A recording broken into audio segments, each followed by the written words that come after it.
Good evening, members of Spiritual Encrypted Encounters. How's everybody doing this evening? I hope everybody is doing well. We're live here on Spiritual Encrypted Encounters on YouTube. Those who follow Spiritual Encrypted Encounters, my group on Facebook. And for those who follow uh, my short reel TikToks under HCS895. How's everybody doing this evening? Hope everybody's doing well. How you doing, cousin Jesse? I'm doing great. Welcome everybody to the show. Maybe a better show than the one yesterday. it Oh, I think it was still a good show, regardless of got good after the damn guy that came in here, the poser. I'm gonna call him the poser. uh we still had one hell of a show, Yeah, man. despite I wish I could have stayed longer, cousin. But I had to get up early to go work on that truck and bring it home, man. yes, I only got like maybe 3 hours of sleep. 3 hours of sleep, cousin. Yep. I haven't taken a nap all day. Oh wow, so you haven't slept at all. Hey, Not really. if you do get tired, man, just let me know when you know. Let's see who pops up here tonight. Maybe You know, I know you we're going to know, get our night owls here tonight. I'm going to you share you this live feed to all the other groups that well, you know are. why I'm here, right? I'm here for just a certain somebody. Okay.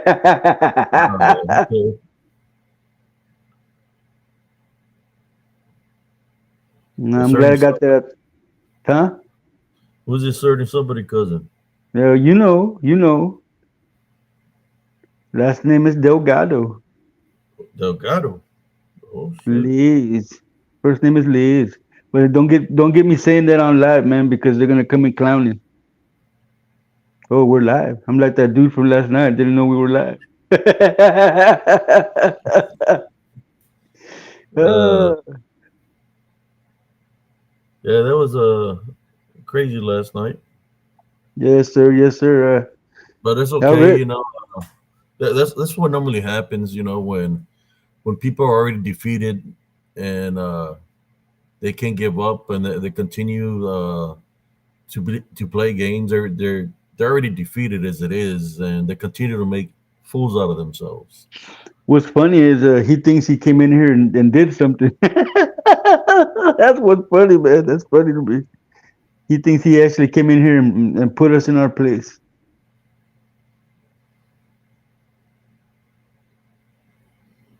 You know, that's strange. Nobody's joined in yet. Oh, that's all right. They'll show up in a moment. Uh, yeah, but that's the way it is sometimes. You know, after seeing brother Josh Turner going through all this stuff, and I remember when I came in just doing podcast. The first podcast I ever did was with Vic Cundiff, which was uh, Dogman episode 53. Was my first podcast ever, in which I said a lot of stuff to him, and a lot of stuff got taken out of it. But that's okay. He was like my first podcaster that I ever did, and it's like I got brought in from a different site called Lightworker Feeds of the World, and I guess somebody's wife see me in there, and they told her husband there was a cryptid guy about me, and they refer me to Vic Cundiff.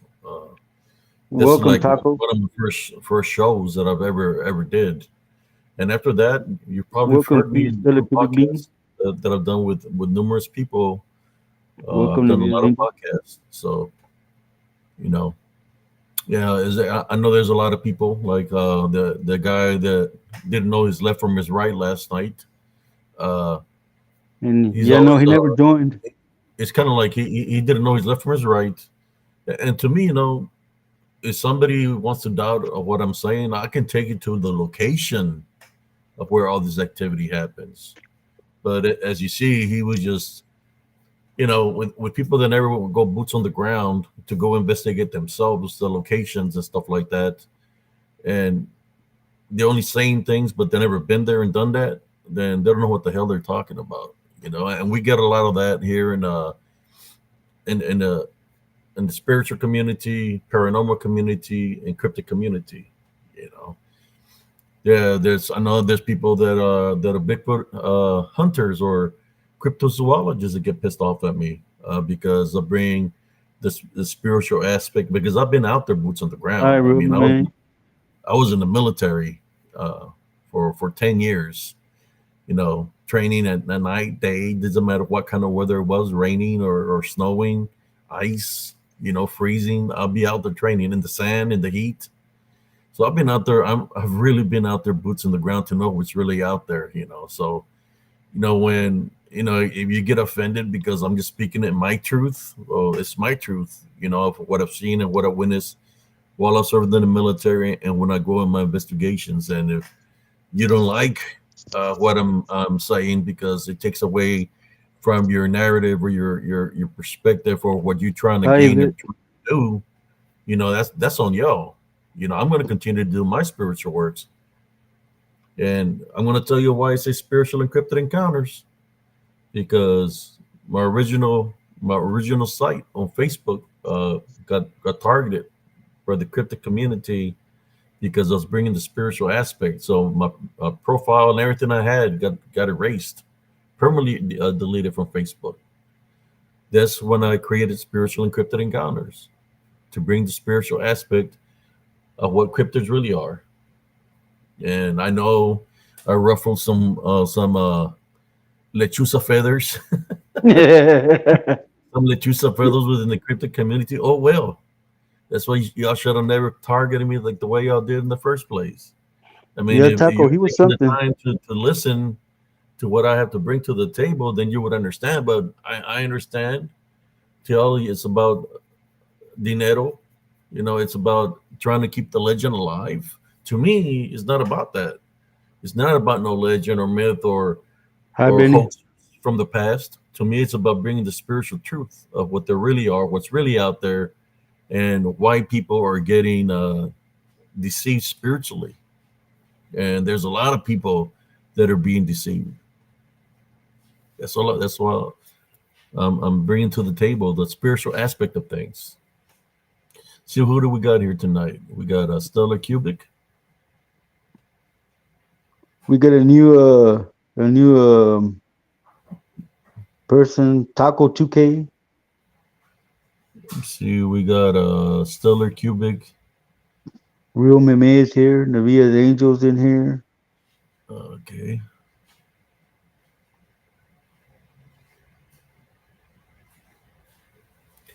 You know, as you have seen, whoever seen the video yesterday, we kept it cool here in Spiritual Cryptic Kindlers. Uh, I try to give the benefit of the doubt to people. I'm a person, I'm prime military. I used to have soldiers Hi, under me, Smurfy. and I listen to what my soldiers have to say. If what they're saying is legit, Hi, Lawrence. then I pay attention to what they're saying. But if it sounds like BS, well, I'll let them know. I'll speak in truth to them. Hi, To Peace let them Frog. know what they're trying to tell me is BS, and that's exactly what I did yesterday.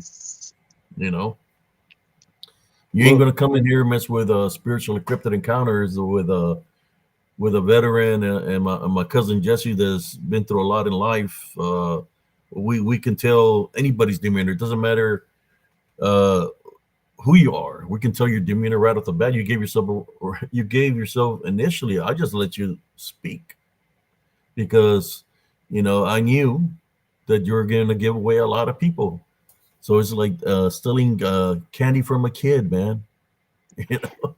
Stellar Cubic, I don't know if my cousin's going to take any invites tonight, but I'm hoping he doesn't.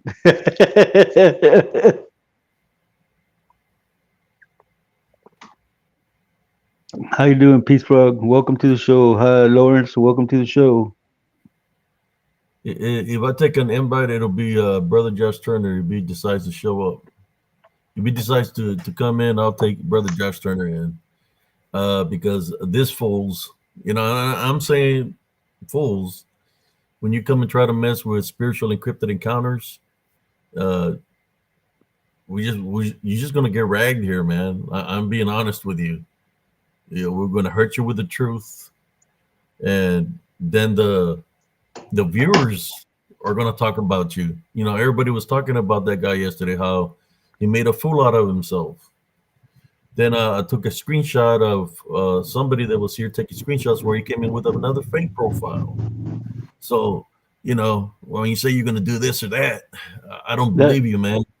that's I awesome, believe Smurfy. when you have to have so many fake accounts, uh, that's already telling me enough, man. Uh, you're not going to step to the plate with Sarncias. That's all. That's all I know. And if you decide to do that, well, I plead the fifth. That's all I'm going to say. Yeah. Let me see. Hold on, cousin Andres Carizales. I've never heard anybody bringing down a lechuza with a bullet because it has a cross on it, man. There's only one way to bring down a lechuza, and that's las doce verdades. To say the prayer backwards or something like that, also, of what I understand, right? It's also a way where you have to say the certain prayer, some certain prayers backwards or something like that. Then when you get to the last one, when you wake up in the morning, the witch will be right there. It won't be able to move. Hi, Coin Roll Fishing. How you doing, brother? So we got Benny Felix. How you doing, brother Benny? So sorry about yesterday, man, for trying to give people a chance to Come make up a and to come up and tell the stories. to share their Madeline, stories hi. in a positive way, right? As we like, sharing our stories or experiences or answering people's questions. That's the only reason I brought the that individual in, thinking that he had something to share with the audience. You know, I believe sharing is caring, but you know, Well, he it did turned out to share. be a not a clusterfuck for us, but for him. You know, because I'm not the one that's influencing this guy in any kind of way. It's the people that he's being influenced by, in which, they're not even worth my time. You know, how you doing, Sister Madeline? How you doing today? But I hope everybody's doing great. So tonight's title is the Succubus Incubus Demonic. What's the title? Uh, Shoot, I don't even want to put my phone. It's right there in front of you. The last time I seen it. Here it is. Hi, Madeline Demonic, Chap. demonic invaders. Well, I guess demonic invaders or something like that. Since we got really interrupted by somebody that's clueless, dealing with the spiritual aspect. That I'm not even going to say his name. All I know his name, what we call him in Spanish, will be pendejo. Yeah, he's got a P on his A forehead. P on his. But since he's somebody else's So hyena, right? He's part of the certain in a group called in the LBO. We're gonna call him La Puta Pendejo or Pendeja. That's what his name is from now on. so cousin Madeline said that that fool shared his stupidity with everyone last night.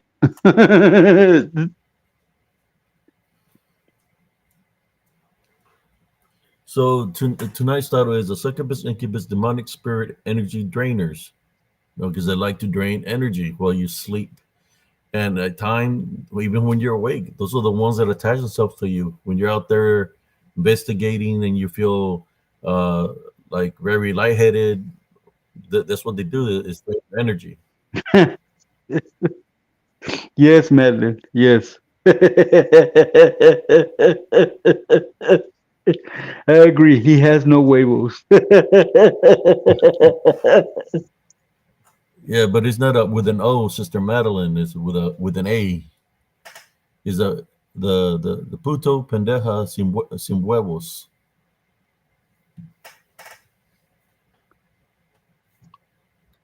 So that's the Oh topic for man. tonight, brothers and sisters. And for those that tuned in last night, I guess I would like to apologize for inviting somebody that came here with, like cousin Jesse said, a false pretense, wearing a toilet paper as a cape, A cape. a Hi piece of Annette, how rubber you doing? He came in here. with caca on it.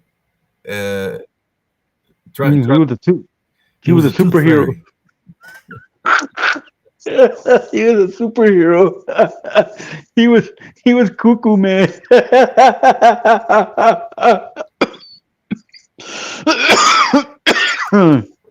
Uh, that's what you How you get. doing in These it? guys, uh, they're clueless, or they don't know the left and the right, and that includes his hillbilly puppet master, Tales from the Crypt guy. What was the name of the from the Tales of the Creep The Crypt Keeper Keeper.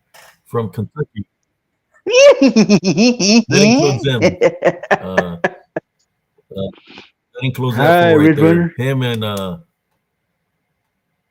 he's well, I ain't gonna say. I'm just gonna direct it at him. That includes him.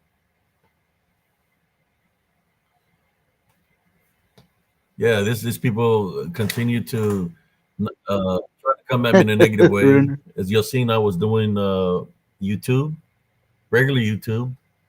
They're targeting me there. I went to StreamYard. They're targeting me StreamYard. So I went to a different platform. They sent this idiot yesterday to try to interrupt, and he looked like a fool. Just to let you know, if he's representing them, that's how bad of an idiots they are. The way the guy came at me, that's their mentality. So there is nothing there but what one p. He said two peas in a pod is one p in the guy's brain.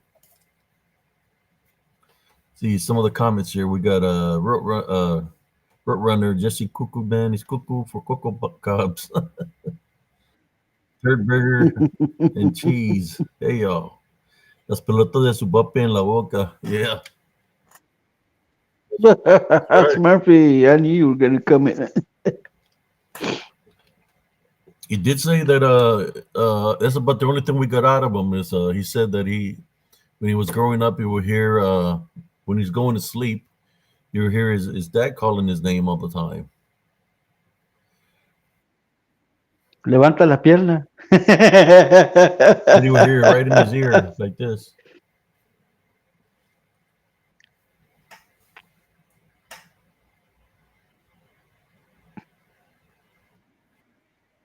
Yeah, man, and I didn't like the way he came into on the get go because he came in here trying to say that it was his live.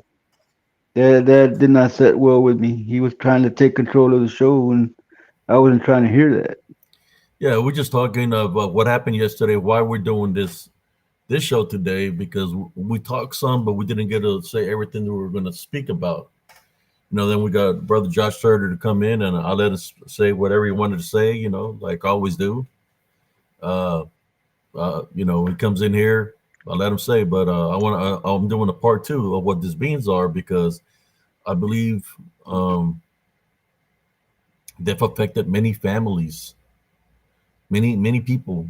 That people don't know why their children are getting sick or why the family members are acting strange when they wake up. Is because they're being spiritually attacked at nighttime when they sleep. When they drain your energy and you wake up, you don't feel like hearing crap for nobody because you're so tired, feel like you haven't gotten a rest.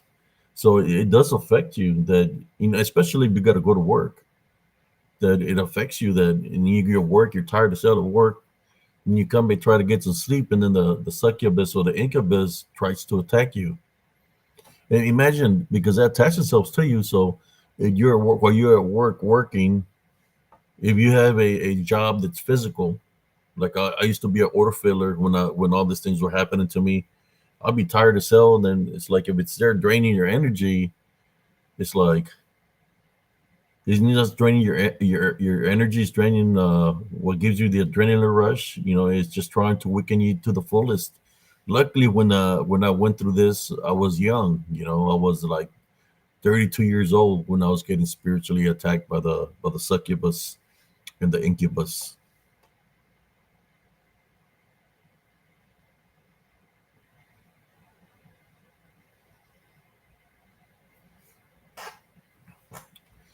Yeah, so yeah, nobody. I've seen it, man. Like I said, I have the spiritual gift of seeing this thing spiritually. Like cousin was, you can tell him how I helped you, cousin, if you want to share that before we continue.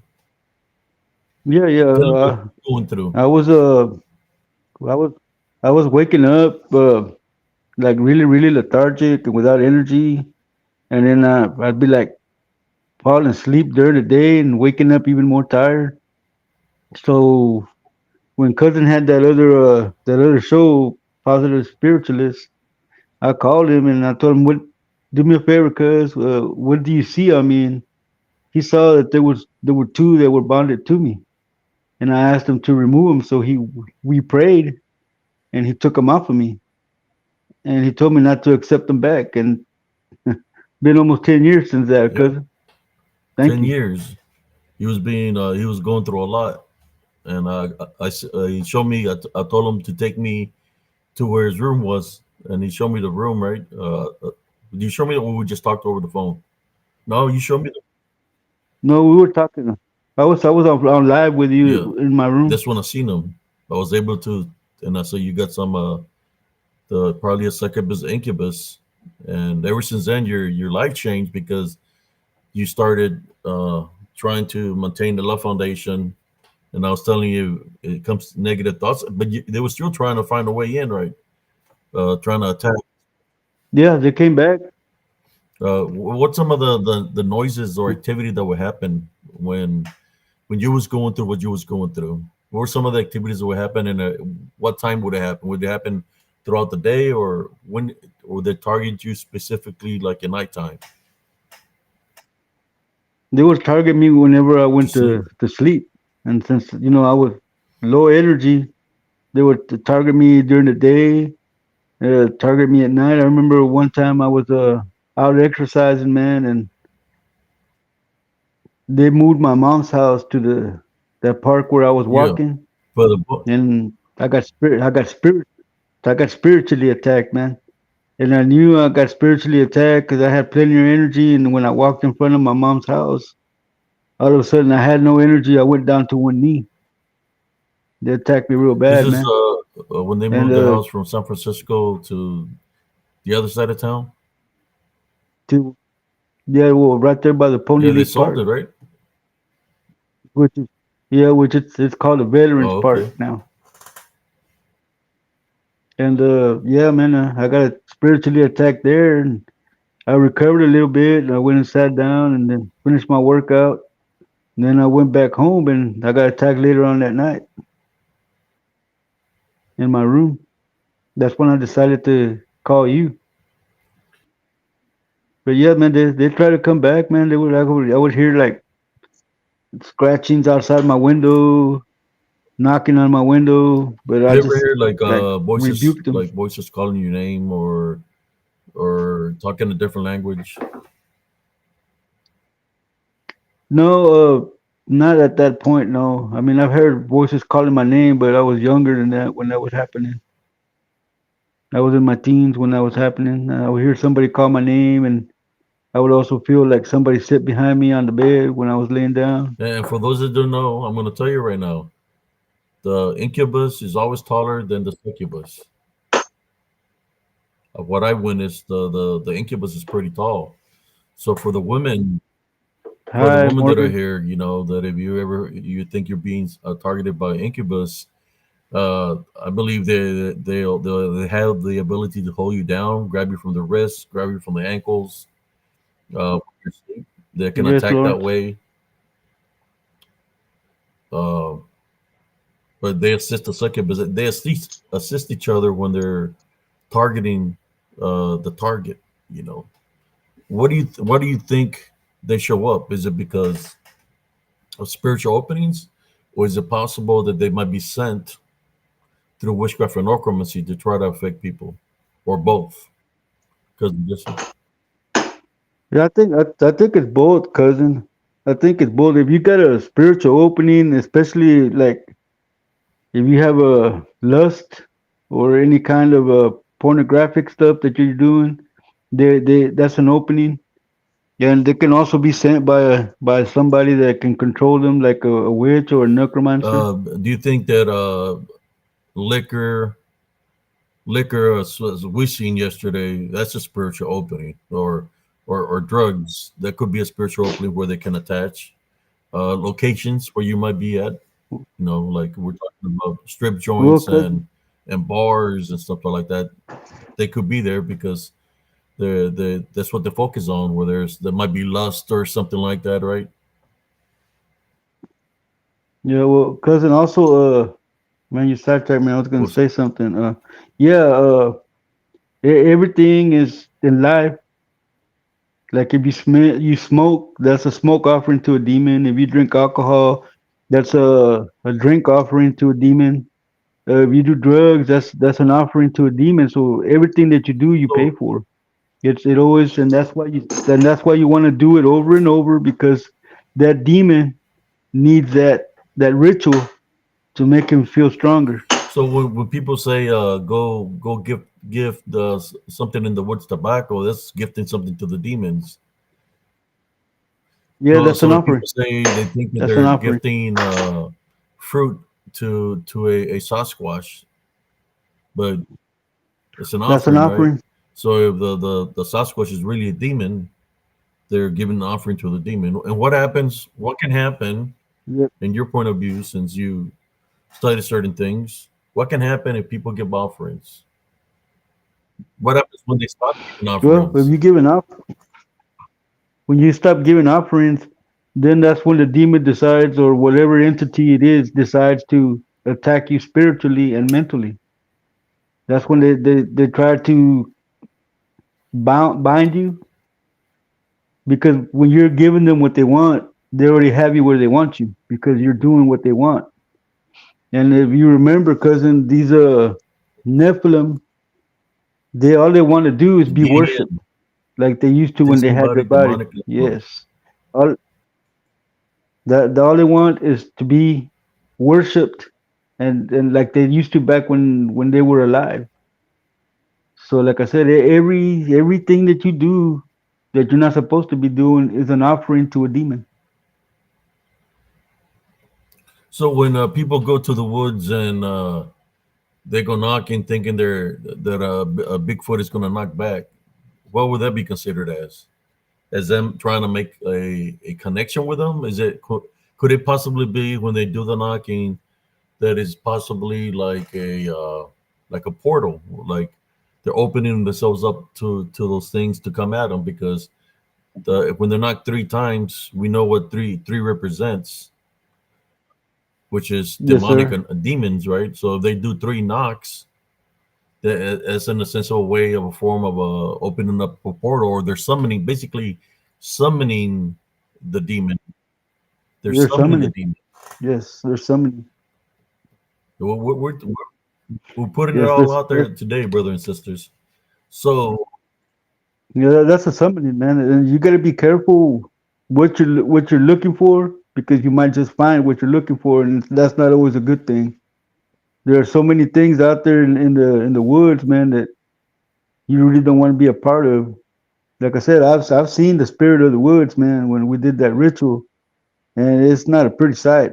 And if you were looking for it, you would never see it because of the way that it's camouflaged. You would think it's a mhm. tree. So we do the knocks. We know a certain community that does that, the knocks.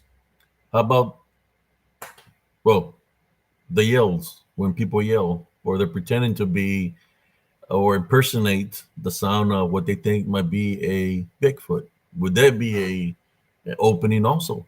Because That's an it's like op- that's an opening because they're calling it to them. They're calling it to them, so it's that's kind of an like opening. me when sometimes I make the whistle. That was just I was just And doing a small whistle then that they, day just to let you know what a son of a lechuza sounded like, right? And what happened? Activity happened, not just here, but everybody what started having happens? activity It, because of the certain sound that I made. it, yes, and it happens all the time when you make it. When you make it, every time you make that sound, man, around 2 or 3 in the morning, it something always goes off, man. Something always comes. and they're starting to go through the screens and affect You all the know, sister, viewers. I know there Because was a couple of viewers that got affected that day where they said they were hearing something walking up the stairs through the bedroom, uh, uh, wiggling of the doors, and Primary, all kinds of stuff. baby crying in the forest, stellar cubic bean. Those are DDNs, and they're mimics And, because they can mimic any sound that they can hear. That's just a way to lure you into the woods so they can have a snack. You'll be the you know, buffet. when we talk about crying, right? People say, "Well, kitten sounds like babies." You know, so anybody can try to debunk that, but say, "Oh, it's a kitten crying." They could say, if it sounds like a cry for help, like a woman, they'll say, "Well, cougars make that kind of sound," just to try to get it out of the equation. But there is when there it sounds like a baby High crying. casual It conversation. sounds like a woman that's literally saying. You could hear her say, "Help me." That you get it's perfect English. It might not even be in English. It could be in Spanish. Ayúdame, right? Could be in Spanish, in any language. That's how you can tell the difference of when it could be an animal to something else. But they have the ability to mimic.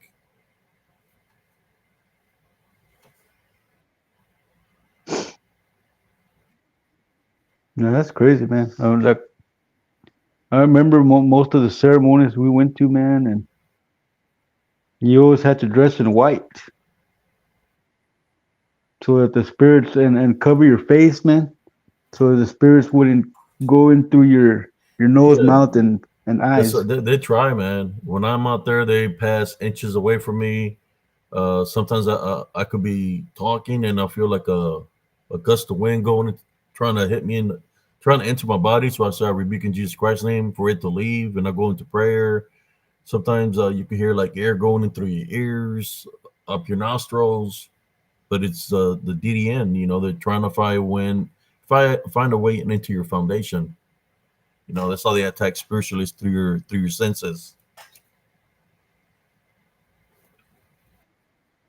That's why you gotta guard the four gates: here, here, Yeah. here, and here. And the succubus and incubus, they attack in your privates. And they can attack through the system, but they can attack through your privates. That's how they attack. That's why you have the dreams that's dealing with sexual dreams. That's how they try to attack you. The wet dreams. Yeah, wet dreams or whatever you want to call them. Right, we're adults here. That's how they attack.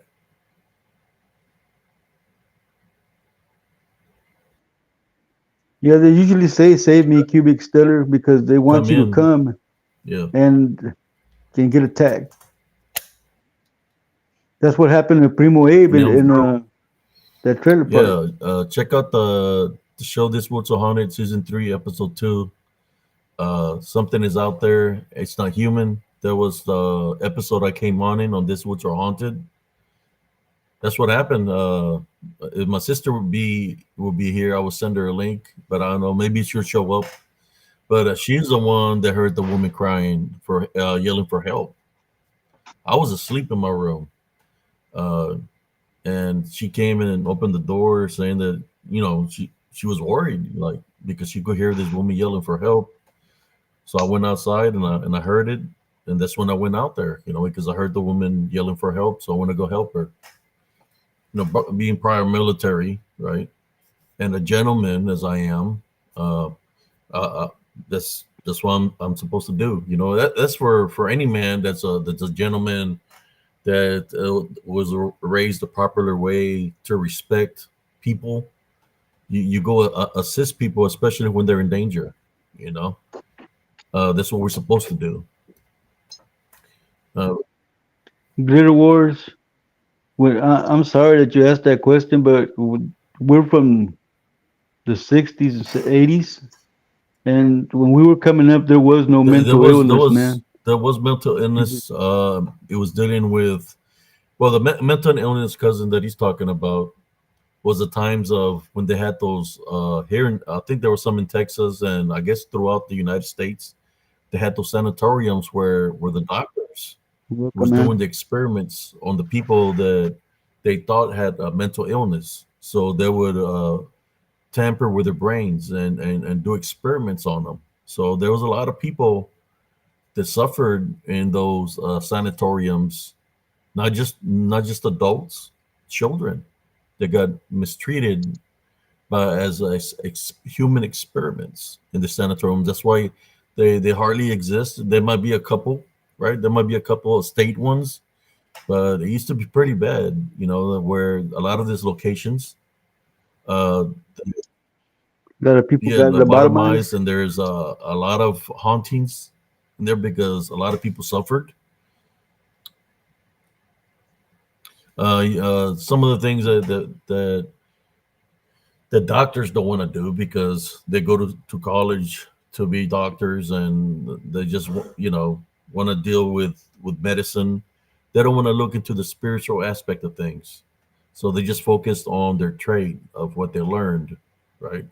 But for somebody that's blessed to be able to see these things and can identify what's affecting somebody, then me, as a worker through Jesus Christ, right, doing His works, if I see somebody that's being tormented and I see the source that's causing the person to be sick or be in effect that is making them look like they have a mental illness, then it's my job to get rid of the negative attachment or the possible possession that's within the individual or the demon, unclean spirit that's affecting this person, free them from that bondage to set them free.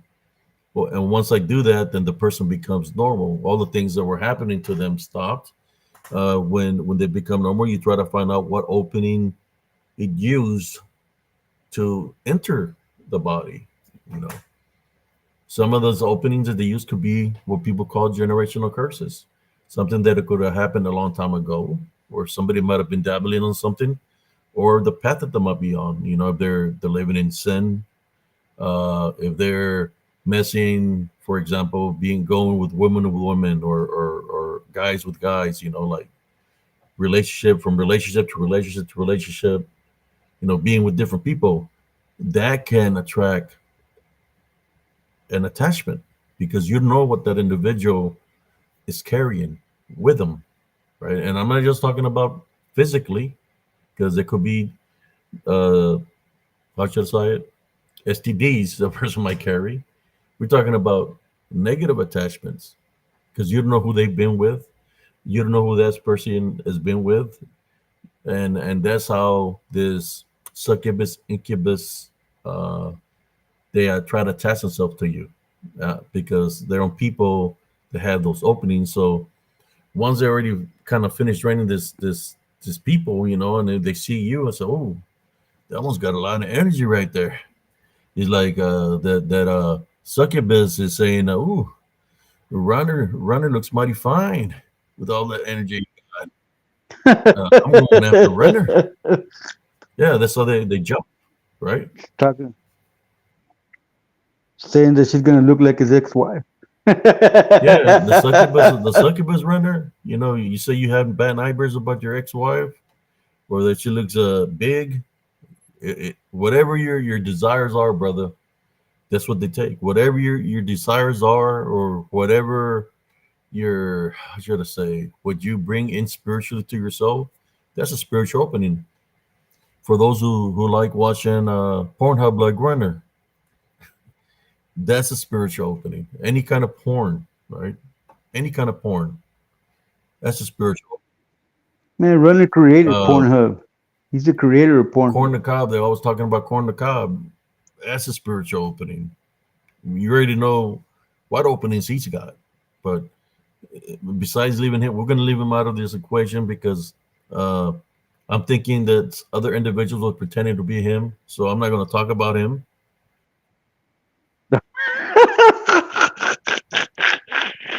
Runner.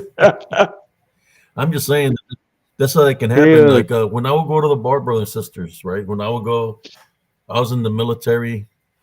I ain't saying that I was the man or I was a player, But there was women that was always trying to hook up, right? Trying to hook up. But I was always, I might have been in the army, but I was always spiritual aid.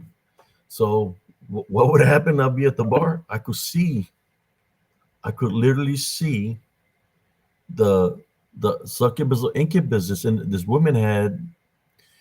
When you go to a local bar and it's the same bar, every weekend you see who goes in out of the bar and who goes out of the bar together. Sometimes certain women will go in and out of the bar with different guys, right? Out there for about 6 months at this bar, seeing this woman going in and out of the bar with different dudes every weekend, right? Different guys. One day I'm just there drinking my beer, and she comes up to me and she's like, "Oh, hi, how you doing? My name is so and so." I said, "Yeah, I already know who you are." I said, "I haven't never met you." I said, "No, but I know what you. I know who you are because I see you going in and out all the time with different guys." And I said, "Oh, it's like that." And I said, "Look," I said, "just do your thing, but I'm not that. I'm not the person that is gonna go with you this weekend. You know, I'm just here chilling, drinking my beer." But it's because normally when somebody's doing that, they have attachments. You know, and the guys, they could have an attachment. They could have the attachment of the succubus, and the woman could have the attachment of the incubus. So we're getting into the nitty gritty here today, man. With no interference from anybody. We're just speaking in general like this. But yeah, I will run into a lot of that. There was one time I was sitting in the bar, and there was this girl that was sitting right by me, and she was kind of It's because you're a good girl, Navia. like Gunner Runner said the other day. It looked like she had some nuclear warheads on her, you know. Weapons of And she mass just kept on destruction. going like this, and I was just minding my business. You know, I wasn't paying attention, and she looked at me, and this it was weird, brothers and sisters. This is what I mean about unclean spirits at bars. I'm sitting there, and she said, "Hi, my name is so and so," and I said, "Yeah, hi, my name is Abe." Then she's looking at me. She's looking at me, and she says, "Do you see the numbers?" And I'm like, "What do you mean numbers? Don't you see the numbers on my forehead?" That's what she said, right? The numbers on my forehead. So that already was telling me that she had a negative attachment. I said, "No, I don't see the numbers on your forehead." And then she's like, "He always come and visits me at night." That's what she You're welcome, said. Navia. And I said, "Who comes I visits you can at see night?" it. And she's like, "My master comes visits me at night." And I'm looking at her, is your master here? You know, when we're talking about mental illness, right? So no, it's he comes at me when I'm at my house. He comes in through the window and visit me at nighttime, you know. And then he just said, "Oh, by the way, I'm a witch." That's what she said. So I'm in the bar. I said, "Well, so I believe in Jesus Christ." And she gets like looks at me real ugly and shit. I said, "I believe in Jesus Christ, but if you want to, we can pray." You know, I told her we can pray uh, that the God will be able to enlighten you, to free you from the bondage of this unclean spirit or demon spirit that you call him the master. She got mad. She got up and took off out of the bar.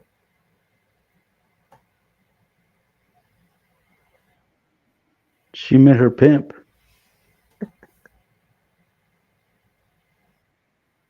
That's Murphy. 400 pounds. 140. She wasn't 400 pounds. That's the thing, you know. But she claimed to be a witch. She said that her master would come and visit her, and that her master would do certain things with her at nighttime. You know, she was saying all this kind of stuff, but I wasn't having it because I felt that she had a negative attachment, which was most likely a succubus and an incubus. I mean, and he was trying to find a way to jump on me, but, I didn't fall It's Murphy. to the The temptation. number on the forehead said serving 455. Now serving 455. So I'm just letting you know, brothers and sisters. You know, when people talk about mental illness, well, it's it's other things besides mental illness that can affect the person spiritually, and it's upon the path that they're on. You know, certain people. Let's talk about drugs. Cousin Jesse, uh, tell them about No, how meth or crack or any kind of drug can affect an individual. I, I know some things, but I'm going to let you well, speak on that. well, in my case, I was, and I'm not ashamed to say it because it is what it is. It's in the past. It no longer controls me. I was hooked on crack cocaine, and I was going through a lot of money and a lot of crack just to just try. I finally figured what it was that had me addicted. I was trying to feel the way I felt the first time I did it, and no matter how much I did, I could never get that feeling back. So yeah, it's a vicious cycle, very vicious So cycle. You have to. You go ahead, go ahead. cuz. There's a glitter Go words. ahead, That's cuz. what about the natural stuff like the green? The green isn't very addictive, but it is a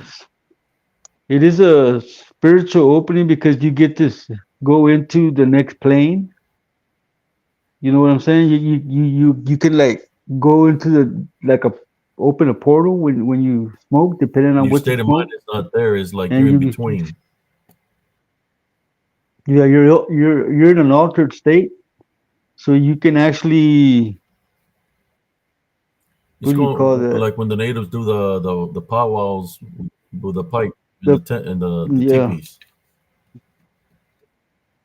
you can actually move forward and backward in time if you can control it right. Because and I know because like I told you before, when in '84 I would go forward in time to this room where I was with my friend and his then girlfriend and her sister, and this was in '84. And when I finally got to that room in real time, it was like 2012, man. So from '84, I would time skip to 2012. And when I actually got the 2012 that I was there, I remember that this was the place I would come to when I would get high when I was a teenager. Sister Morgan says peyote, peyote acid. Oh no, Morgan, I didn't take peyote. I actually took acid. I was, I loved that. I loved that acid, man. The blue microdots. I was what 14. I would pop two of those, and when I would wake up like 12 hours later, I'd be sitting at the back of a abandoned school because I used to follow gremlins. Lawrence Morgan said wheat oil cured my cancer.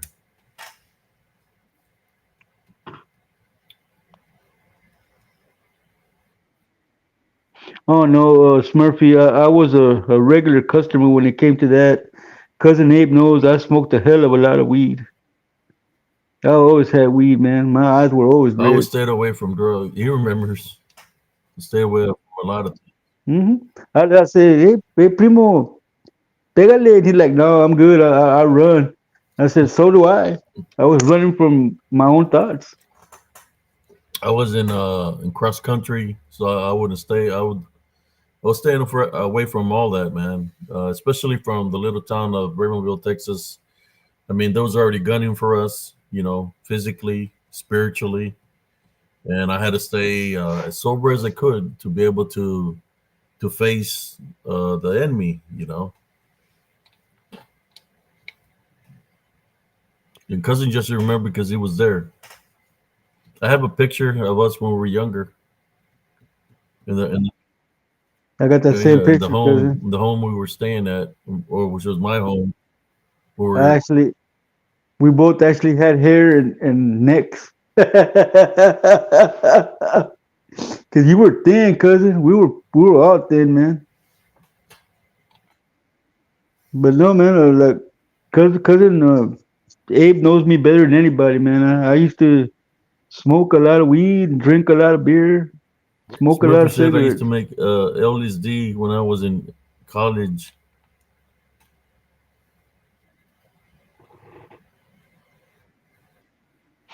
Well, the one time that I drank that mushroom tea that I told y'all that I went on a bad trip, man. I was under the bed and my mom was pulling me by my leg because I was screaming. The snakes are trying to get me.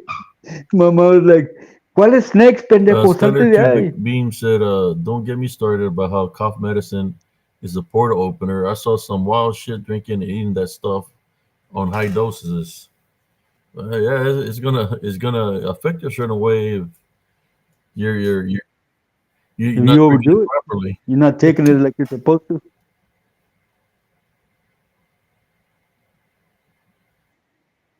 Well, Lawrence, you got to worry about leaving your body because if you leave your body, something else can jump in it, and your spirit may not be able to return to your body if it's being occupied.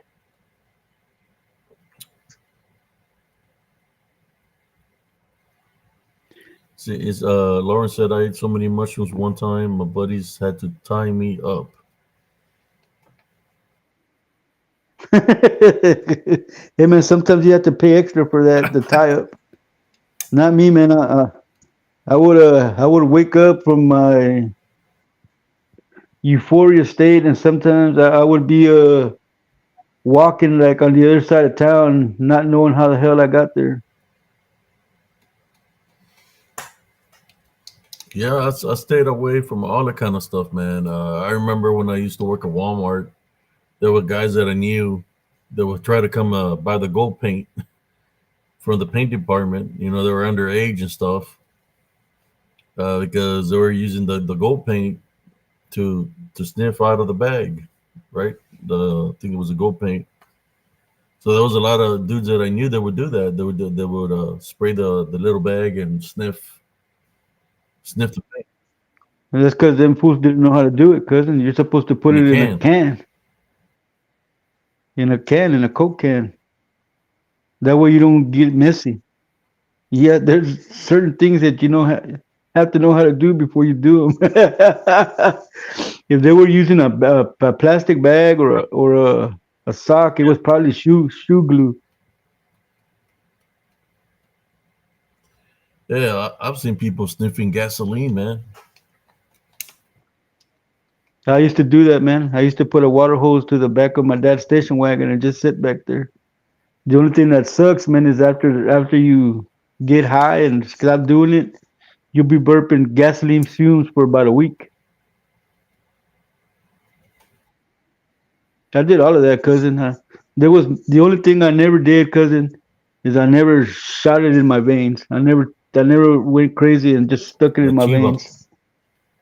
That and that because I'm That's what they afraid of call the needles. chiva. Hmm. They call that a tecato. Stellar says something. Yeah, still, I have my some nephews that would sniff that belt dressing for the fan belts on the vehicles.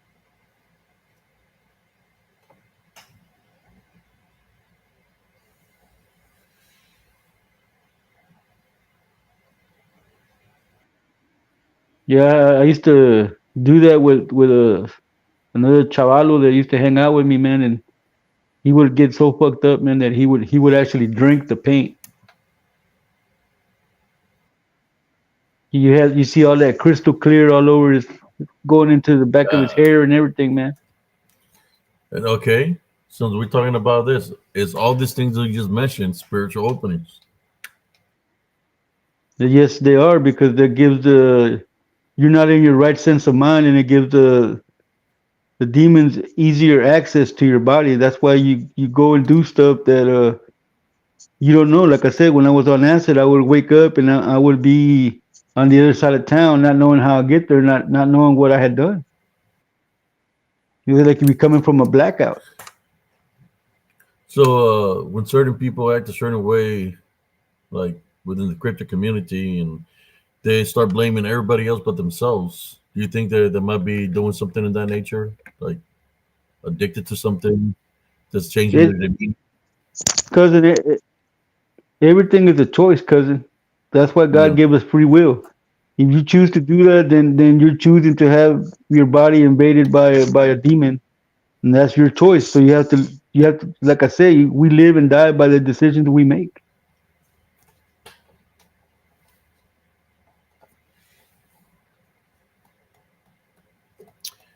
Yeah, I knew people that would sniff the liquid paper. You know, Hey man, that liquid paper it affects you different than paint, man. Paint gets you from up here down. Liquid paper starts from your toes and works your way up. Don't ask me how I know. I just know. do you think some of the things people see on drugs could be real entities we can see when we're sober? Exactly. That's when you're in an altered state, Madeline.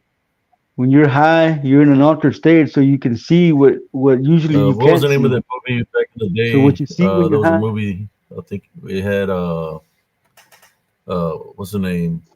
Ooh, don't remember her name. He's dealing with sleeping, where people were they were dying, and then they wake them up with the heart things. I just can't, it was an old movie from the 80s. I think it was from early late 80s. I think I seen it in 1991. It had I don't know. Sandra Bullock in it. Was it Sandra? No, the girl from Pretty Woman, Julia Roberts, and he had the guy from Lost Boys. His dad, Sutherland.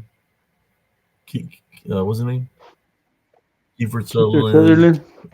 He had a couple of actors in there, and he was telling something of that nature where they would put themselves like make their body die, and then while they were before they were getting woken up, after they get woken up, right? That they were seeing all these things like in Everybody says flatliners. Yeah, flatliner. there we go. Hey Bernard, how you doing, man? Welcome.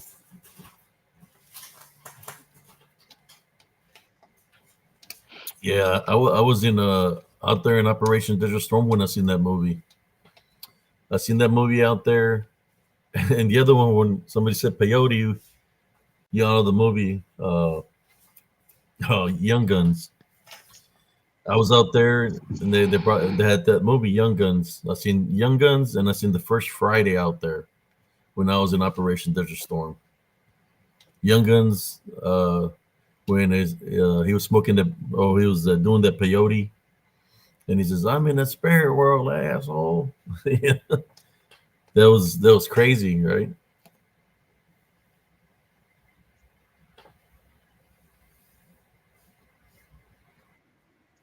Yeah, man, because like sometimes you do stuff when you're high like that, man, that you can't take back. Like my friend Kermit, man, they were huffing, man. That's what you call sniffing. They were huffing, and his homeboy blew his head off with a double barrel shotgun. Or did this Yeah, I think he was here in Fort Worth.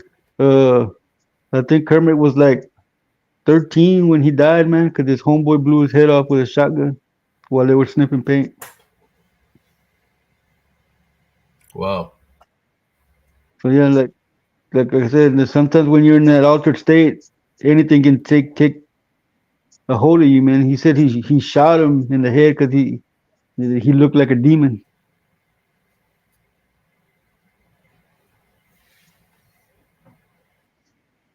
Yeah, man. I gave him his nickname, man, and I brought him into our gang, and I was like Mentor. Yeah. his godfather. Yeah, and yeah, he was a good kid, man. He didn't deserve to die that way. Uh was your brother in law, Jesse, Mary's brother, when he passed away at the Yeah, carnival. At the he carnival. got he got killed by a carny, man. That alcohol poisoning Yeah, left him yeah, on I a bunch remember. bench. I remember he was over there. I was at the carnival by the carnival was by the Scorlocks, and he was cold as hell that night. And he had this big old bottle of Jack Daniels, or was it Jack Daniels? Yeah, Jack Daniels, I believe. So Jack Daniels or yeah, or Jim. I think it was Jack Daniels. I can't remember, or Jim Beam. And he said he was gonna go party with that guy. I said, man, it's too cold to be drinking that out here. And he's like, no, he's my friend and all this stuff. He was wearing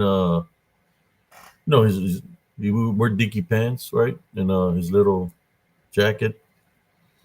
And I was like, man, you should just go home, bro. You should, I think it was even I was trying to get him to go home, but no, he said he was gonna party with this carny guy. I said, hey, well, just man, don't drink too much, man. Whatever. He said, oh man, I do this all the time, blah blah blah. The next thing you know, I hear that he was, I guess they found him in that park bench in front of the taqueria, taquito Taquito hut, Hut, yeah, the Taquito Hut. that he fell asleep there, or that's where they found him. Yeah, I never met Yeah, him, I man. knew him. I was always trying to give him advice, man. He grew up with me. He was around my age, and I was always trying Yeah, to I help never. him, man, like guide him and stuff. But Yeah, no, man. Their dad was he was out there, so man. basically, Can't talk that bad of that the Blake dead. that They said that said. he had alcohol poisoning because he drank too much. Yeah, well, that's why they banned carnivals in Raymondville for like 10 years. For 10 years, carnivals couldn't stop in Raymondville Yeah, because of that. and he shouldn't have been with that guy in the first place because, well, he was already. Let me see. He was already.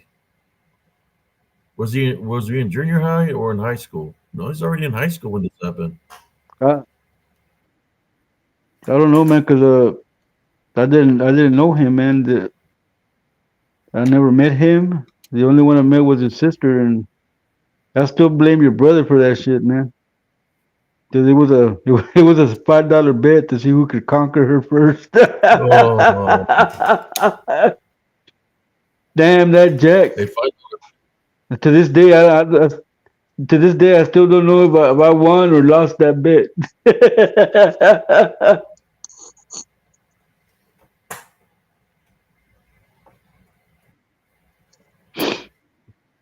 Yeah, no, man. It's like when you're high like that, cousin.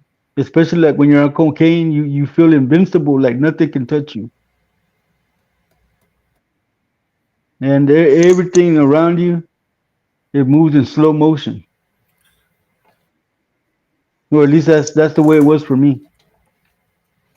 Yeah, I've seen how the negative attachments could jump on that because you're wide open for spiritual attack right there when you're in Hmm. this state of Hmm. mind, whether you're drinking or whether you're doing drugs. That's a spiritual opening that they can attack, and you won't be able to do nothing about it because you're too messed up. Not unless somebody's there around you to look out for I, you to help you. But besides that, things happen. I I remember one time, cousin, that my brother Gilbert got arrested. We had gone looking to pick up some girls. He left me. He got arrested, man, and left me with a car full of girls, man. I mean, I went out, man. I had three on one side, three on the other, big pimping it and stuff. And I remember I got so wasted, man, that I was lost. I didn't know where I was. And as drunk and high as I was, man, I went and knocked on a cop car window and asked the cop for directions, and he told me how to get home.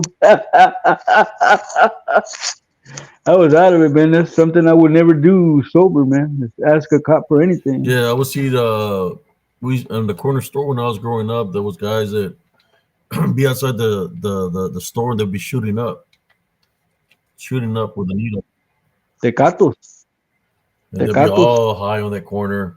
Sometimes they'll pull out a knife trying to come at me with a knife, because they're all high. So they're coming at me at my knife, trying to slice me. And I'm at that time I was like 7 years old. I got my the loaf of bread. I'm like barefooted, without a shirt and shorts because it's so hot as hell in the Rio Grande Valley. So I just take off running up the street. But those guys were be high as hell. They I don't know what the hell they were seeing, but he was trying to slice me with a knife. When I I saw I saw a hummingbird yesterday, Morgan. I was sitting on my front porch, and that was my Angel. mom's got some plants there. That was Angel. Huh? You see her? The sister Morgan. Oh, you see her? Never's Angel. So yeah, cousin. Like I said, those are like major openings for the DDN to take control of the vessel.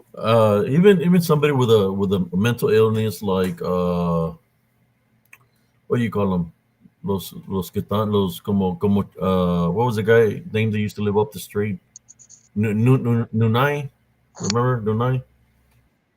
Nuni. Nooney. What Hello, Paranormal he was Roundtable. always going. He had, what was the disorder that he had? Was they mongoloid, right? Mongoloid. That's what they call it. I remember there was times that he would tell me to go play with him, because he had toys. He was already older, but he had the mentality of a kid. But then all of a sudden, man, he changed. He would go into a rage, start breaking stuff, and that's when I would leave because he was at times he would try to come and attack me. But I believe that rage and is because of his the how he was born, that there could be an opening for something to enter his body, right, and use him to come up against you. I would see him when he would go in rages sometimes, man. He would do a lot of damage. I would see him pick up the.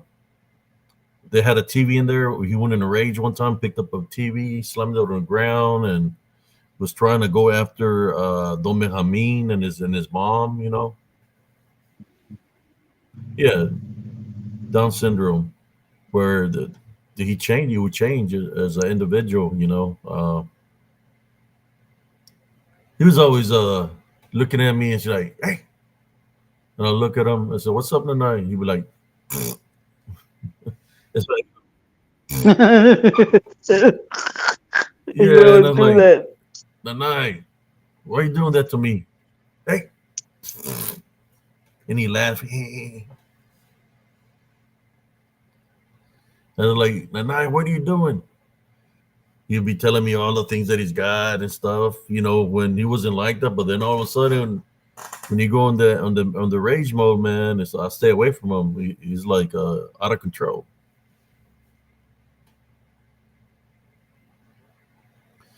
My high school friend's brother was a mongoloid too. Oh yeah, especially when they get into that like a fury. They get a fury, bro, and it's like they're kind of like they have a brute. Uh, they're got brute force and very strong, very destructive. And to me, that's like a form of a possession where somebody is getting spiritually attacked. That it enters them, it changes their demeanor.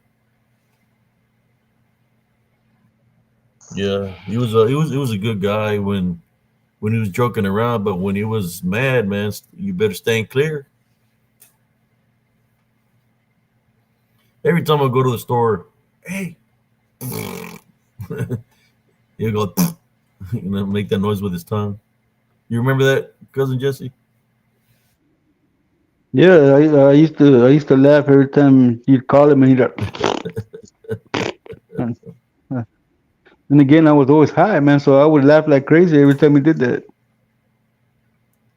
Yeah, but I've seen how this the attachments. I've seen this guy. There was another guy. So we're talking about mental illness, which was Benita Galvan's brother, one of the brothers. He was So man, yeah, that guy right there, man.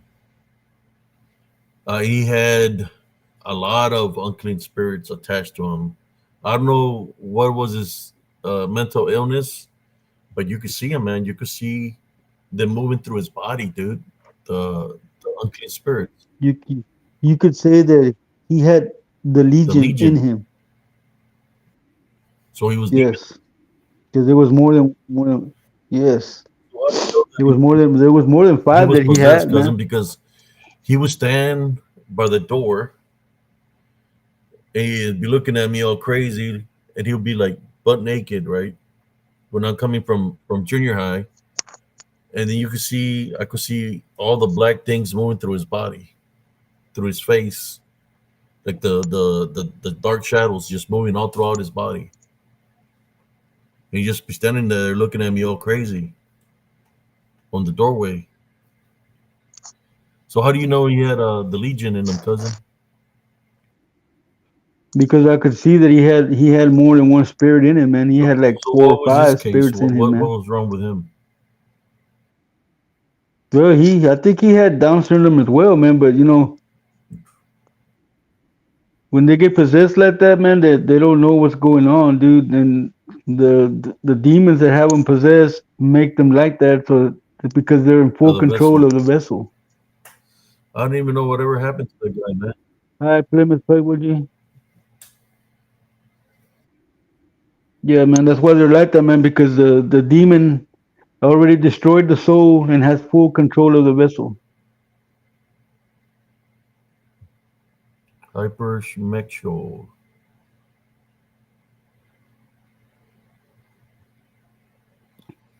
Yeah, That's just my yeah. take on I that, believe cousin. you too, That's cousin, just my take because on that. when I seen him, I seen all this dark spirits just they're moving in and out of him, man. In his face, in his neck, in his body, all through his body, and he's just standing there looking at me like that, with his head twisted to the left, his eyes just looking at Hmm. me weird, and he's like butt naked on the freaking door, dude. Like he has something wrong with him.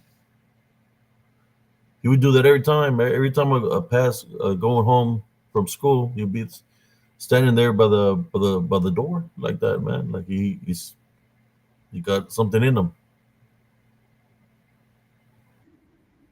I'm butt naked. You remember that? Yeah, that's why Benita is a lesbian, man. A lesbian? Yes, Benita ain't never been married, man. She likes girls, dude. Thought you No. knew. Yeah, I knew that since I met her, man. When she's the first year that she used to drive us to school.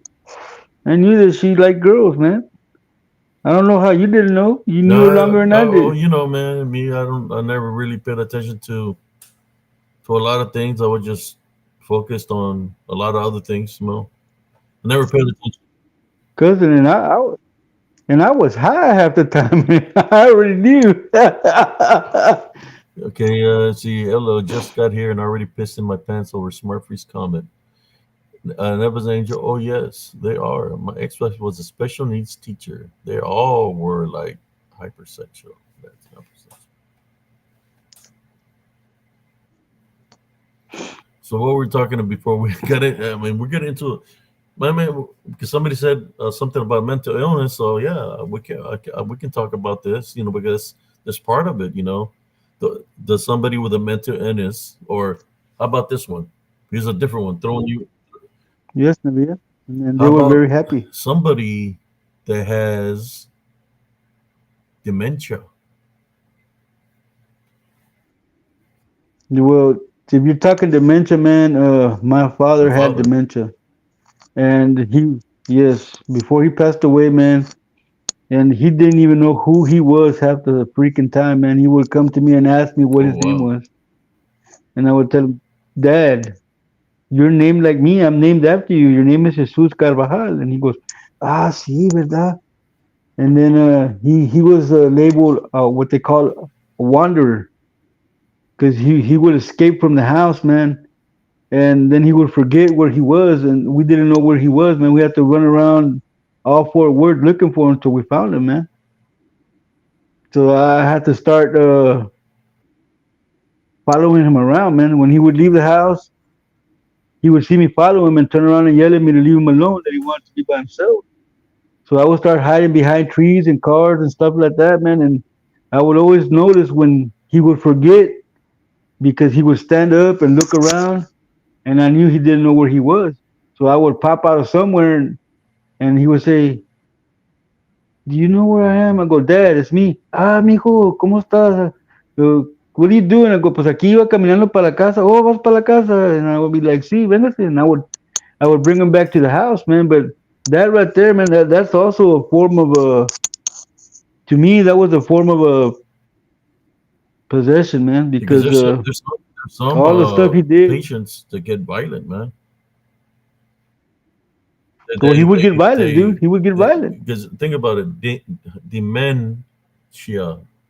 So, what I've heard of some people say that they're the parents, or whether it's a mom or father or some nurses, whether they're guarding somebody with dementia, and that the person just, their eyes roll back white and they He start goes talking off, a different language, and like they're possessed, and they're claiming to be a demon and stuff like that. cousin. He would. I had my beard down to here, cousin. One time he got mad at me, man, and grabbed me by my beard, man. And when he pulled back, man, he took my beard with him. What? Yeah, he pulled my beard literally off my face, man. In one of his the mental attacks. Your dad When he went back like this, yeah, when he went back like this, almost all my facial hair was in his hands. took the whole beard. Just about all the longest hairs, man. I had a full beard down to about right here, man. And when he pulled it off, I was left with just like what I got right now. All the long You hairs haven't he been able pulled to off. grow it back. I don't want to grow it back anymore, man. The only reason I got this right now is because my for some reason, man, my jaw is crooked and it looks fucked up. So I cover it with the beard. The beard hides a lot, There's man. But yeah, Liz man. Delgado is here. How you doing, Liz? I, I, She said depression is too hi, is a Liz. form of mental illness. Yes, I agree. Look, cousin, te la pongo así, gato. One time I was sitting at the table eating y pasó mi jefe, man, y me agarró a putazos for no reason. He was swinging on me, man, connecting me while I was sitting there at the table, man. So I got up, man, I grabbed him, judo flipped him nicely and easily and put him on the floor. And he got mad and he goes, "You're gonna get it when I get up." I said, "Oh, I am." He goes, "Vas a ver, cabrón." I said, "Okay." I waited for him to get on his hands and knees, and I rolled him over again. I did that like 5 times, man. He was pissed. I said, "It's time for a timeout, Dad." I grabbed him by his leg and I dragged him to his bedroom and closed the door, and he was pissed off in Dang. there, man. But yeah, he was beating the shit out of me, man. He was beating the shit out of me, dude. At his age, man, of 70, I think 79, he still had a snap in that punch, man. My dad had dementia and Alzheimer's, Navia. He had both.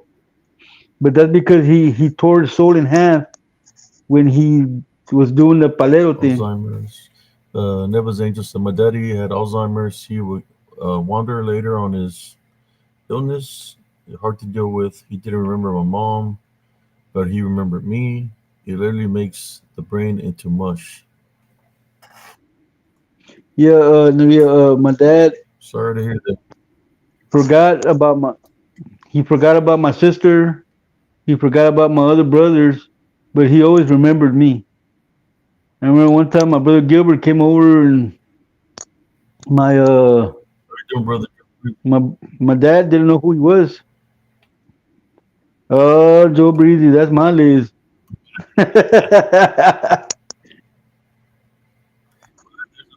But yeah, no man. My brother asked him why didn't he know Anymore?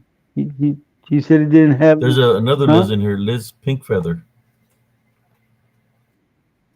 No, he's not talking to Pink Feather. I know what this he's talking to. To Pinkfeather, because she said, "Hey, Breezy." Oh, okay. I see it. I see it now. Ooh, and those green eyes popped out. I hadn't seen those green eyes in years. Heard a lot of meds cause dementia. Yeah, that's true. They do, There's a lot of medicine. and I think it's metformin Yeah. that does that for the diabetes people. Oh man.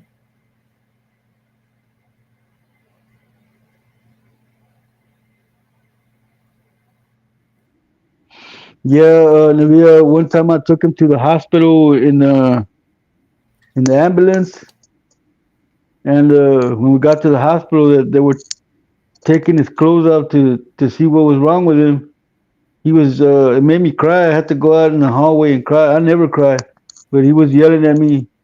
Jesús, mira estos cabrones, dales en la madre. I couldn't do nothing, man. He kept screaming my name, wanted me to beat up the people that were hurting him. Metformin destroys the brain. That's what I'm on right now. Oh shoot! I want to talk to the doctor about that. Yeah, cousin, he Oh, was holding metformin. on. He She's calling. She's saying metformin. metformin, yeah. He was holding his own hand, cousin, in the ambulance, and he was yelling at me to let him go. Suéltame, Jesús, suéltame. So I'm thinking that he was possessed and that demon was trying to do something, and my dad's spirit was holding him back, and he was yelling at my dad to let him go. Yeah, he always remembered me, Neville. Always.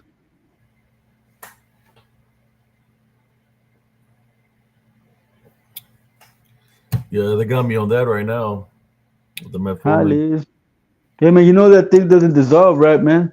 You take that metformin, and the they don't capsule. dissolve completely. They don't dissolve completely, man. They get stuck in your kidneys. And what can happen?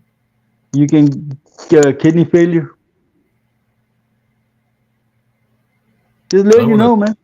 I'm gonna tell them to change me to a different kind of diabetic medicine. Then Yeah, I quit taking that metformin, man, because with that metformin, you can't be out in the sun, man. It makes you feel sick.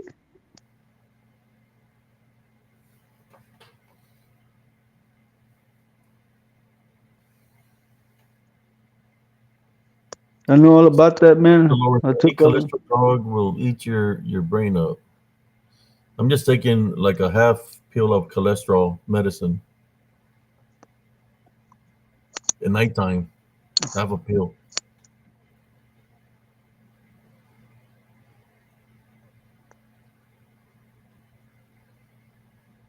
Hi, Liz Delgado. How you doing?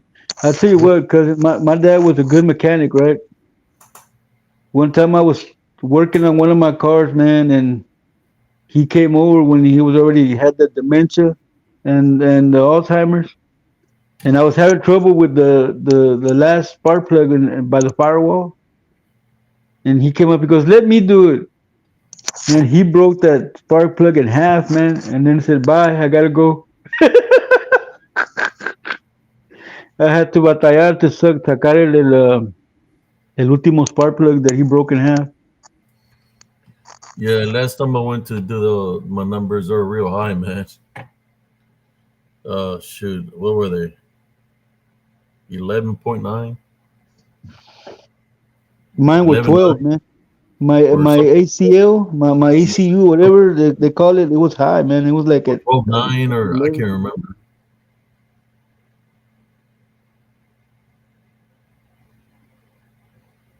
But I do work out and everything like that, so hopefully that helps with something.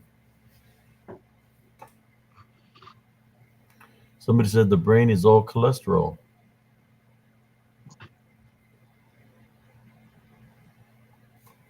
I will cornrow fishing.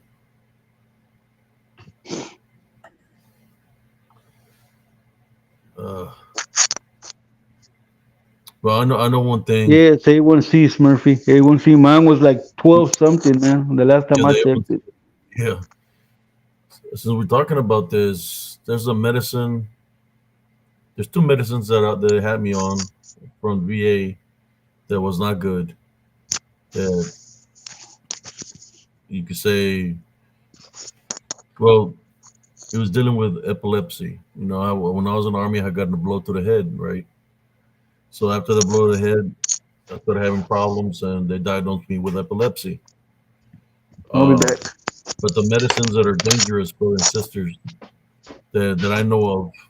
They are give you bad side effects. You can be in the sun, and one of the side effects is suicide. Those medicines are dilantin and gabapentin. They are not good. I was on those meds for about two, like 13 years, 12 years. I would always tell the doctors to change me. They wouldn't change me. So, we was talking about spiritual openings right now, right? So I remember being at the doctor's office to go, and I had already told them numerous times before you could give me a different medicine because I was having real bad side effects. Was I've always been able to see things spiritually, but I was seeing things more out of the ordinary when they had me on these pills, like spiritually, like a lot of things. So I was telling them if we could change me to a different medicine, and I was at the appointments, and the doctor's like, "How many fingers do I got?" And he's moving his fingers real fast. He's moving all his fingers like he's making fun of me. And I said, "Well, you're moving." I'll tell him, "You're moving all the fingers. I know you have 10 fingers, but he's going like this with his fingers, moving his fingers like this, like he's making fun of me, right?" So then he said, "I want you to squeeze my fingers." So the medicine wasn't working, so I was having seizures, right? So I grabbed him from the fingers and I squeezed his fingers with a little bit of energy that I had. And then he looked at me and he's laughing at me, right? And he said, "You can do better than this. You can squeeze harder than this."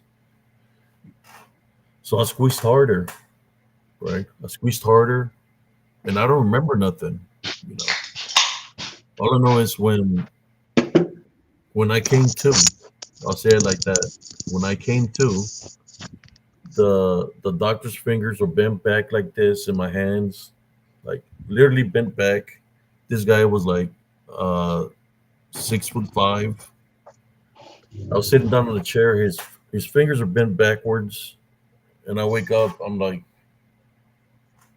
and I look at the doctor's face is like right there below me because he's on his knees. And his fingers are bent back, and I'm like all in the daze, and he's yelling. He's yelling like, "Let me go, let me go." He's yelling, "Let me go, let me go." He's freaking. His fingers are bent all the way back, and I just look at him and I said, "Are you gonna help me?" And he's yelling, "Yes, yes," because his fingers are bent all the way back, and he's like, "Let me go, let me go," fearing for his life. And I let him go. I let him go. He jumped up off the ground and jumped in his seat and started typing. And next thing you know, he's changing me to this medicine called labrictoserum. When he changed me to the labrictoserum, I'm not taking the gabapentin or dilantin. All the things that were happening to me kind of like stop, in which the medicine is better than the dilantin and gabapentin. But his fingers were totally bent backwards. I don't know how long he was on his knees. You know, I know Runner likes being on his knees a lot, but this doctor here, his Knee fingers. pad. I don't remember. I don't know how long I had his fingers bent like that, man. I got up. I was all in the daze. He told me to take my time. Only he knows what happened to me. I don't know what was said to him or what happened. All I know that he changed my medicines that after that incident. I kept on telling him for years to get me off the med, but he would never do it. But yeah, he changed me out of those meds after that. As a matter of fact, he's in charge of he's that doctor's still there, and he's in charge of all the area now. He's like the head doctor of the neurology. He's the one I see now, but he don't let me squeeze his fingers anymore for some reason. Thank you, Nivea. Well, hey man, here's my medicine for diabetes right here. I just messing with you, Runner. You cool as hell, bro. Runners are boy right there. You got some jokes from hell. I want to laugh, but I'm trying to do the show to stay serious, and I'll be seeing the comments on the sidelines, and he just funny as hell. Freaking Runner always makes us laugh. Here, I got a weapon for you, runner. Hit Abe with this. You can't. I taught him how to catch him. And, and one thing about this, that after that incident, I've seen the doctor. He's in charge. He's my doctor now again, because I had a different doctors, and he never brings up that incident of what happened today. Well, only he knows because he's the one that was awake, you know. But I do know that sometimes I have people like security follow me around in the VA facility. They follow me around, you know, where I've been at. I'm gonna show you something, So they Smurfy. I'll be follow me right back. around, because they know I'm a combat veteran. I'm more sure all those incidents are on record.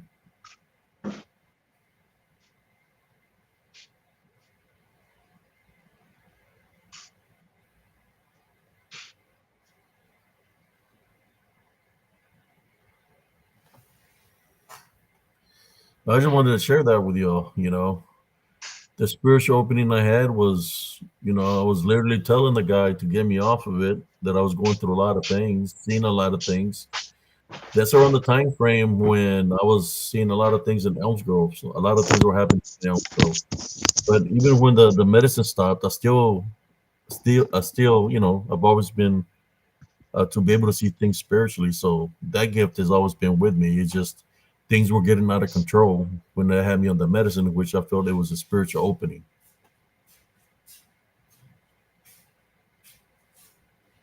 Thank you, brother Exuberance. Hey, Smurfy, Uh, I you have want to see I have the to I have to stay away from sugars. Check you it want out. y'all want Go, cousin go ahead, cousin. y'all want to see the cup I take to church with soda?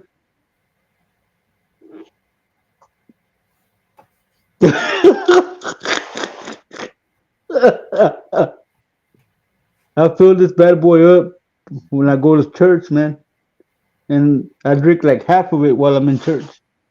This is Wow. a hundred. This is 100 ounce cup. So yeah, I take my medications on Sunday for my diabetes.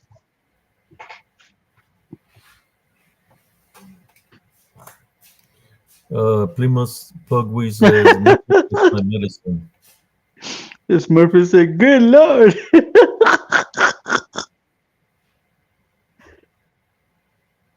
I used to fill that up with beer, Murphy. Go to church with beer. No, I used to fill that cup up with beer before I started going to church. I could get a two and a half 40 ounce bottles in it. Never's Angel says that's horrible. Just you stop the soda. It's poison. Yeah, you're right. But that soda is what's stopping me from drinking and it's stopping me from doing drugs.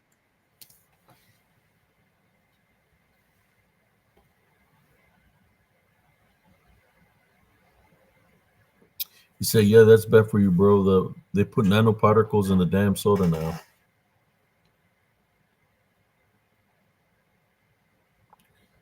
Never's Angel, let's talk to him about the soda. It's poison. Oh, Uh, why you pimping me out, Navia? Don't be snitching to Liz. Liz Delgado says I'm a borderline diabetic, diabetes. That's what they would say to me all the time, but all of a sudden they said I was diabetic. I noticed that about the VA. They just want to give you all kinds of pills as you get older. They want to throw high blood pressure medicine. They want to throw diabetic medicine. They want to throw you name it, all I was kinds on the of border medicine. too, Smurfy, until the damn immigration threw me back. Liz Delgado says I'm right at the on the border. Oh, it's Murphy. I was on the border too, but the immigration threw me back.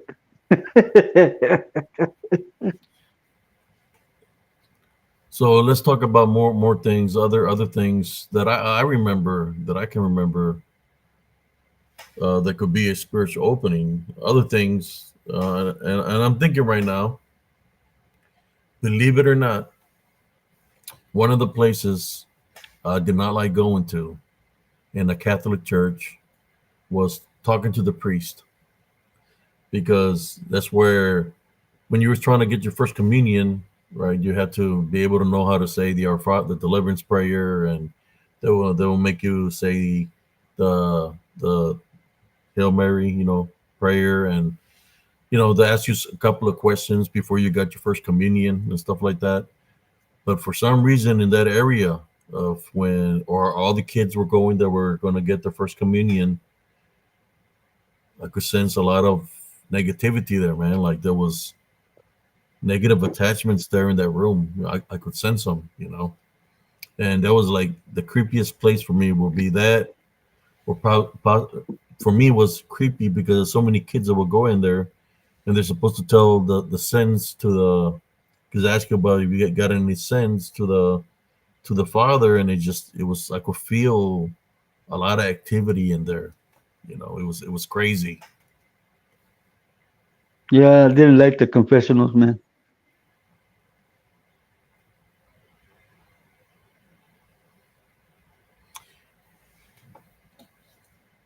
Yeah, the when you get if you get hurt at your job and they get the workman's comp and they send you to this BS chiropractors and they twist your hair, twist you there, re-injure you all the time. They're doing this chiropractor stuff, and once they run out of the funds, out of the money, they give you the boot. They leave you hanging, and you're still messed up.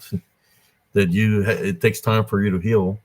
You can't, and the doctor will tell you you're good to go back to your job, but you're still injured, and it's like you can't work. So what you got to do then after that is go seek find a lawyer to send you to a different doctor. Because if you don't go back to your job, they can fire you. That's what the Walmart tried to do to me when I was working in a distribution center here in Temple. I gotten hurt and I was going through working comp. They told me that to go back to work that I was good, and it's like, man, I still feel the same way since the first day I stepped in here. Uh, but then they didn't know I had gotten a lawyer that they sent me to a different doctor for a second opinion. And normally, job sites will send you to their doctors, right? So they're paid to send you back to work. They tried to fire me, but they couldn't because I had a lawyer. So I had to go to court, and I won. Won my case against them, against Walmart. Once I won the case, that was it. Like, they let me go or whatever. They were mad because they lost. I represented myself actually, but yeah, injuries is a spiritual opening. Here we go. That's a good one. Injuries, pain, severe pain. Yeah, it took me a year of therapy to be able to walk again, cousin, after I snapped my tendon. Brother Joe Bruce says, blasphemy, only Christ can forgive sin, not a random priest. That's true. I agree, Brother Joe Breezy.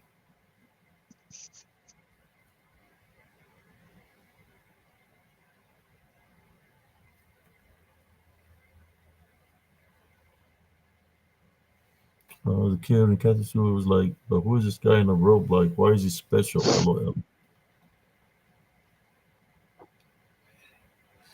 Okay, Renner says, here's a joke. Smirky had a wet dream once until he realized it was sleeping it off at the county lockup. It wasn't ever dream, but it was wet. Oh,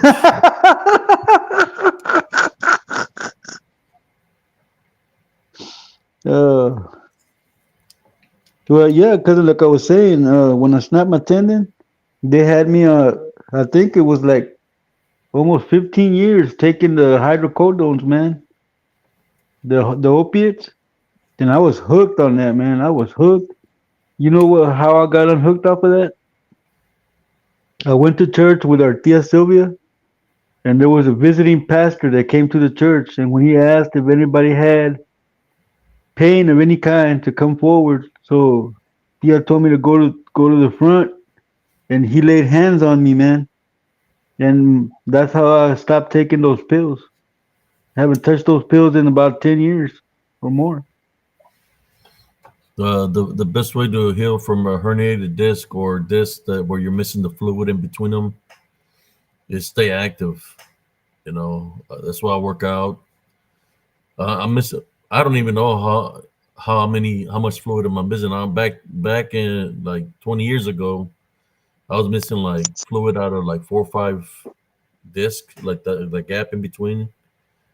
So I don't even think about it anymore. The only thing I do is just zone it out. What happens is when you're missing the fluid, your thoracic nerve gets pinched, and then it sends a pain down your thoracic nerve down to your hip and your leg.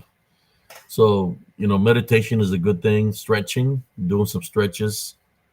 The certain stretches just to stretch to keep your not just to stretch, but to build the muscles around the vertebrae. That'll help you.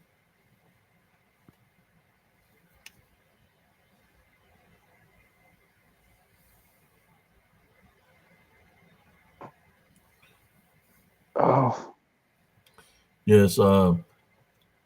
Do what helped me when I was going through that, sister Neva's angel, was those exercises to build the muscles around the vertebrae. That they teach you, the one that you can lift your hip up and hold for about 10 seconds, and you bring it down. You lift up as you're laying down, you lift your hip up. I mean, your pelvis up, and you hold yourself about 10 minutes and doing crunchies, uh, 10-second, like 10 crunchies, take a break. You have to build the muscles along the vertebrae for it to give you some support. If you don't want the surgery, right, have to build up in that way. Because they were trying to operate me. They injected me with. They took me to Hillcrest Hospital in Waco, and they had this big old machine where they injected me with a shot on my back to inject steroids, and all that did is just cause a lot of pain. When it was in my system, and it's like screw that. They wanted to do surgery on my back. I said nope, I'm not gonna do no surgery. Uh, so I just I haven't. I just don't think about it. I just zone it out and distractions. There's times like last night we was on here for about 7 hours. When I got up out of here, I could feel some pain, right? But I'm not feeling it right now. But oh, uh, look, maybe yeah, we're the exercise, same age. there's certain little exercises you can do to build up the muscles around your spine to help you the support that you need.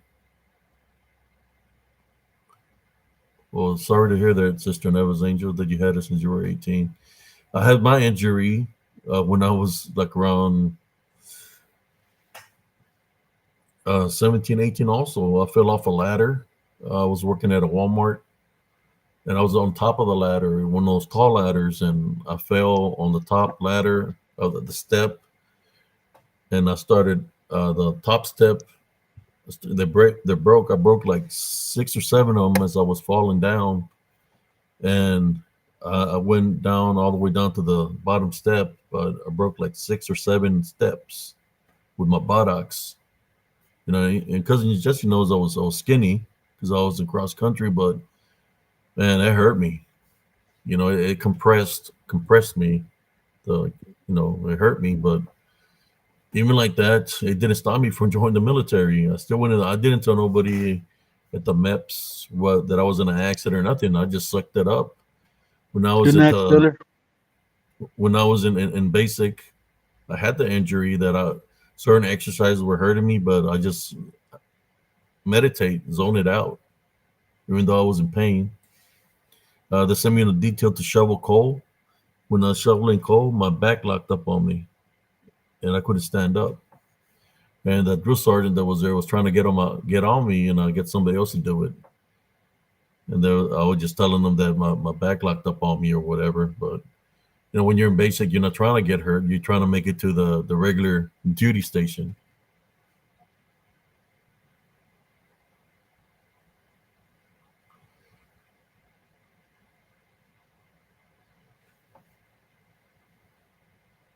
Liz Pink Feather Sabuda probably had back problems. Stellar left. Good night, Stellar. So let's go back to the conversation of spiritual openings. What other things have you witnessed, cousin? That like, something out of the ordinary that was just freaked you out, like that. I mean, I've had a lot of encounters that happened to me that are out of the ordinary. You know, things that because tonight's supposed to be a succubus incubus, but you know how we go. We talk about everything.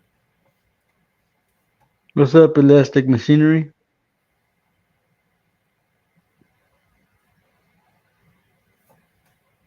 Um, Succubus and incubus, peer pressure, temptation. Uh, I got attacked. I tried to get attacked by a cougar. I'm gonna share the story with y'all. I had nothing to hide about this. When I was a teenager, I was working at Walmart. I was already 18 years old. I just turned 18. I was working at Walmart. It's a crazy story. So I was like the stock boy, stock clerk, and I had already cleaned everything up. I get a message over the intercom, and it's the system manager that's closing the day. It's a lady. She tells me that to go up to the layaway department that's upstairs because I had to help her look for a layaway, right? So I go up the steps to go look for this layaway, and as I'm walking, she's walking in front of me. She bends down right in front of me, and I collide with her, and she's looking at me like she wants me to do something with her, right? So I seen that, and I go around her. I was 18. This woman was like in her 40s, right? She wanted to lay you, Abe. So I told her, hey, what's the number? And I just played it off, like just ignored her and stuff. Uh, just trying to find the layaway. I found the layaway. Oh, here it is. Then I went to the front. When I went to the front, and she was married. Her husband was there outside waiting for her to open the door to let him in. I'm just, that was a situation where, there was a person that was a cougar coming after me. Uh, but I did not falter to the temptation. Following day, I go to work. They later on they hired me to be a receiving clerk. So I was working as a receiving clerk, and the receiving manager asked me a question, and this is what he told me. He was an older guy, like around her age. He said, "Hey, how come you just don't give her what she wants?" It's like, what are you talking about, man? I said, how come you just give it to her? So give who what? I said, how come you? And he said her name. So how come you don't give her what she wants? And I told him, how about you give it to her, because I'm not like that, man. I know her husband. I'm a respectful guy, so I'm not going to disrespect him. He's cool with me. How about you don't give it to her? And I just left it at that. After that, she started making do a lot of things, working harder than what I was already working. So I quit. I quit. I quit the job. That's like I was on that job for about 4 years. I quit that. Yeah, 16, 17, 18, 19. Like, yeah, about 4 years, 3 years and a half. I quit the job because I wasn't gonna give up my innocence to a cougar. No, but runner probably would have done something. No, runner. Quick, fast, and in a hurry. Yeah, she was trying to get me up in the layaway department. She said, "Come to lay, Abe." So yeah, and I remember when I came out of basic training, I went over there to buy some items. Yeah, I was already in the military, and all the females that were looking at me and stuff. Like trying to be flirtatious. When you're not at the job no more, you don't know who likes you or not. So I see all these women looking at me a certain way. Uh, but then she looks at me, and the lady's there. She's already a manager.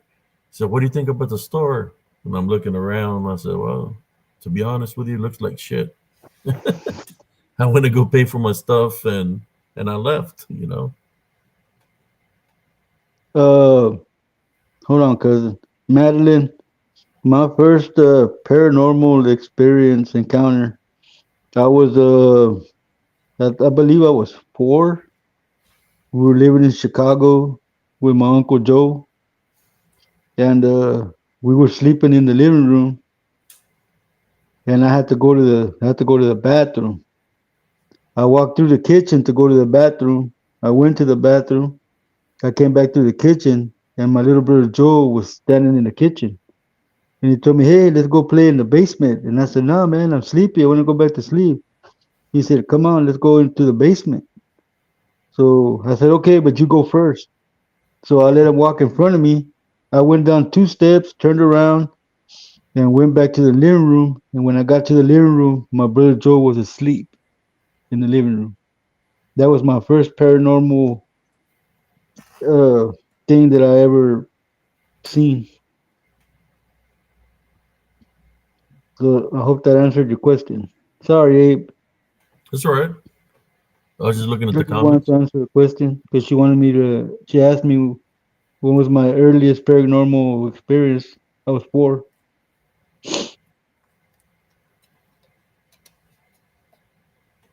I told that to a pastor one time, man, Madeline, and the first thing that came out of his mouth was demonic possession, almost demonic possession, and then he shunned me. I would go to church and he would find a way not to come talk to me and go around me. So I felt like cousin did with the Father Ralph.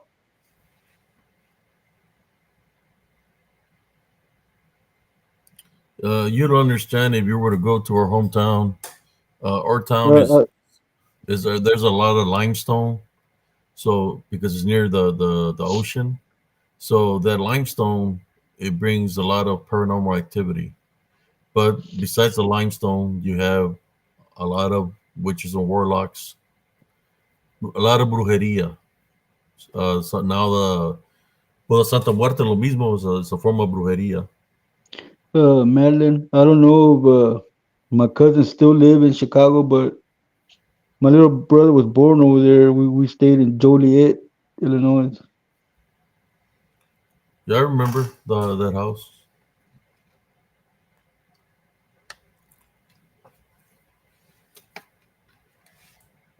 Yeah, it could be a place of temptation.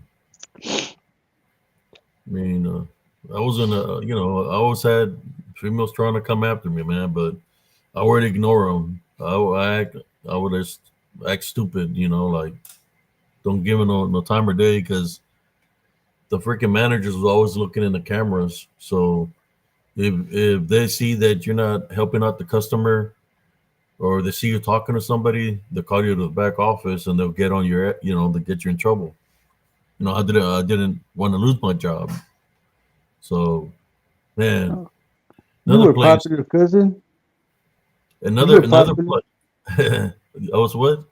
You were popular in high school, man. The Transformers wanted to date you. The Transformers wanted to date me.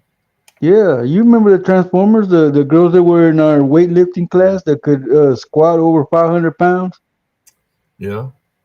They wanted to date you. Every time they see you come out of the shower and go hit the track, they were like, "Ooh, he's so hot." You know, I tell them that's my cousin, and they tell me you're an ugly frog. I said, okay. You talking about Dora Lopez and Sonia Lopez?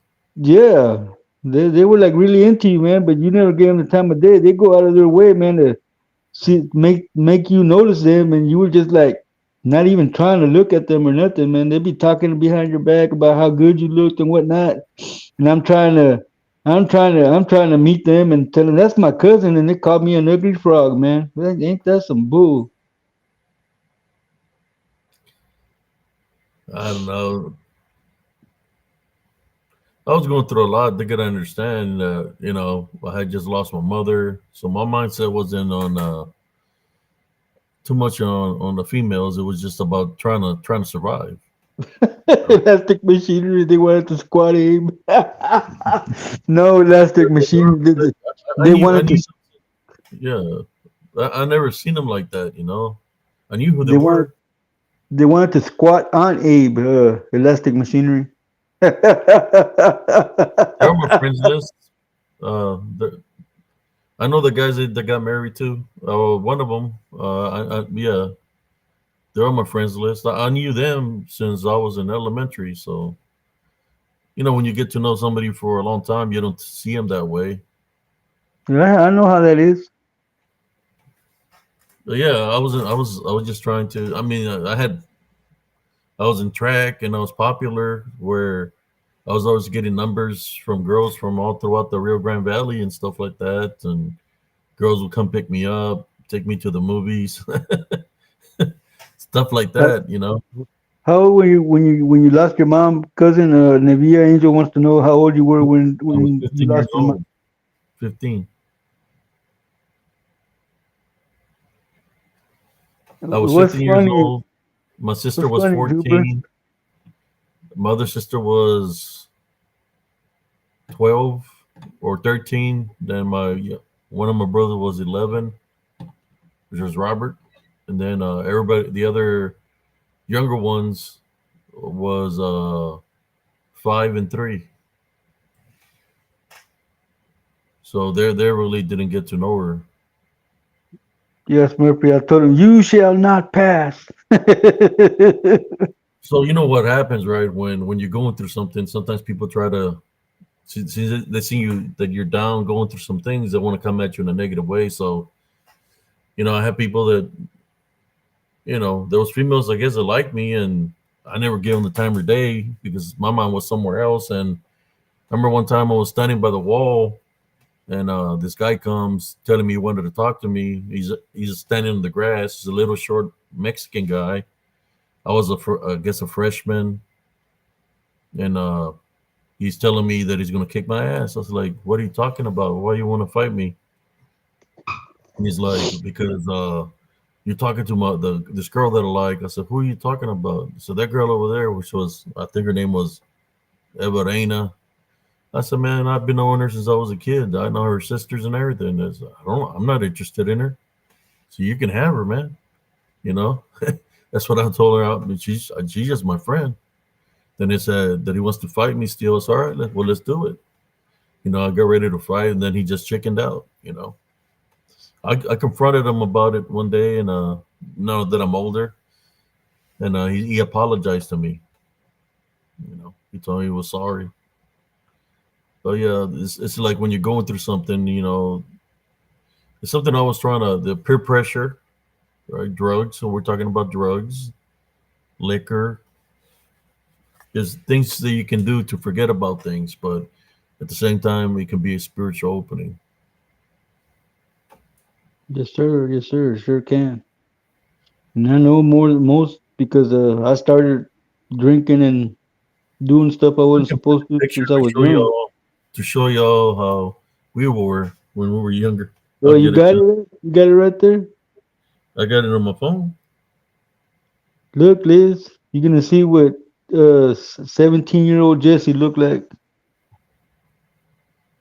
Uh,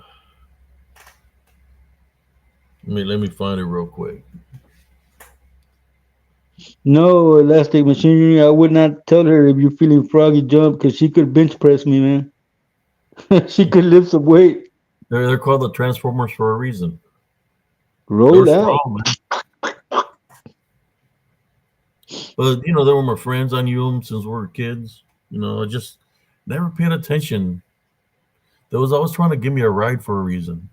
Yeah, they were trying to give you a ride, like They the would lady always from try to pick Walmart. me up when they see me running, and I would like ignore them and say, "No, I'm training." You know,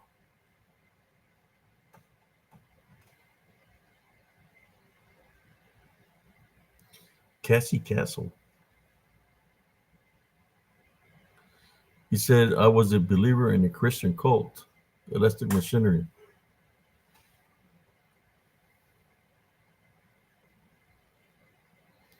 The hell? I show my pic, but my panty inbox is full. You need to wash them panties, man, if it's full. Take up your thong. The thong, thong, thong. Let me see if I can find a picture, cause I got it here somewhere. I have it, man, but it's on this phone. I can't get to it while I'm on there. I know. Explains a lot, don't it, Plymouth?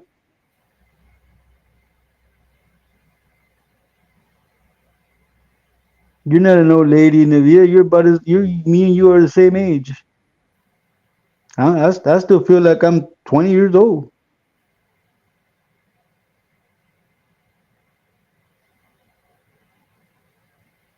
Uh, I know I had it here somewhere.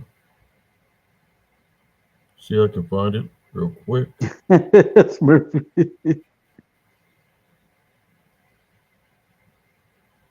Good night, Lisa Pink Feather. Good night, Sister Liz Pink Feather. I'm just trying to find this picture of when I was. I think in the picture I might have been what 17, 18. Or what do you think? How old we were there? 16, 17? I was 17, almost 18 when we took that picture, man. Let me look at my. No, it's in my old profile. Well, you look for that picture. Let me go get my charger, man.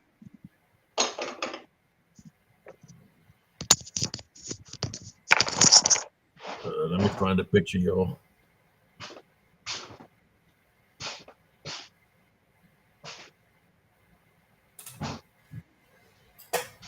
I got it right here.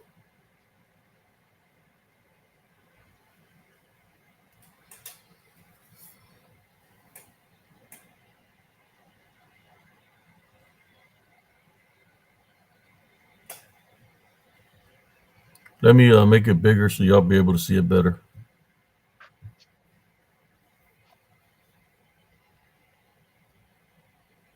That's cousin Jesse over here, the guy without the shirt. Oh shoot! What the hell?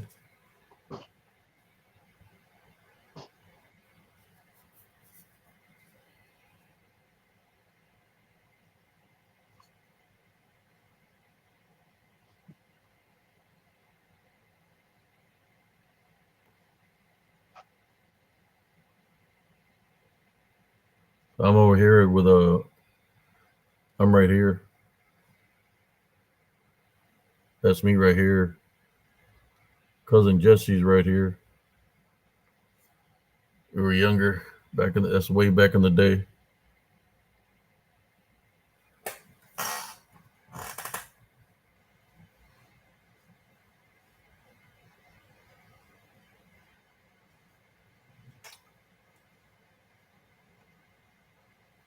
I just wanted to share it with y'all. Many moons ago, brother and sisters.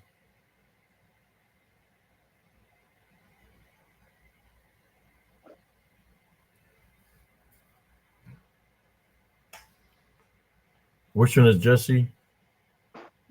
Jesse is right here.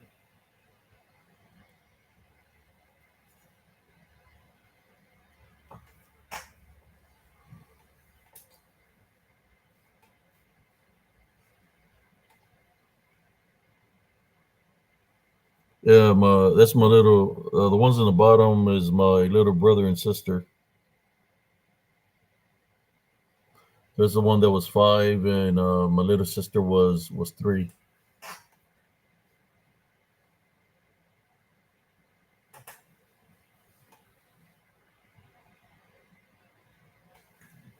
or a screenshot. Okay.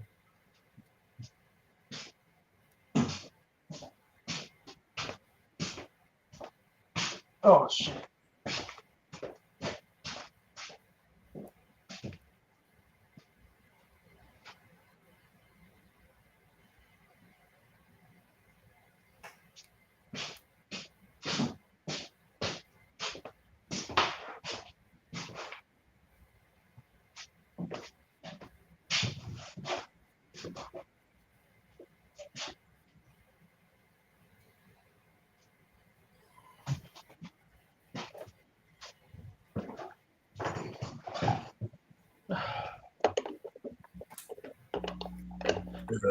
Long time ago.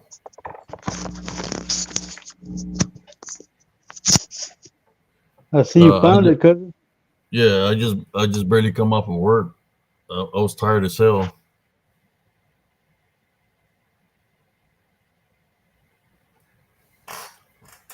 I can't believe I didn't have any fat on my body back in those days, cousin. Then I had hair.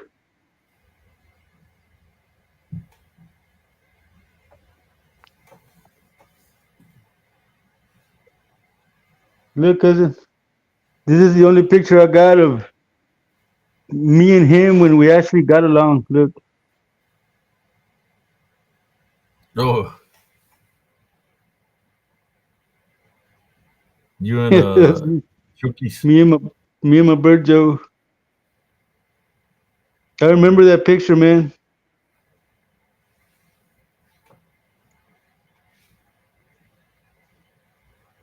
And check this out, cousin. This is when I lived with y'all, man. I was at the bus stop. Look.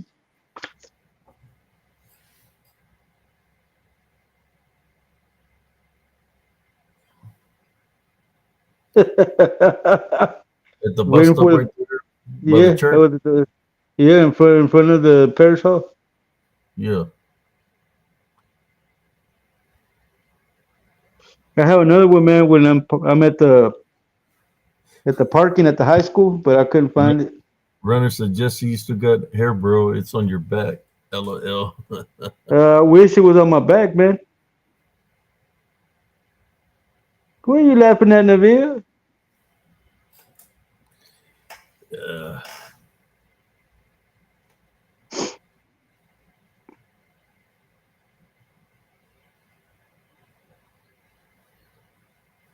Sister Liz Dagala says, too cute.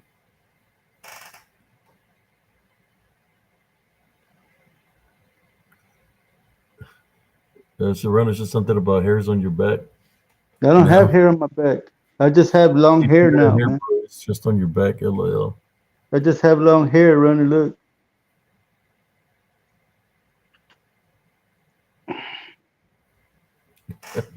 And that was Angel said, that vatos hilarious. Yeah. You come up with the Tall. jokes every time, man. It keeps the crowd entertained. I'm Uh, only like you're five always entertained with seven, the jokes. Ivy.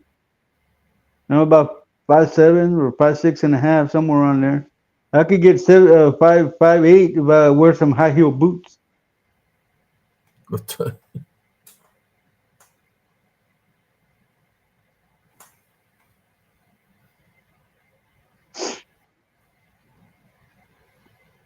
So Yeah, getting man, back to the topic, that brought back a lot of memories, cousin. yeah, When we yeah, I did really Tai don't got Chi by the nothing tree. from my past, man. Really doesn't like I lost all the pictures that I had, my childhood. Oh, so we're talking about things of the succubus and incubus. Believe it or not, brother and sisters, the succubus and incubus. You know how they enter people to attach to people. They can literally enter also, or an unclean spirit, right? Which that's what they are. They can enter items. They can enter pictures, as we're showing pictures, or an item. They can enter an item or a picture. They can also do that just to stay within the house. That you don't know that it's there because that's where it's hiding at, attaching itself to an image. Sister Liz Dagal says she's 5'2", cuz. Huh? She said she's 5'2". Dude, that she's about somewhere right about here to me, somewhere about my shoulder. That's a good height. I can work with that. Que primo. uh, yeah, well, the reason I'm saying that they could go into when into objects. That's what happened to me uh, when I lived in Elms Grove uh, at nighttime when I was asleep. You know, I don't know if it's part of sleep paralysis or what.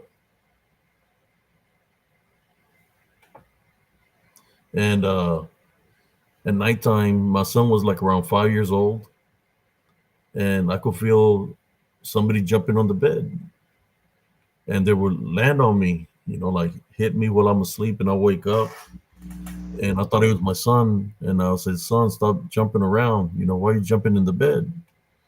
So when I go turn on the light, my son is asleep in his bed. So I don't know. Yeah, I know it wasn't him. So that kept on happening, you know, till one day I was talking to my nephew. You know, I was telling him about the things that were happening. I was trying to figure out what was going on. So we're just talking, and he said that he's been seeing some kind of activity too. So he starts dozing off as we're talking in the living room. Then I seen something. It's sitting on a little shelf or a little desk, not desk, a little table. I see somebody sitting on there that looks like me, right? But it's in a suit as a kid, how I looked as a kid. And my nephew woke up and he said, "Do you see that, Unc?" I said, "Yeah," and he disappeared. I said, "Yeah." I said, "What'd you see?" He said that he seen me like in a picture that I have in a suit. So I went up to the picture because I had it in an entertainment center. When I went to go look in the picture, the face looked different, and you could see black things moving within the face. Now I'll tell you about the dark spirits. Those black things moving, like blackness moving within the picture of the face of the picture. So I grabbed the trash bag, grabbed the picture, took it outside, and it's the only picture I had of me when I was a kid. And I burned the picture frame to get rid of whatever negative attachment was there because it was like infested. That picture came from back home. Uh, my father had that picture. I don't know he had done something to it or placed something on it, but it definitely had an unclean spirit in it. I'm just sharing the story with y'all. Once I burned the picture, right? The activity of the somebody jumped on the bed, landing on me stopped, you know, and I just got rid of it. I had to. I had no choice.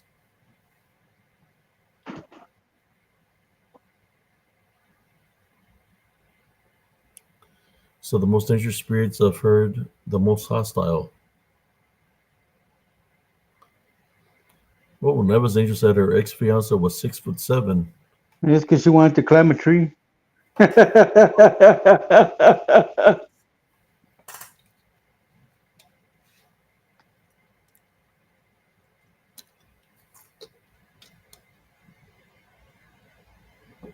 Glitter War says, I heard witches and warlocks would summon trolls or goblins to watch over married women or people in general.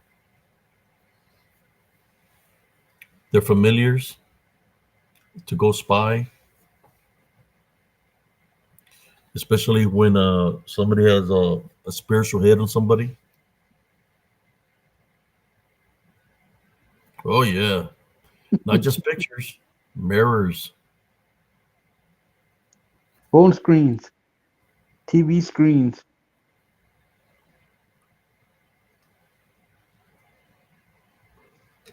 What do you mean, hush, Destiny Novia? You wanted to climb a tree. That's why you dated him because he was 6'7" and you're 5'3".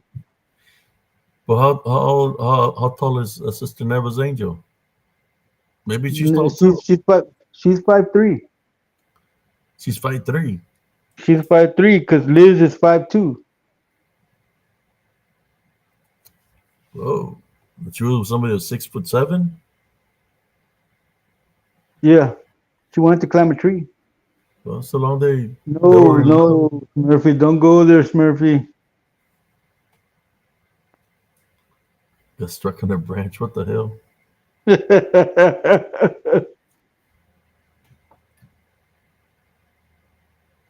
Yes. She says she loves tall men. hmm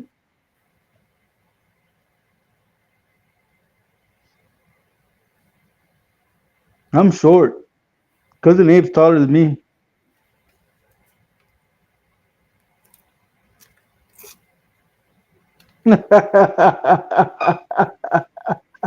Olivia, está bueno, me voy a callar. Yeah, Cousin Ivy's mirrors. 5 foot.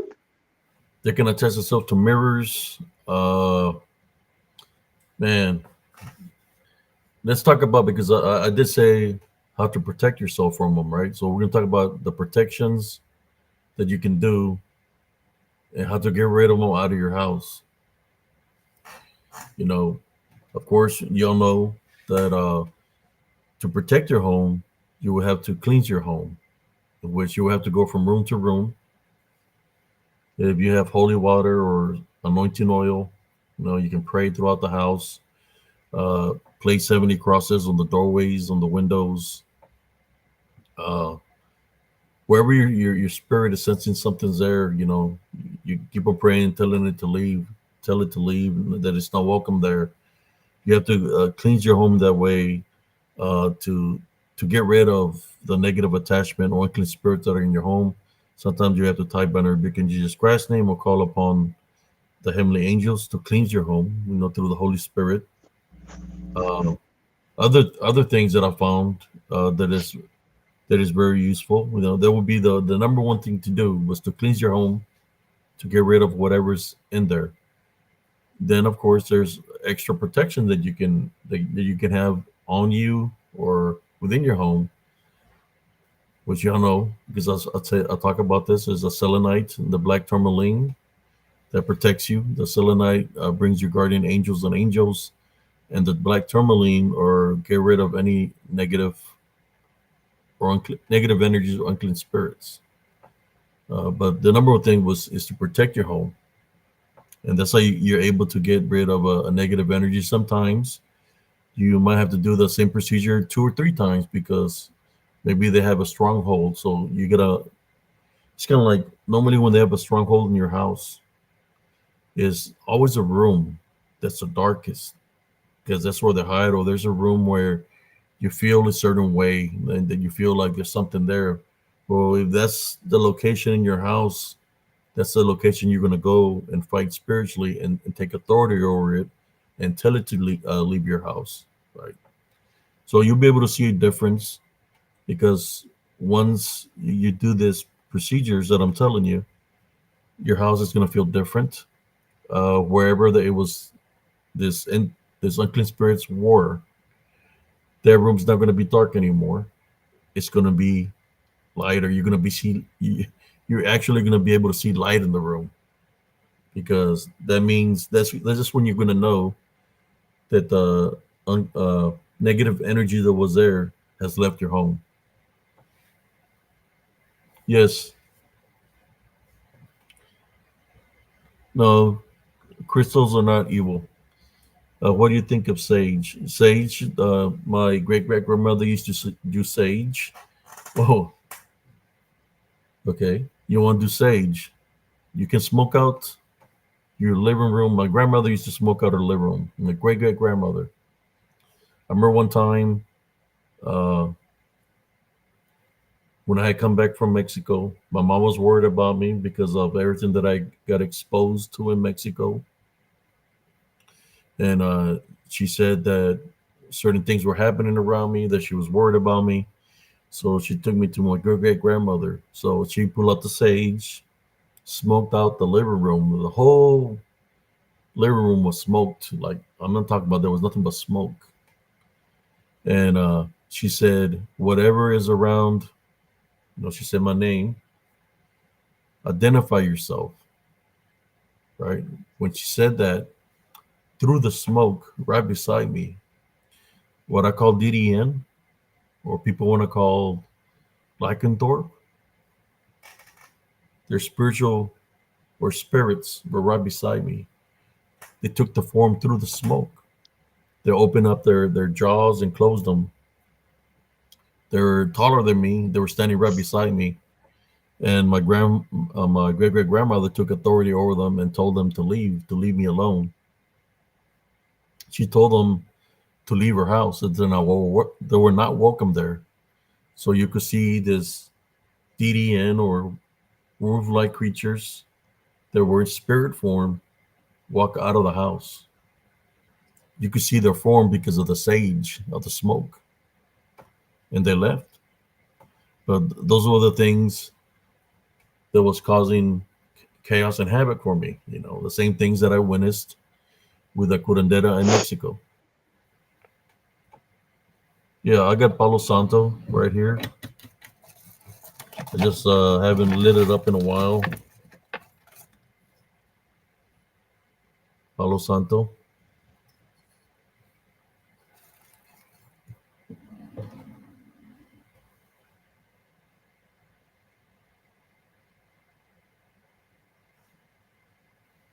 Let me see some of this. I need to cleanse this house. My sister is loca, and she makes my niece go against me. I need to go get them out of my life. I'm done with the negative shit and hate from her. Yeah, you got to do what you got to do. Sister Neva's angel.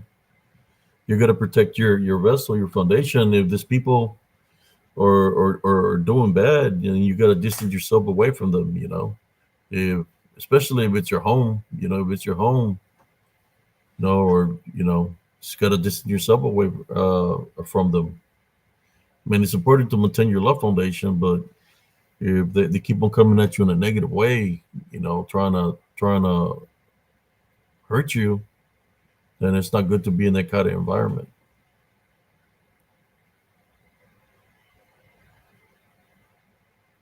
Yeah, you can place salt around your home. Oh yeah, I have that. I have some sage that's got what do you call it, like rose petals on it. Let me see if I can find some here. I got stuff all throughout the house.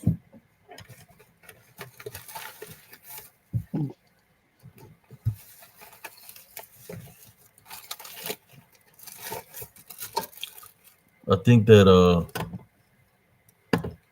the sage I got some yesterday, but I want to share something with y'all real quick.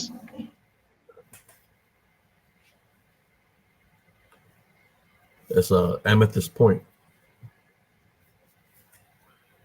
I keep it in here, keep it out of the sun, so the amethyst point won't fade out. Look how big it is.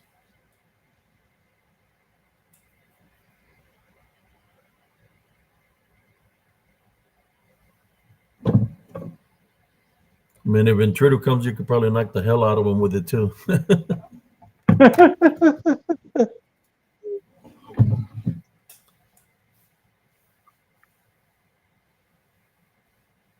uh, I was going to say something. I just lost my train of thought. Just thinking about my Lola. This was my great great grandmother's name, my Lola. How old did she live, cousin? Do you remember her? It was way over 100, cousin. Way over 100. She would always tell me stories about the balance when I was growing up. She would cry when she would tell the stories, and she would say about there's a about the balance. She talks straight up about the about good and evil. I try to tell you how to be, what to look out for spiritually, and stuff like that. But I remember when I go to her house where I like playing with the pigeons because she had pigeons, and there was always this man standing. He was always sitting by this. There was like a little a shed, and there was a chair outside, and I would see this man sitting there. He always had muddy boots.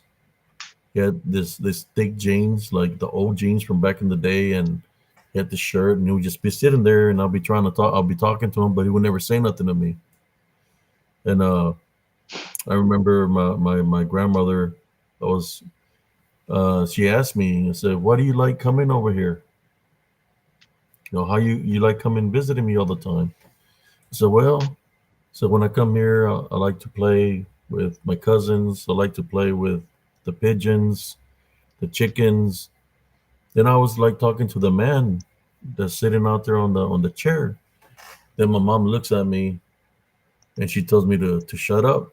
You know, it's like, and then my grandmother says, I guess because she's like, so what, man? And and my great grandmother said, let him speak. Well, the man that's out there, and she's like, y qué es lo que está usando? ¿Qué es lo que tiene? I said, tiene unas botas, botas cafés con soquete, you know, brown boots with mud. Tell him the color of jeans, the shirt that he's wearing, the colors. And ¿cómo se mira? Pues, and I tell him the complexion. And then she asked me, is there anywhere else you see him? I said, yeah. And I pointed to the room that's right there. And there was a room where she had a lot of clothes hanging. And I would always go there and play, and I would see him sitting on a chair by the window, looking out the window. And I pointed to the chair that's in there. And then she just freaked out, and she told me that I was spiritually blessed, and my mom was freaking out. Like, my mom knew that I was spiritually gifted, but she freaked out. My mom freaked out because I basically the man that I described, I never met in my life. But the man I described was her husband, which would be my great great grandfather. That there's no way I've ever met him in my life because he had passed away before I was even born. But I described him to the T because I was seeing him. So, yeah, how many people know about my gift within the family, Primo? Everybody. Everybody. That's Like, because like my sister, my older sister, she knows your gift, and every time she comes to me with something, I tell her, you know what, I can give you this advice, but if you want better advice, call Abe. My brother Joe knows. My brother Gilbert. You know. everybody in the family knows, man. I mean, we So, all have the gift. We all have yeah, the gift, cousin. But when it comes to how good we have the gift, you are the strongest of us that has the gift. I put it to you like that. You are the strongest one. 'Cause I can see, I can feel, but I can't do what you do. I don't have the love foundation strong enough like you. And I tell everybody, man. I tell everybody when it comes to the gift, cousin Abe is the strongest in this family. And hey, you gotta give credit where credit is due, primo. Así como es al chile, así es, bro. I You had can't hide. there was a my aunt worked in my aunt one of my aunts works in the emergency room, right? Uh, I had this dream of a woman cutting a head of a chicken and was spilling blood on something. When in the dream I could see like there was candles because you could see the reflection of the candles, you know, the wall. Then when I looked at the lady, I recognized the lady. This woman was a woman that was with my father. So I woke up from the dream because the chicken or the rooster had no head, and she was you could see the blood dripping off of it. So I felt that it was dealing with me. So I got up and I prayed against it. You know, I prayed against whatever she was trying to do. You know, I call my sister and I tell her about the dream. It's like, oh, it's probably just a dream. It's like around 2:33 in the morning, like 3 something in the morning when I call my sister. So around 6 o'clock, I get a phone call from my aunt, and she said, "Hey, I got something to tell you." I told her I already know, and she's like, "What do you know?" I said, "The lady Natalia, she's not here no more." And she freaked out. And she's like, "How do you know this? Who told you?" I said, "I know." And she's like, "How do you know if I'm the only one that knows about this? I'm the one that works in the emergency room." I said, "Because I seen her in a dream last night and I prayed against her that she was trying to do something bad to me. And I know she's not here no more." And basically, that's what happened. She was trying to wish something bad towards me. And whatever she tried to do, it backfired on her. I got the picture. I'm going to show it to y'all. So, you know me here at Spiritual Encrypted Encounters. We're about proof, right? The only person that I've ever given a picture of me was my father when I was in the army in my younger years, right? So I'm going to show you the picture, and when you see this picture, and I'm going to make you bigger in the moment, cousin Jesse. We want well, let me make you bigger right now, because we don't want to offend Sister Liz Delgado. We want.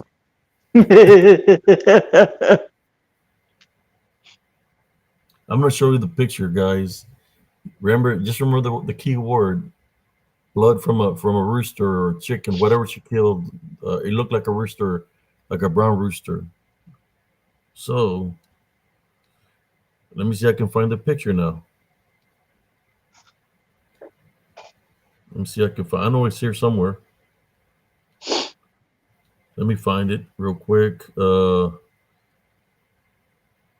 ahead and say something, cousin. Let me find this picture so I can show it to the members here of Spiritual Encrypted Encounters.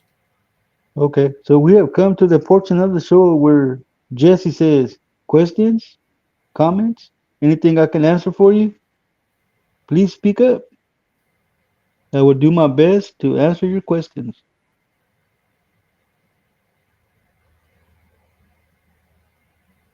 No? Okay. Let me see.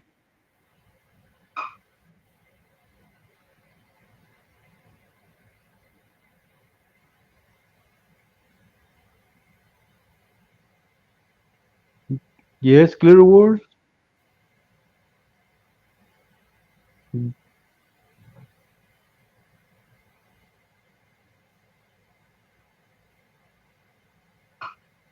Okay, Elastic Machinery. Enjoy your viewing.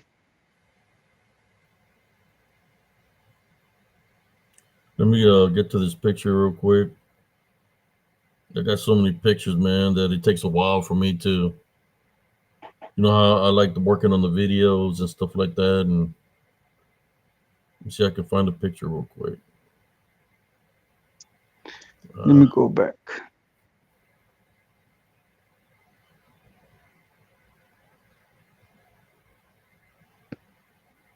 Yeah, Elastic Machinery. Everybody in our family has the gift to be able to see since they're at a very young age. I have a grandniece that she sees the man with the hat.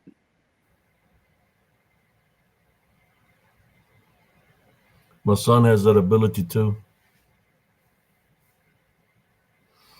Junior, Mm. you can see things that, you know, I said, what? I said, you see something in your room or outside your door, tell it to leave. He said, it's not your friend, it's something that's trying to infiltrate. Because he sees also. He said he seen a shapeshifter skinwalker by the Belton Lake that him and his friend were going towards Belton Lake, and that he seen something on the road. At first he thought it was a person that was jogging, but when they got closer, he thought it was a deer. But then when they got even closer, that it looked like a dog with big muscles. But he said he was on twos. And I remember that day he come to the house and he's like, Dad, I think I seen the shapeshifter skinwalker by the Belton Lake.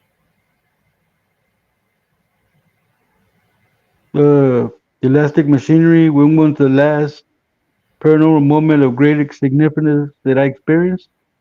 That would be when I saw that werewolf in Mississippi, Elastic. And when I Found it. saw it, okay. Here you go, guys. Check out this picture. Right up. Let me change it back to the screen, the other screen, real quick. He gave me this picture after she died. Look at the picture. It's got traces of blood on it. Wow. Remember I told you it had chicken blood on it? I got rid of the Uh huh. picture and I just took a picture of the picture, but I got rid of it. I burned it. Wow. It's got the blood chicken blood on it. There's a picture that she used trying to wish bad upon me. Yes, He tried, Glitter Wars. he tried to give me that picture, right? And I already knew. I said I burned it, and I told him. I said, why would you let her try to do something like that to me?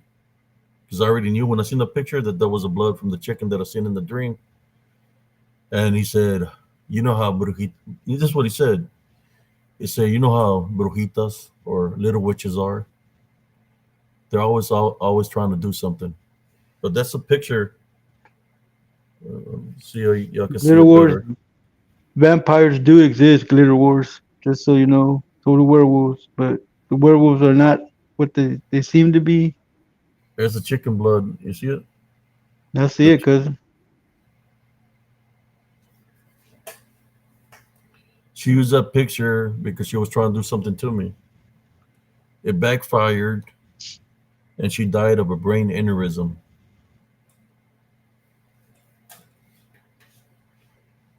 So if I were to have my aunt one day on the show, I don't know if she'll do it or not, but she remembers that day. She tells me, "Yeah, I remember when you said that to me," and I was like, "How does he know? He don't even work for the hospital." Man, I'm a person with many special skills when it comes down to the spiritual aspect of things. So I think there was a day here we were doing a show like 3 days ago, no, 4 or 5 days ago, that I seen something and I said, "Hey, you're not welcome here." And I said, "If there's anybody trying to do any witchcraft or necromancy against spiritual encrypted encounters, we tie bind and rebuke in Jesus Christ's name." Well, then a certain individual died of, I guess, a heart attack. Damn shame you didn't go to the funeral. You know how the guy came in here talking about that? Well, that's why you shouldn't have been trying to do something to me or to the members of spiritual encrypted encounters because we will fight spiritually. I don't have to do nothing physically against anybody, but if I have to, I have no choice. I will. But it's all handled spiritually, especially when it comes down to witchcraft and necromancy. So I'm gonna tell my love foundation and place Jesus Christ first. He handles my spiritual enemies accordingly to what they're trying to do to me.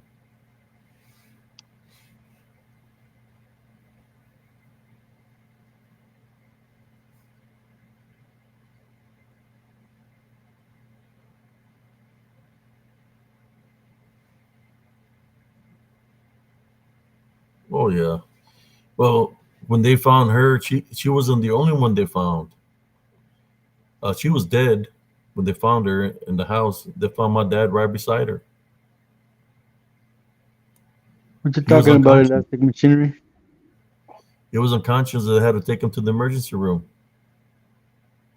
where he had been laying there for days, and I guess maggots were coming out of his back or something. I don't know because he'd been there on the ground for so Wow. long. That's when he lost his leg. He lost his leg.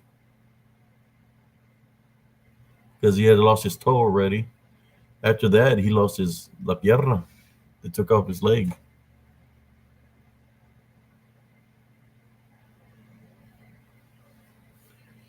Well, accordingly to my understanding, she was the main wish of that region.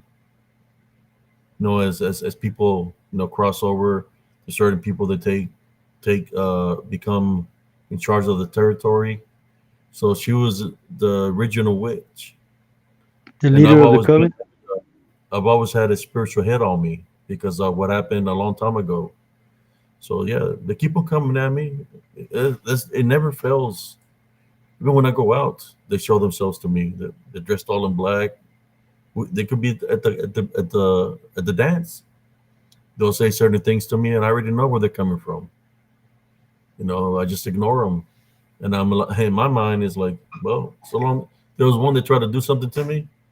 She next week I see her, she got a broken leg.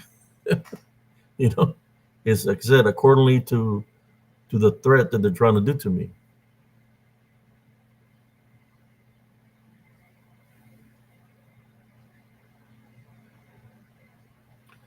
Yeah, because you see that 7 times fold is for everybody that was participating, coming up against me. So if they were all in cahoots, do something wicked, well, it's going to go to every single one of them. So when he came in here, it was more of not mad because I didn't go to the funeral. He's because he was scared of what happened, and he should be scared. That's why he shouldn't be dabbling with a cult or witchcraft and necromancy. That's when they know that I'm a man of God. I'm not how should I say, fakes like them or like the people that they're affiliated with. I'm the real deal. I've been fighting spiritually all my life. I think that's what they found out yesterday. That Brother Ape CS is who he says he is. And yeah, when you got Jesus Christ, I'm just a vessel. I'm working for him. The one that should be afraid is Jesus Christ. He is my protector, my avenger, and he will hand people accordingly. That individual said a threat to me yesterday. I'm ready to fight physically if I have to, because I train daily. But at the same time, I leave it up to Jesus Christ. So he can do something right. Is ask God for forgiveness for threatening me because, like I said, the Heavenly Father takes care of my enemies because he wants me to continue to do the works that I do.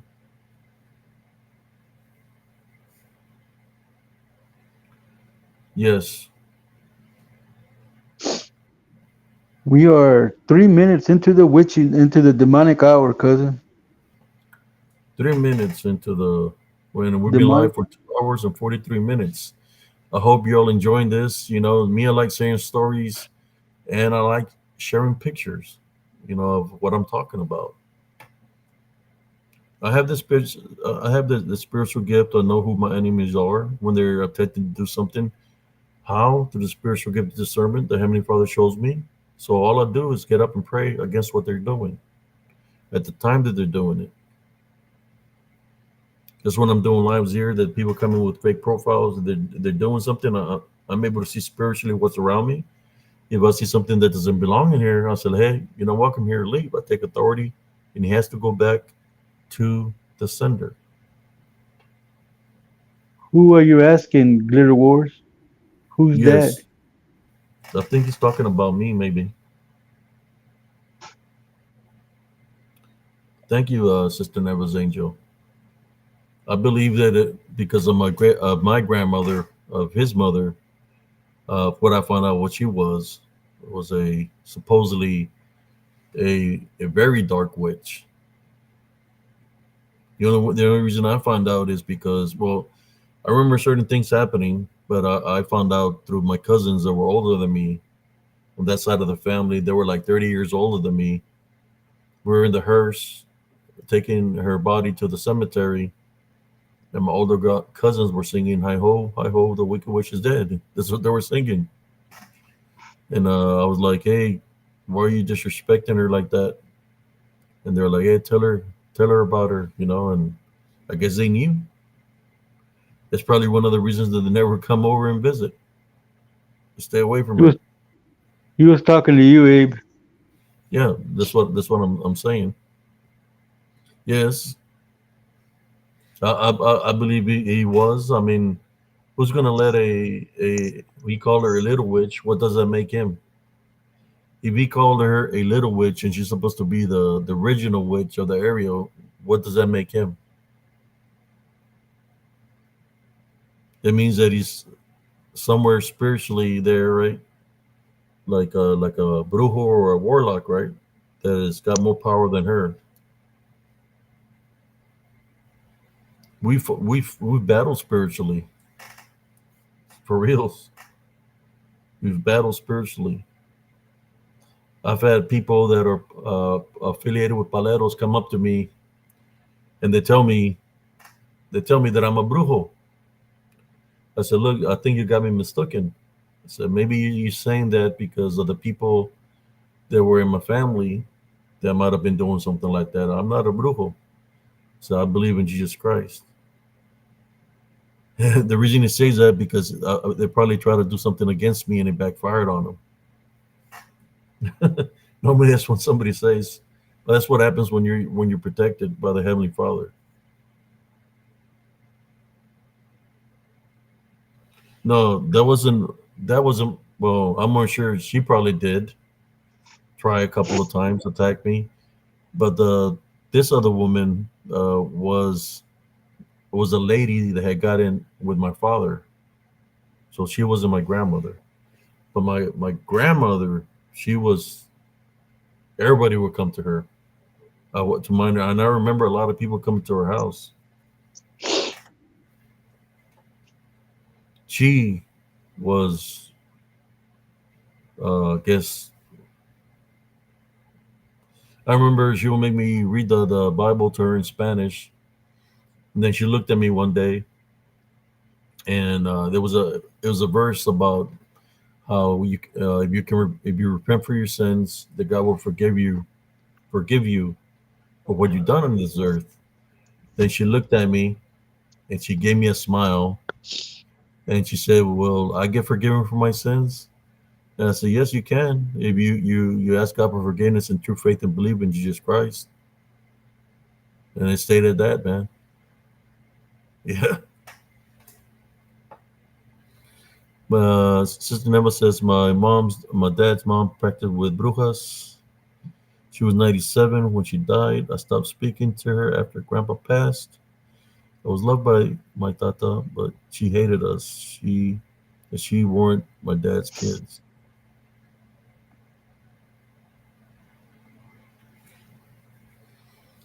So yes, it's called spiritual. I mean, I could change the whole name by itself just by the wisdom and knowledge that I have, or cousin Jesse has. I could change the name of Spiritual Encrypted Encounters for something else. But in all the podcasts that I've been on, everybody knows me as Spiritual Encrypted Encounters. I could say change to something completely different because we I could change it to the chosen ones if I wanted to because I was born into this. You know, Thank you, Deborah. the chosen ones or God's children. I could change to a whole different thing. Spiritual warriors. We all cross paths for a reason. Just put it that way. Uh, that everything that the Heavenly Father does is not it's done by it's not a mistake. It's done intentionally through Him. That's why we're here for a reason to Thank help you, out Navia. spiritually.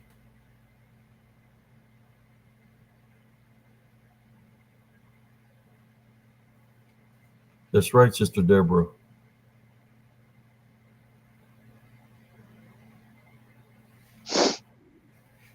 In my lifetime, brothers and sisters, I'm going to be honest with you. I've seen a lot of people come and go. when it comes down to spiritual warfare, I've seen a lot of people come and go that come at me trying to wish something bad towards me. I fight spiritually against ever since I was a kid. I fight spiritually against them. They're not here no more because they passed away a long time ago. No, it goes by the intent. If the intent that they have towards you it's death, and it goes back to them seven times fold. If it's one person, that's set by seven.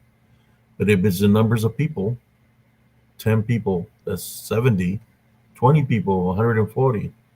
It goes back to as many people are involved, the seven times fold. Bless you. That was Xavier.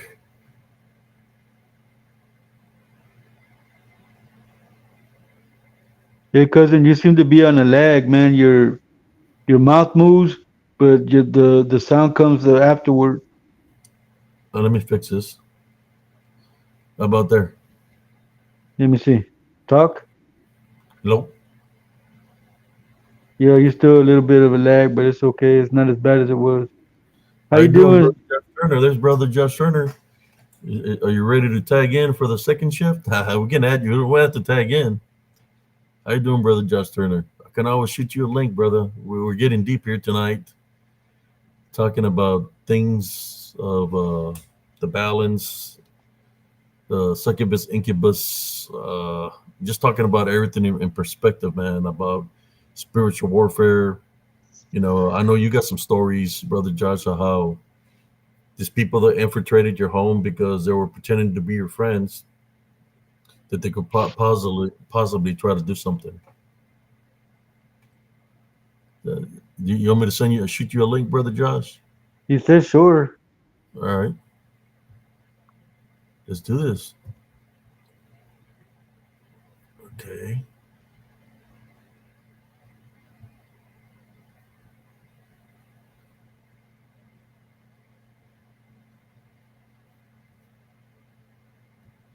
Tag you it.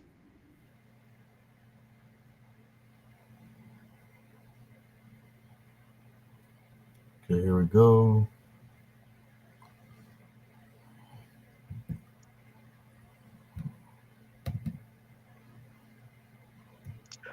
Ooh. All right. I send them a link. Go back to the live. Uh, Olivia, she said Fix she the got me here problem, for. cousin? Let me Or see. I'm still lagging a little bit. You lagging and you got a squelch. Squelch.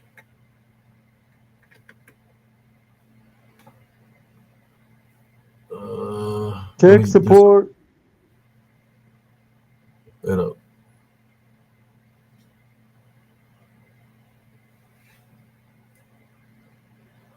Okay.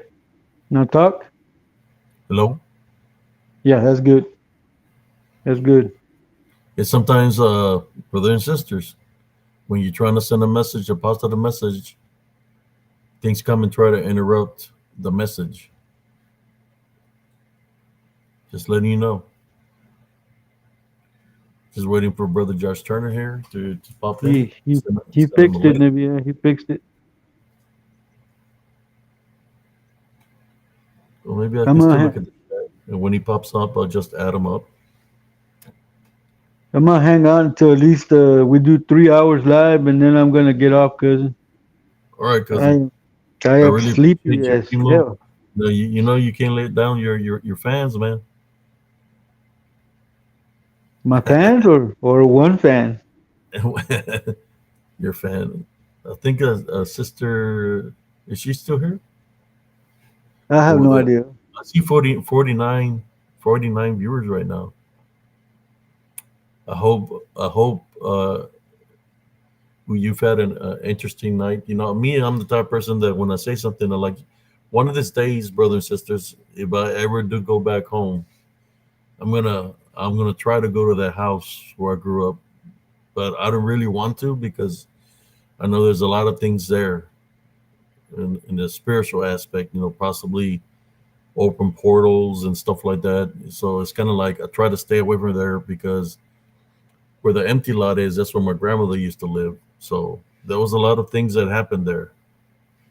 And of course, the uncle. I don't know, man. It just You yeah. know what I What's remember most? The most I remember, man, is that poor dog that was tied up over there by your grandma's house, the Ali. Ali? Yeah, I remember that dog. The sister never said it's 114 in Arizona.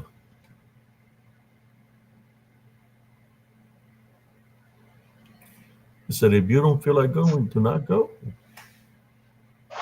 It would be a good No, trip to take. I would one like to day, go but with you. I haven't been to the valley in a very long time, cuz maybe one day, I don't know. I'll see. I haven't been back to the valley. It's been a very long time. Tia Sylvia lives down that street, man. I know. I remember. She lived where Uh, John Sines used to live. no, she lived where Benita used to live, or close to Benita's house on that side of the street. She doesn't live where John Sines used to live, the White You House. know, yeah, you're right. And I'm gonna have to shave this thing off, man. It looks all white. It looks like I dipped my damn chin in white paint.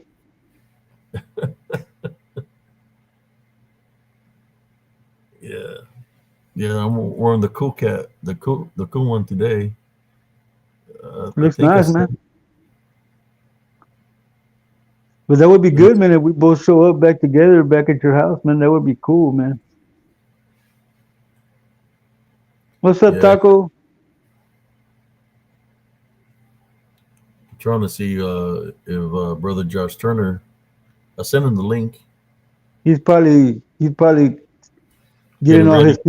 getting all his people to come in with him. Oh yeah, yeah. It's been like you coming doing the late night shows with me. I don't mind doing shows, man. You No, know that's me. cool. He's got a lot of knowledge, man. Yeah, I like it when he comes on. When he comes on, dude, I want to get out and just be a fan listen. in the chat. Yeah, And that's because I've only met him a couple of times that he's come on here. I don't really know him. But he sounds like a pretty good guy. yeah. Yeah, we know about a dog man. We made him Yeah, sit and fetch. it's kind of like all these people that come after him. It's like they try to go after the biggest guy. They're gonna get their ass whooped. You know what I'm saying? He's very tall, man. They can come after me all they want to. Doesn't matter. I'm a short guy, man, but I got a lot of fight. Is having okay? Let's talk about this because we're talking about uh, having hatred, anger. That's of course a spiritual opening. So we have to be careful, right? Especially we're doing this works where we're trying to guide people spiritually. We have to be very careful. That's why yesterday I was staying calm to the best of my abilities because I know what he was trying to do. What he was trying to do is trying to for me to get upset. So if he was trying to send something my way, it didn't work. It stayed with him. I was just calling him out on his bullshit, man. Because as soon as he came in, I knew that he was on some bullshit, man. I saw that cape. Yeah. Always been that way, Nivea. Once I get a hold, I don't let go. Jesse is a little pit bull. Yeah. I just stand clear, man. Let him do his thing. Hey man, and I didn't go off on him, man, but I was letting him know that I knew what he was up to, man. He was He on came some in here. bullshit. He left here thinking he accomplished something. The only thing he He did. accomplished is making himself look like a fool because He showed his he's ass. he can't play the game we play, man. Or we're just real people, so we don't play games. We're just realists. So you can take that BS somewhere else. Hi Morgan, ¿cómo estás? Yeah, yeah, I know what I was doing. There's brother Josh right there. Okay, there you go. By popular demand, we got brother Josh Turner. Everybody's night owl, the night owl people that love Josh Turner in here. Oh man, let me tell you. So I just went to look up, you guys' show, um, and I was doing some work on the computer, and right below your show pops up this crap, like the right there with that douchebag farting, Hmm.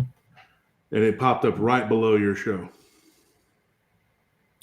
like immediately. I don't know why in the hell that would show up right below you, but it did. It's Wow. freaking On YouTube. yeah. Like when I went to YouTube on my phone and looked you guys up, like it popped up like right below, and it's farting, and he Crying said, again. yeah, he's just talking trash. It's like he says, anyone that says I'm going to do it in his voice. Anyone that says that I've ever hit my wife is nothing but a straight up lapdog liar for Bear Turner. He calls me Bear. I mean, having it. And he puts having, like, he's trying to make sure he's an ignorant, stupid hillbilly. He says, I ain't having that. Hurry up and take down my comments, Abe Sears. Don't want anyone to find out the truth. The truth is in capital letters about you now, do you? First of all, I want to say this, Barton. What do you know about the truth? All you've done is spew lies, like the girl from The Exorcist spews green fluid. That's all that has come out of this fake person's mouth about either of us since this whole thing has started. And then the funniest part here, this is hilarious. This is hilarious crap here, dude. Let me get my glasses so I can talk about this mentiroso here. He says, and then he's got all these other dummies on there that are talking. Yeah, you're the best, Yeah, you're sure, dude. Whatever. Really disappointing this kid, DJ Tyler over there. 100%. Yeah, whatever, Tyler. Sad. But he says here in some of these replies, which is just absolutely nuts. He replies to every single one of these people. He's got time on his hands that I just don't have. So Susan something or another says here, do these grown men ever get tired of drama? They are worse than high school girls. Dude, who was the one that came over here and attacked us? Okay. And then he's like, they are, Susan. Mentally, they've never left the schoolyard playground. So then a werewolf, this other dipshit, he says, how do you know that, monkey business? And I guess it's because the monkey business person had said something that Barton took down. So any comment that challenges their narrative, they take it down. Yeah. So you can't have any kind of retort. I don't know who that is. I think he caught him lying. Yeah. And then he says, no, I didn't. Like, I guess he's on there. He's arguing with Monkey Business after he took down Monkey Business's comment. Okay. So he says, no, I didn't. He's only saying this because Bear told him to. I've never done anything against this dolt. He's just a puppet on his master's strings. Wow. Yeah. So then here, this is what this werewolf guy says. He says, I suggest you cut contact with Josh. This will never end unless we as a community end it. I have cut all contact with Josh. It had nothing to do. I had nothing to do with this. I believe you, Barton. First of all, werewolf, I don't know you. So how in the hell did I ever have contact with you? I don't have contact with these people. I don't, Barton had like 119 people or something like that in his chat yesterday when he had the drunk baboso that came on talking all the crap. He was going to throw chingazos on everybody. Shut up. Cállate la boca, pendejo. Siéntate. What the hell are you even talking shit, man? He's over here talking all this running his mouth, flapping his crow wings. And so he says here, suggest cut contact. Like I never had contact with this fool, right? So I don't know you, werewolf. Okay, he's a brutal badass werewolf, right? Or whatever. And then Bad Monkey Business again, I guess, is arguing with him. But of course, Barton's he's got the retardation. So what this man did was he cut off everything that the other person was saying. So all you get is him replying a bunch of shit that nobody knows what he's talking about. And then he says, a couple months ago, so now he enlisted Sergeant Stupid to be his mouthpiece. So I enlisted you to be my mouthpiece, okay, because I needed you to defend me, okay? So that's not what happened. And then he says, listen to this part. This is the funniest part, man. And you guys tell me, Jesse, Abe, this is crazy. This is what this stupid guy says here. This is Barton. Funny, he never even looked at me the wrong way when I was down there with him for 3 days last year. Same with Baby Bear. I guess I'm Baby Bear. What are these dumb names he comes up with? He's like, and I was with him for 9 days. Now that I'm 1,000 miles away, they are both suddenly Billy badasses. What? Because I wasn't, dude. Because I wasn't there. Is delusional enough to think that Barton could whip either one of our asses. Okay, they need to just go and just, I'm telling you, Barton, this is a message for you. You really think you had even a snowball's chance in hell to whip my ass? Dude, he saw me smack a guy. Okay, it happened. I'm not proud of it, but this guy tried to steal from our property, and they nearly ran us over. He saw me smack the dude, right? And then when I got loud in front of him, he jumped like a rabbit, like a scared, like that.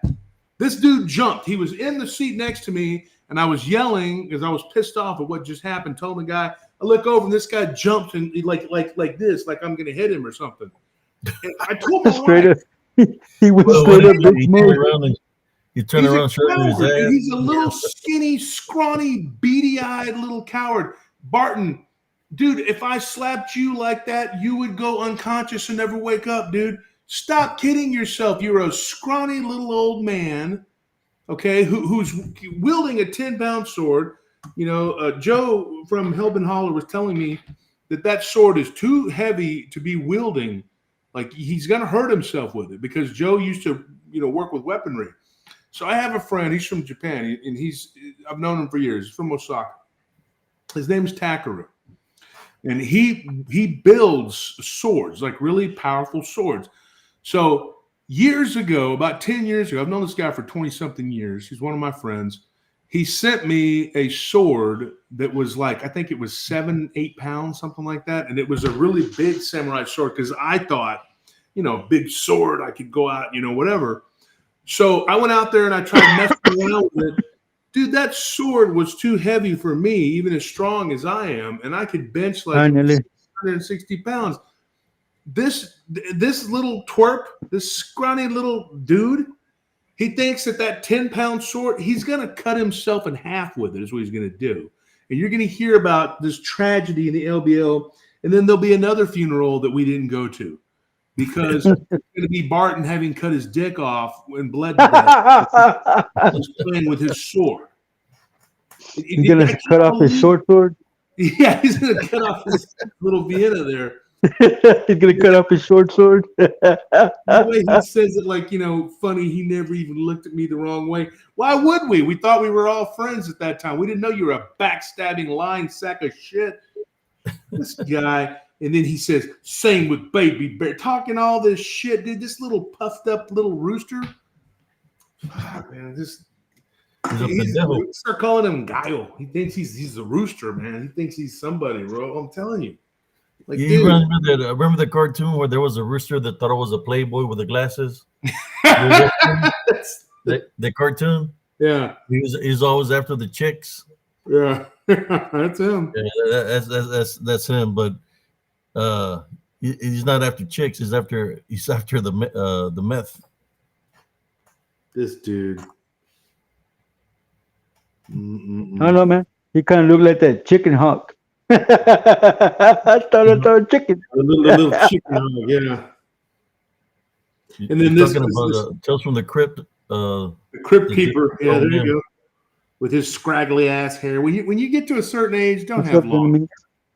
I mean, it just doesn't look. And then this woman says, "What is their problem? I wish they'd go away." Bitch, we did. We did go. We're not messing with it. We're not going over there and messing with these people. Okay? They're coming to our channel. That stupid shit stain Steinberg, whatever, who came to your channel last night. Nobody invited. He showed up over there drunk. Baracho Teres was over there drinking, thinking he's somebody. Oh, Chicante. No. Let me tell you something. Okay. No. Let me rewind the tape. And then you go back and you look, and this pendejo, he's already outed himself. He lied. And he's over there arguing, and then he says, boots on the ground. And Jesse made me laugh so hard. He's like, dude, I don't know about boots on the ground. My boot's going to be up your ass. Dude, I laughed for like 20 minutes. He wasn't lying either. Cousin Jesse, you don't play around, man. I'm telling you. I like the way you handled him. You handled him real well, Jesse. You basically told that dude, like, man, just shut up, dude. The way he tried to act like he was taking this is Sean Steinberg, whatever. Yeah, and I called him out on that too. Yeah, you're like, what the hell are you talking about? You moron! You're over here like it's your show. If you would have been there in front of him, he would have had his boot up his ass. Trust me. Dude. And then so they set it up yesterday to where he goes on to Barton's show and he's like, "You're not racist. I'm half black." Well, if you talk to the guy on the phone, he sounds like a Walil. I mean, he does. Like, straight up, I thought he was a white boy when I first talked to him. Hey, Beans. And so he's sitting there talking about how he's, no, don't do that. My dog's over here. And so he's over here talking about he's half black, so that makes him not racist. So what is he? That's Barton's defense. He's like, oh, look, I talked to this man, and he's part black, so that makes me not racist, even though I use the N-word and call people wet, whatever, which he does, and he did, and he said it multiple times. That's what they used to call back in the day an Uncle Tom. Yeah. Well, he's probably never even like, I mean, we can't even call him Uncle Tom because they don't even look like black people. But that's Morgan. I got that gift, Morgan. I can tell what somebody's about just within a few seconds of meeting them. I knew he had that shit-stained cape. He came in here trying to protect his buddies, thinking he was a superhero. He was DTD, man. He was DTD, man. I figured he was drunk or whatever he was on. He was drunk. He was drinking. He was doing shots. Yeah. Whatever he was on, I said, spill the beans. So I'm gonna just let him talk. And he spilled the beans. All the people he was affiliated with, like an idiot. He said they were having a meeting. At the funeral, they were having a meeting talking about y'all. And then they want to talk about grown men acting a certain way. Look, I don't have time in my day to have meetings about these people. I can tell you right now, I don't call up Abe or Helbin Holler or Joe Breezy or any of my friends or Tex or BMR, any of them, Blondes of Booze, and say, hey, you want to talk about these people? No. I spent my whole day talking to clients and dealing with either construction or security or both. I mean, that's what I do. I don't have time for these fools. And I just looked at that and I was like, what in the hell is wrong with these people? I mean, if you don't get help at Charter, please get help somewhere. Get off the meth. Because I called that too. In October, thinking that you're gonna manhandle Sergeant Seals because Sergeant Seals isn't gonna be playing with you. I've been I train daily, so I'll freaking take care of your ass. That'll be the last Halloween. That's all I can say. I'll plead the fifth. And then as soon as you say something, they're always like, "Oh, you're threatening people. Oh, that's illegal. That's against." He's the one that came and threatening us. Well, you see the message. He said he wanted to fight me. So he said that we were threatening him, and I told him, "No, man, we don't make threats. We make promises, and we keep all our promises." We're old school, man. We don't play around with this fucking this people, man. This payaso that come in here. I just let him speak because I wanted you, Brother Josh, to hear all the people that were affiliated with him. And you heard all the names he said, right? Mm-hmm. Bunch of cabrons. Pinche culero is what he is, and he comes and he says all this talking all this crap, you know, and then he wants to talk like, you know, like he was telling my nephews, like, I took MMA. I don't give a shit what you did. I mean, I don't give a crap what you did. I took crazy. I took crazy, man. The only MMA that he fought was Mamando Verga.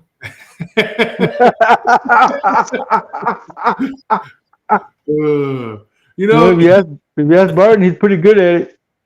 Sitting there talking all this crap, like Barton. You know, look at him. I mean, the Crypt Keeper. He's gonna throw hands, throw chingazos.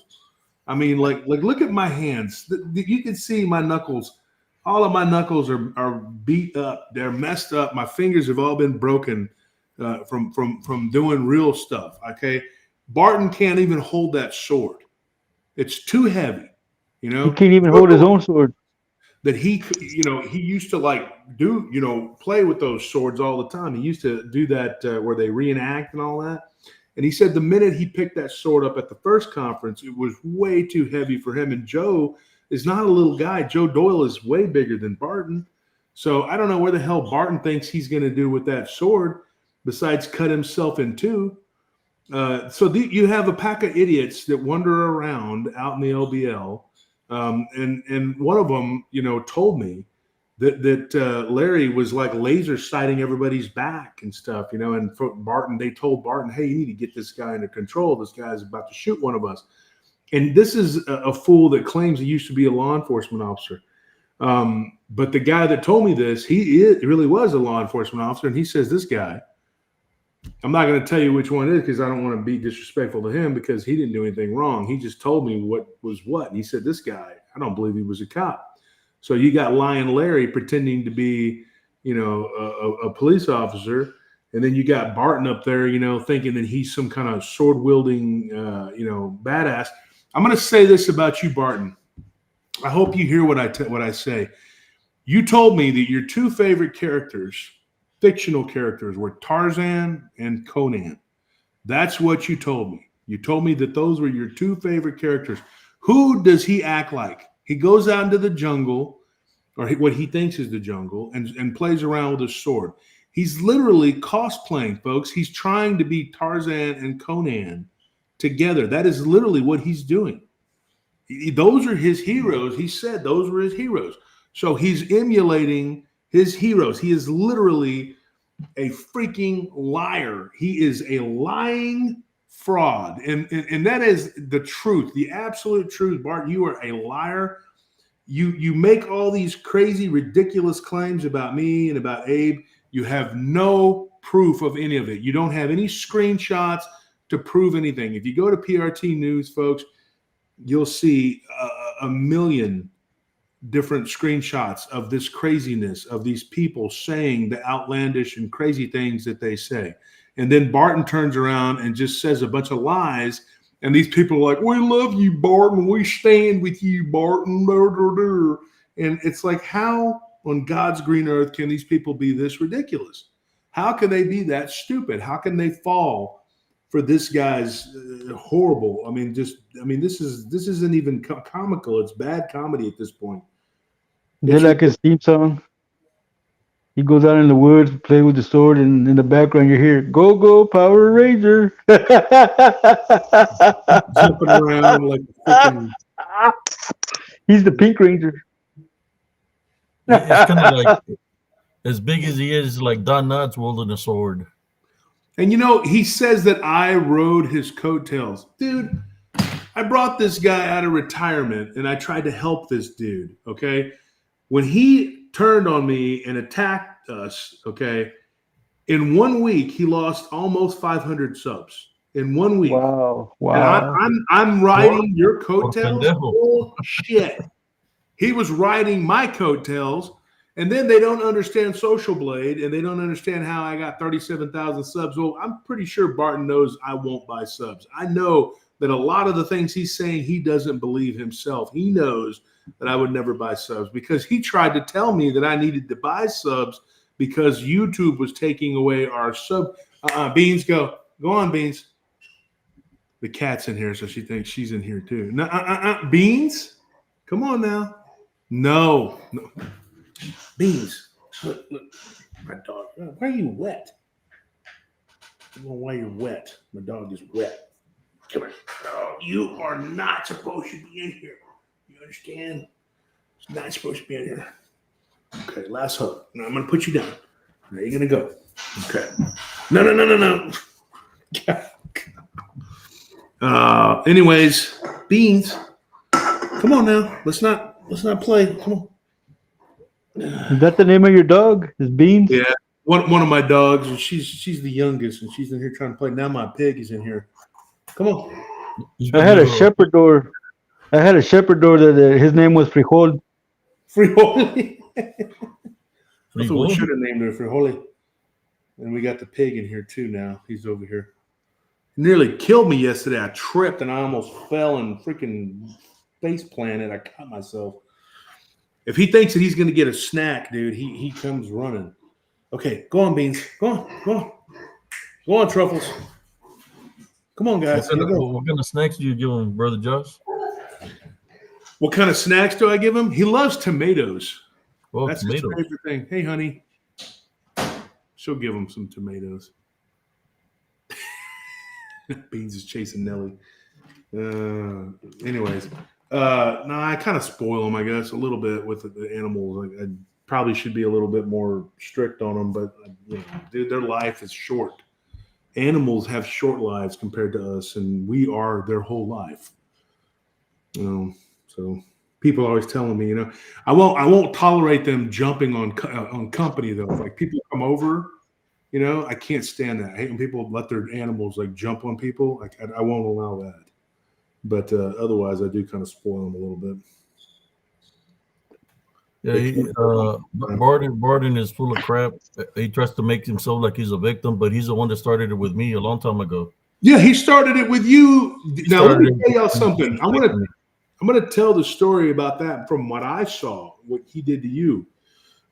He came to me and messaged me, and he asked me if I had a problem with you attacking him. Like he's supposed to be like. So I called him up and I said, "What are you talking about?" And he said that he's like, "You're always telling me about Larry attacking you. Well, what about your friend Abe attacking me?"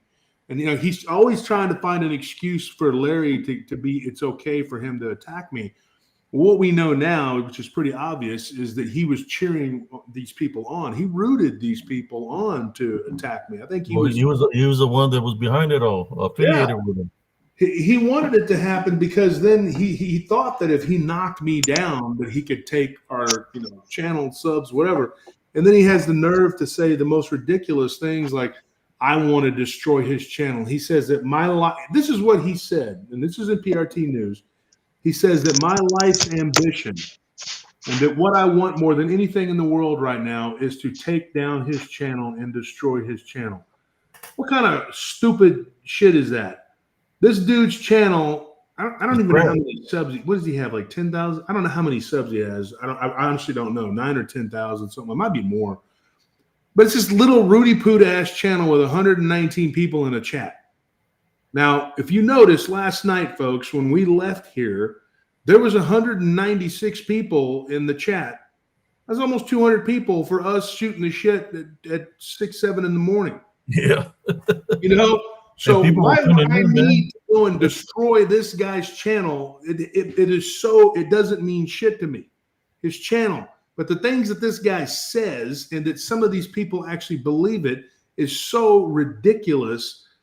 Like, why would I need to destroy your channel, farting? And then he sits up there and talks like he's tough, and I'm going like, what can you do? Whose ass have you kicked? Like, what can you do? You scrawny little string bean. If you want to meet somewhere, Barton, and you want to video it, dude, if you whip my ass, Barton, this is my word to you, my hand on the Bible right here before me.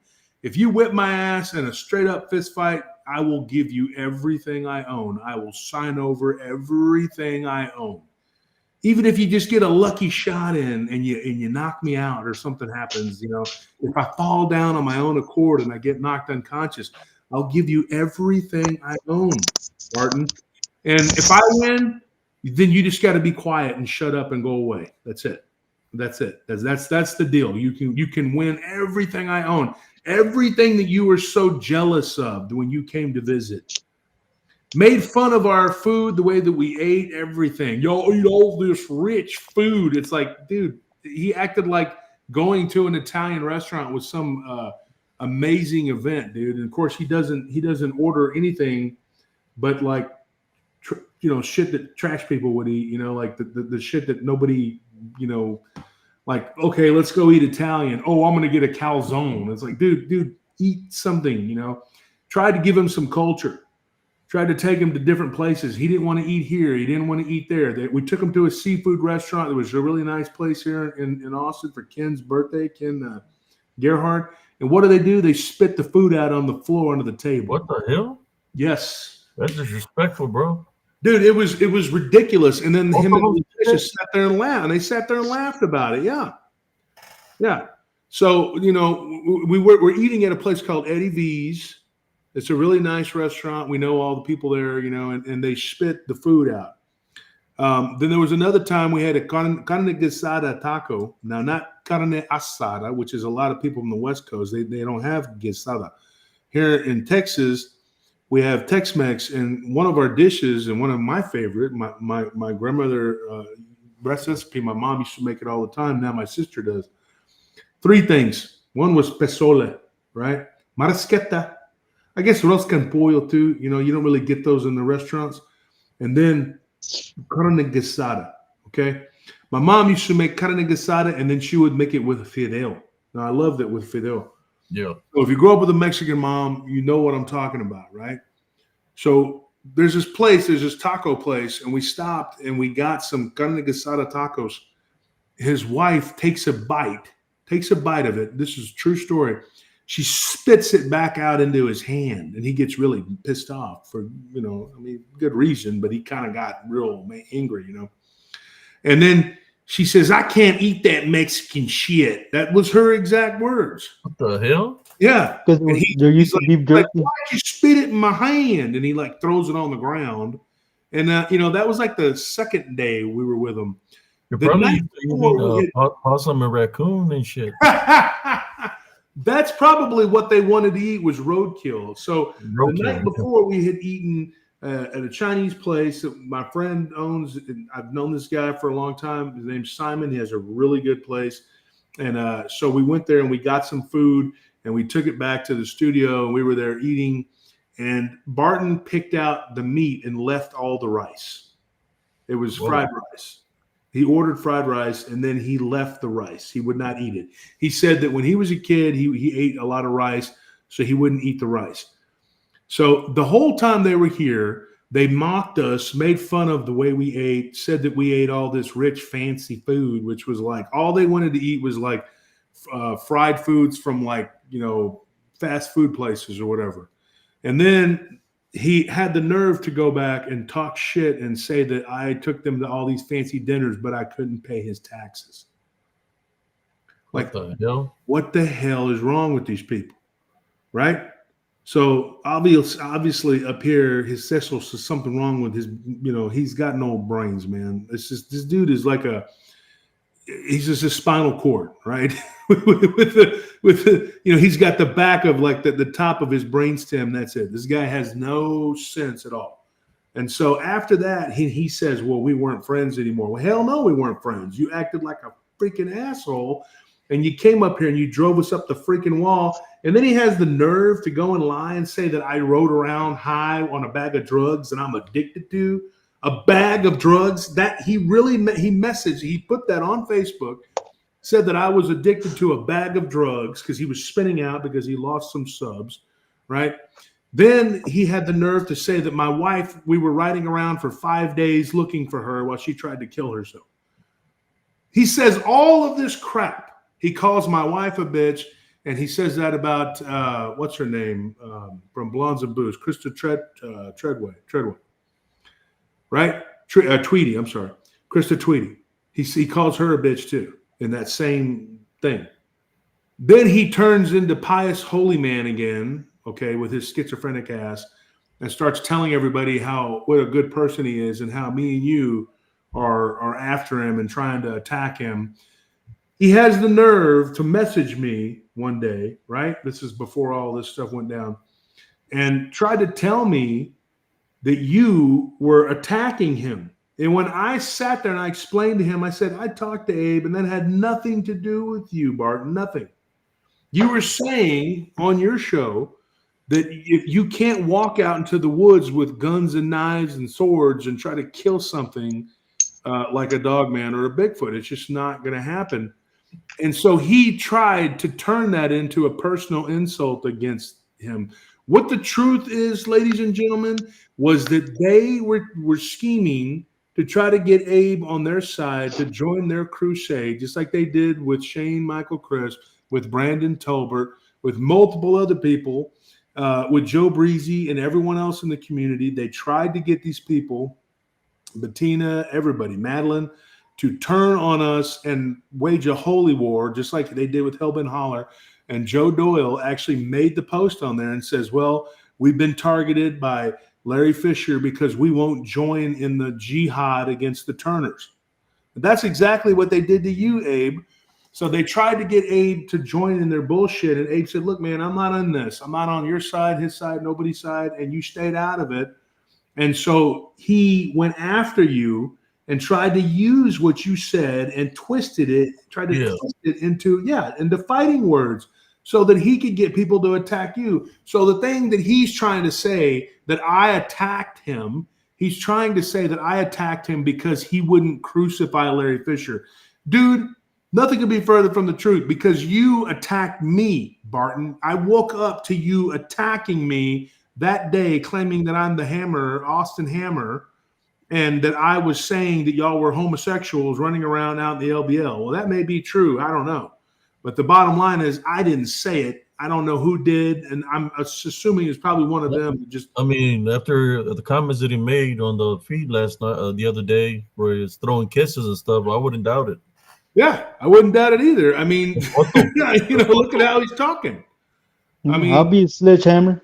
He likes a Tootsie Roll. So this is what these people do. They start a fight, okay, and then they're mad. And they play victim. Their holy war. Hellbent Holler wouldn't join in their holy war. Blondes and Booze, which he called up Krista Tweedy and tried to force her to denounce me and make public statements against me. This is the same thing that Larry Fisher did with multiple people. We counted, I think it was 60 different people that Larry contacted.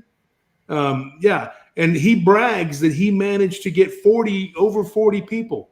He says it. We have the screenshots, and we put it in on Paranormal Roundtable News, PRT News. And so he says that he had managed to get 40-something people to turn against me. Well, at least 60 people that he reached out to didn't turn against me. So that means that no less than 100 people that Larry reached out and contacted. And he Larry, lost how many subscribers? Do what? How many subscribers he lose? Dude, I mean, if these people have jobs, how do you have time to sit there and call over 100 people? And not just call 100 people, but call them over and over and over again. Like they called you multiple times. Bettina told me that Larry called her 17 times in one day. Madeline said he called her 14 times. Matt Imp, same thing, called him like 9-10 times. I mean, there are multiple people who they reached out to. Everybody in this community got a message from Barton. So, if Barton was able to message all those people and write these long, big old dissertations, because he's good at writing, that's what he does. And Larry Fisher is a talker. He's a salesman. So he was calling people. And so when you look at these people and what they did, they turned you into an enemy because it was like, join us in this crusade to destroy PRT and Wolf, or you're the bad guy. And they did that to multiple people. Yeah. So when he said that like, fuck, I was like, screw him. I was already tired of him. The bullshit that they were trying to do. Is like, that's why I made that video. You remember the video? Mm-hmm. That's when he went up to bat for them and trying to defend Larry, his boyfriend. Yeah, Lawrence Morgan says, sounds like some weird Fed shit. Yeah, it does sound very odd. And it's weird how they went and they reached out to all these people, and it was this crusade against me. And then they couldn't come up with a good reason why they didn't like me. It was like, well, Maddie had, intercourse with Anthony, and they splattered that all over the place.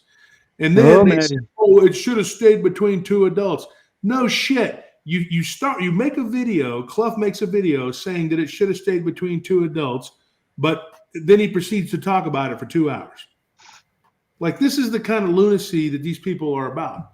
And then when you don't join in their war against me and PRT, then you're the bad guy. And that's what they did to you, Abe. That's why the guy was trying to make fun of me yesterday. Wasn't you fighting with it? And that's why I brought David to Texas. So yeah, because he did it. It was him. Yeah. And then he's like, why didn't you go to the funeral? Why would you go to the funeral of somebody who all they ever did was create problems in your life? I told him, you used to be my friend. Yeah, I was never, ever. They weren't counting that Abe had brought me into the picture. Now that I'm in the picture, Abe knows what's up. Yeah, my cousin, I think I placed one where we're just eyeing them. And we just, well, what I'm thinking, I plead the fifth. Well, remember, threatening people is illegal, guys. Come on now. No, you would have been there, and you would have been talking that smack, man. You would have been dealt with, bro. Yeah, I don't ever threaten. I promise, and I keep my promises.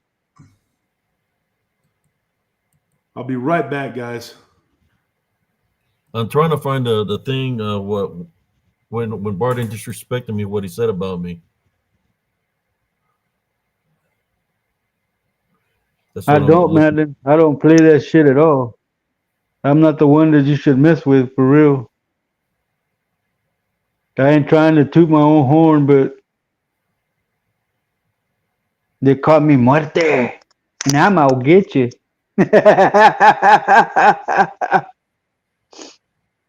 He can't knock my teeth out, Madeline. I ain't got none.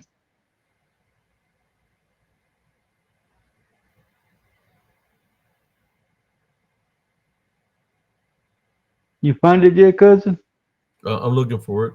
I'll find it right now.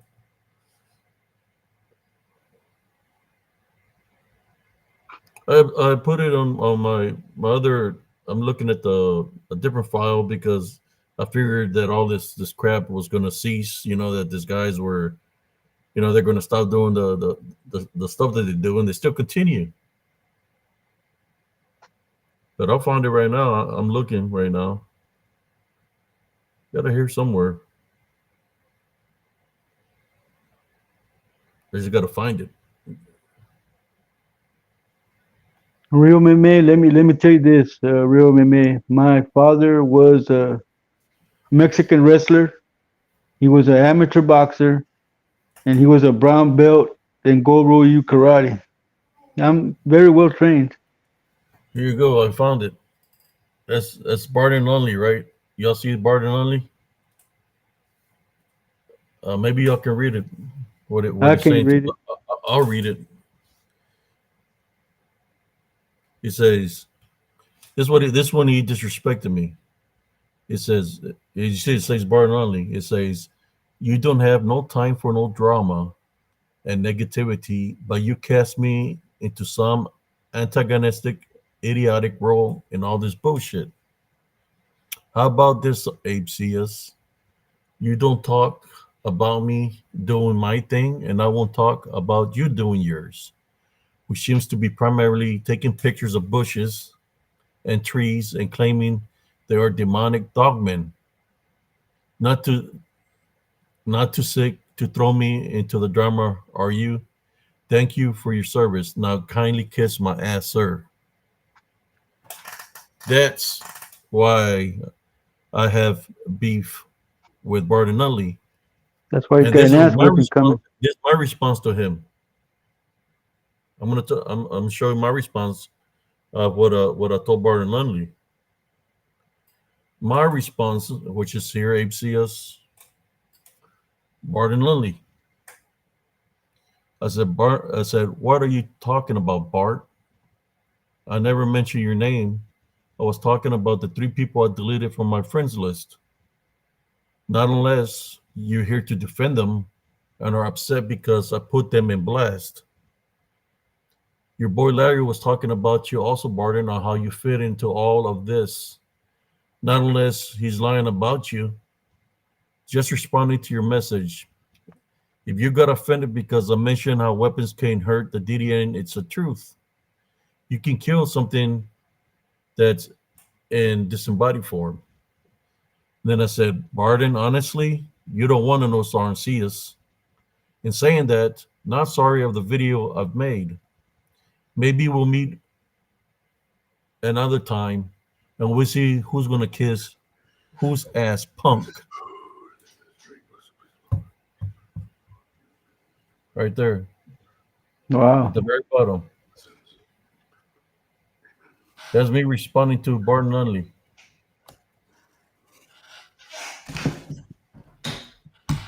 So basically, he's mad because I called him out and I told him we're going to see who's going to kiss whose ass when we meet.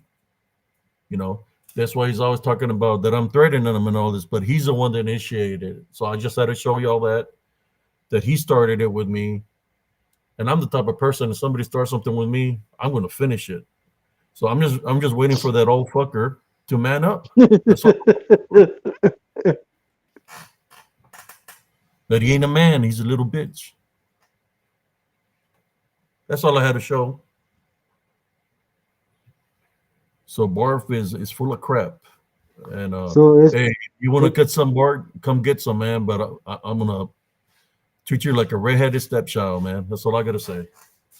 it's After mi all the hijo Tito. bull crap you've done, you're gonna get it, man. Primo, es mi hijo Tito. Mi hijo Tito. I just enjoyed to say that what he said. I had to look for it because this already happened in the past. No, farting is still playing victim. Like he ain't done nothing wrong. Like he's a saint and he's full of shit. You know what, cousin? That's what pisses me off more. How you gonna come at somebody thinking you're about that life? You're a gangster, and then when you get dealt with, you're gonna cry like a little bitch. Oh, I'm a victim. He hit me. What the fuck, man? Yeah. Well, they do. But hey, if he wasn't 1,000 miles away, you wouldn't be saying anything. It's only because he's 1,000 miles away that we're brave. Otherwise, we'd be scared to death. Oh, you finally got it, Madeline? Now that he's 1,000 miles away, we're Billy Badasses. Get the fuck out of here. That was my nickname when I was in my teenage years. That's how everybody called me on the block. I told you, brother Josh, that you don't stand alone. That you got me, my friend, my brotherhood friends, Primo Jesse. We got your back, bro. Don't worry about this fools. We got their asses if they come over here. Well, see, I appreciate that. I got a lot. I know you have friends too. You have a lot of friends. So I got a lot of them from the old days. One of my friends recently, they don't know what they're getting themselves into. He coaches MMA up in Vegas, and somebody reached out to him and asked him if what I talk about was true, if I really did fight and everything, and he told them, hell yeah, he did. So, I mean, my friends know. I don't want to get them involved because my friends aren't going to be nice and whatever, and then it's going to get real ugly. And I don't need to be getting sued and whatever the hell else could happen. But we're gonna hook that ass, and they're gonna say they wasn't ready, that they were sick, that they had a stomach virus or something. A stomach virus from the LBL. They're gonna bring you a note from their mom. He can't participate in PE today. I went to the LBL and I feel bloated. Gonna look you in the eye and tell them I can't fight today because my panocha hurts. I'm just glad we're 1,000 miles away, man. That's all I know. Terrified. Well, they wouldn't want to come to the neighborhood I live in. Jesse, where do you stay at? I live in the north side of Fort Worth, brother. Grew up here. Could be a rough place too. I was a full-fledged gang member by 10 years old. I should have invited cousin Jesse to go over there with me so we could handle this fools at the time. It just that wasn't out of their freaking. They wasn't showing themselves No. at that time, you know. That's what's funny is like he's saying that like to his little audience, his little echo chamber. You know, like he would, you know, we didn't say nothing to him. Why would we? We didn't know you were a piece of shit at that time. I even took a picture with a fool right here beside me. Yeah, me too. We were friends, you know. Whatever. So, folks, these are fiber. These cookies are keto, but they're made with fiber. And let me see the names of these. So, if you guys, because you're diabetic, you know, you're not supposed to eat sugar. So these are low carb, and the packaging looks like that. Yeah, you're a little late, man. I was taking my diabetic medicine earlier. I just finished my little can of Coke. Oh man! I try to tell them to stay away from the Coke. You don't want to listen. Oh, that sugar, bro, is bad. Azúcar. Hey, man, that's what I fell back on after I quit cocaine and crack and beer. I drink a soda. You know, but that's real bad for you, Jesse. Yeah, so it's cocaine and crack and beer. Well, that's not bad for you, but sugar's bad. Watch out, Bart. Only gonna get pissed off. You're talking about is the cocaine, cousin Jesse. You might have to go back. Go Old Testament on you, saying that it's okay in the Bible. Hey, cousin, I'm not gonna say what that guy said. That he said that he's hooked on crack, but he's hooked on butt crack. Le gusta puro culo. Puro culo. So what were you guys talking about before all this? We're talking about night terrors. Succubus, incubus, and how we talked about different things like people with mental illnesses and dementia, and how sometimes spirits attach on people like that have spiritual openings about medicines that can change a person's demeanor. We're talking about how sometimes the unclean spirits that are in the house that can go into a picture frame or an object. I was talking to people how to cleanse the homes to get rid of the negative energies from inside the house, and stuff like that.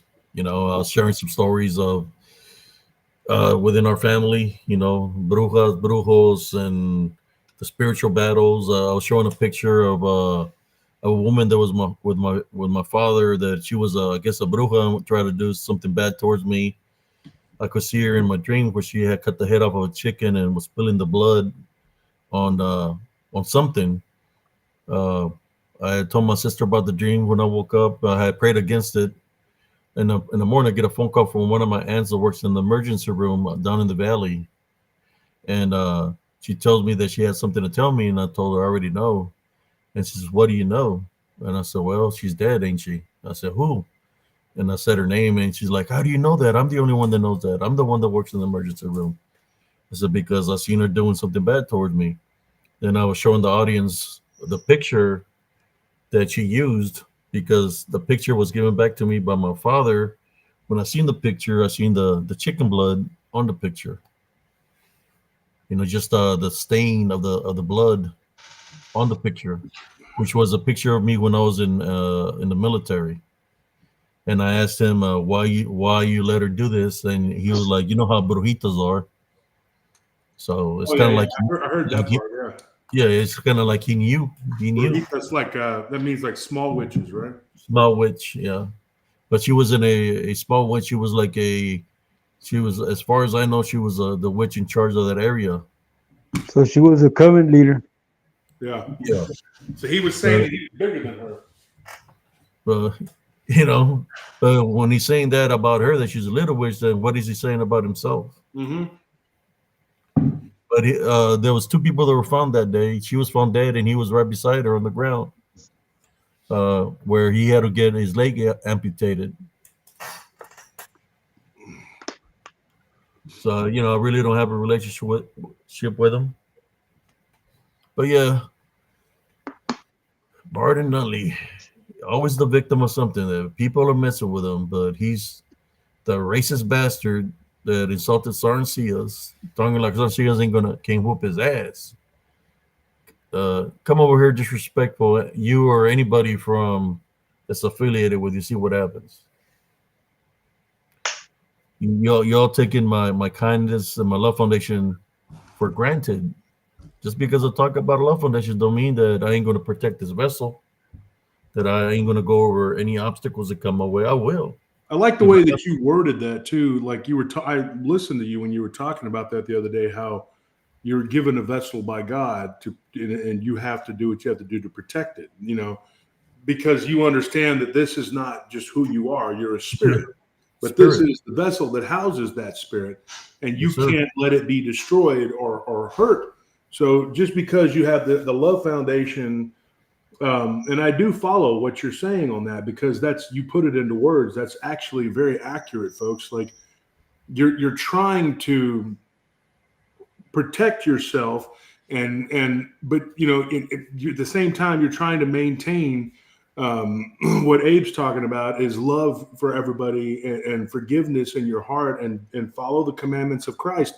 And Christ, they always say, well, Christ says, you know, to turn the other cheek, but you only have two cheeks. That's what I say. And, you know, I can turn the other cheek, but if you keep slapping me, I'm going to slap back, and they're not going to like the results. And there's been a lot of people that I've had to deal with. I worked at a nightclub for years, and it was one of the roughest nightclubs. And we used to get our share of Fort Hood soldiers in there. And I worked some really tough places. Downtown Austin, as we speak, over the last 3 to 4 years, since COVID especially, has been one of the most dangerous places in Texas. Every weekend, somebody's getting shot, stabbed, or choked to death, or beaten, whatever. And it's every weekend somebody dies. Go look it up. It's ridiculous down here. And the police have been defunded for the past 3 years. So look at how many problems this place has. This city is in chaos. And a lot of cartels, the drugs that are. Oh, dude, it's everywhere. It's everywhere. You know, I mean, we've always had some issues in the downtown area of Austin, but now we have more homeless people here than anywhere else in the state. So there's tons and tons of problems. And then there's always been like, well, gangs and things like that on the east side and the southeast. But it's just gotten exponentially worse since they defunded the police, because when you have a defunded city, I'll tell you what happened to one of my guards. The police came and they got called away to another call. And so he was sitting there with a bag that had like it wasn't a lot, but it was a little bit of coke and some money. And he's like, what am I supposed to do with this? Well, what they should have done was taken it themselves. And they told him on the honor system, I guess, to take it and destroy it, and to turn the money in, you know, to the front office where he found the purse or whatever. It was like a bag, not a purse. And I'm like, holy crap, dude. When have you ever heard of police basically telling somebody, well, I trust you're not going to do these 2 grams of cocaine. Go destroy it. You know, like that never happens. But things have gotten so bad here that, you know, you'll be talking to them, telling them, hey, this person's doing this, they're doing that. And if there's a shooting or something, they'll just be like, hey, sorry, I got to go. And they'll just leave. And so, sorry, there's a guy over here with a machete. You're just going to have to deal with that because we just heard gunshots down the road, so we have to leave. And so you're just on your own. And there's nobody else coming to save you.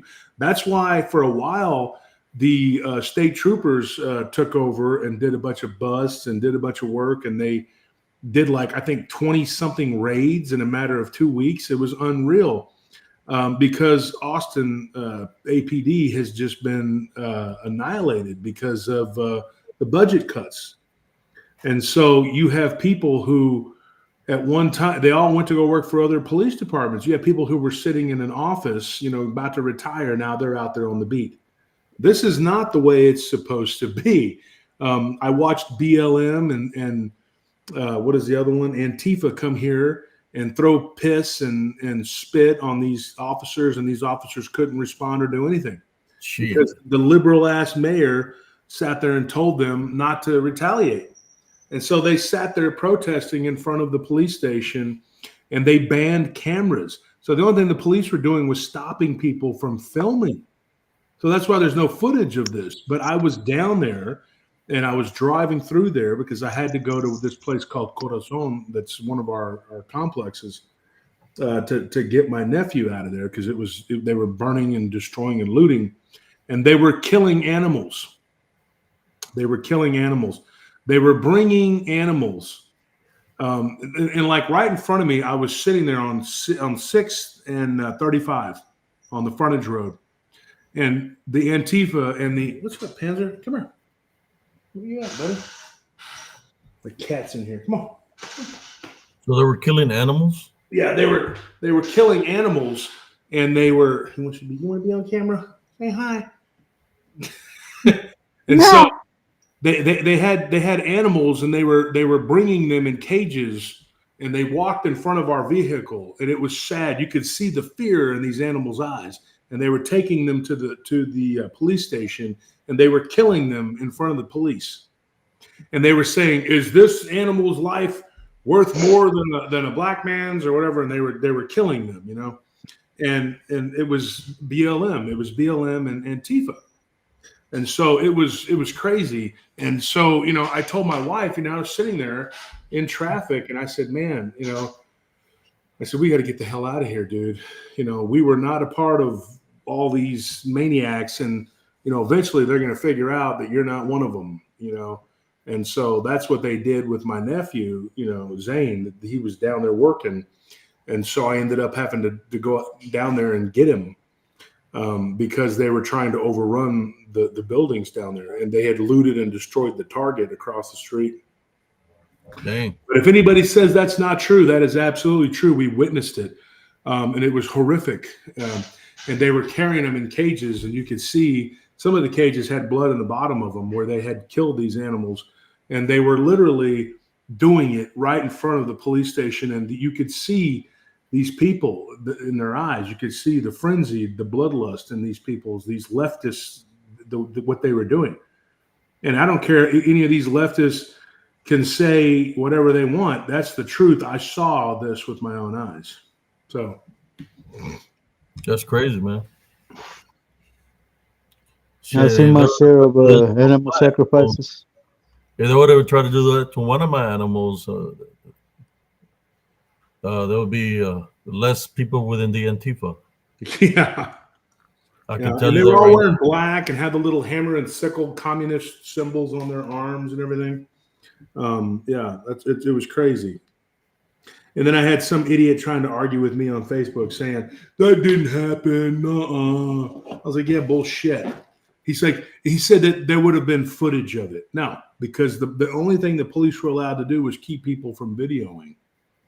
Because our mayor at that time was a stupid leftist communist. And so, I mean, he's a communist. He skipped socialism. And his name was Adler. He was straight up communist dude, man. And so, yeah, and he had this other guy. I can't remember the guy's name. I don't know if Anthony, if you're watching, maybe you can tell me. He remembers his name. He was a Hispanic dude, but he's not Mexican. He's something else, but he's Hispanic. But his name is like Cesar or something like that. And he's running for higher politics now. I think Congress or something like that. And he was on the city council, and he was a straight up communist. And he held up a sign saying, "Keep Austin rioting." Like he was all about the communists and openly admitted that he was a communist too. Should just take out the head of the head of the snake, man. Yeah, the Red Army faction is actually, they have a big following here in Austin. But what's funny is that I've watched their silly videos, and they don't even know how to load rifles correctly. They don't even know how to load a gun or to shoot one.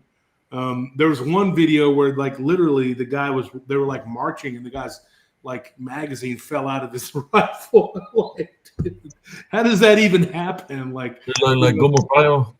And one of them was trying to put the banana clip in backwards, and I'm sitting there going like, what in the hell is this, dude? Like, how do you not know I mean, because the 7.62, you know, the AK-47 is the preferred weapon of most communists. It's the most heavily used assault rifle in the entire world. And this guy couldn't even figure out how to put the freaking magazine in. And I said, man, these guys are clowns, dude. And so at one point they had said that they were going to kill me. Like they had made a bunch of threats and said they were going to take me out and blah, blah, blah. Because I had said some things about them on Facebook because I posted videos making fun of them. The only thing they managed to do was hack my account and then use it to do a bunch of bullshit about 7-8 years ago. And then I reported it to Facebook, and eventually the account got taken down. So they thought it was some kind of victory because they had hacked it or whatever. But they're a bunch of freaking fuck chops, dude. I mean, they're stupid as hell. They really are. So It's crazy, man. Morgan says, I think Houston's worse though. No, the most dangerous place in Texas right now is downtown Austin. Now, are there really bad hoods in Houston and Dallas and everywhere else? Hell yeah, there is. There's places in Houston. Greg Cesar, that's the guy's name, Anthony said. So yeah, Houston may be worse, you know, ghetto-wise in certain hoods. But if you go to downtown Houston or downtown Dallas or downtown Fort Worth or downtown El Paso or any place downtown anywhere, you're going to be way safer than if you're in downtown Austin. And that is simply because there are 300 or 400, whatever it is, bars and nightclubs all concentrated in one area. And then they decided to put all of the homeless shelters right there next to the entertainment district. So that's a recipe for success. And then let's defund the police. And then on top of that, you have all these crazy leftists, militant leftists that came here. Good night, Adam. The riots. So that's what you got.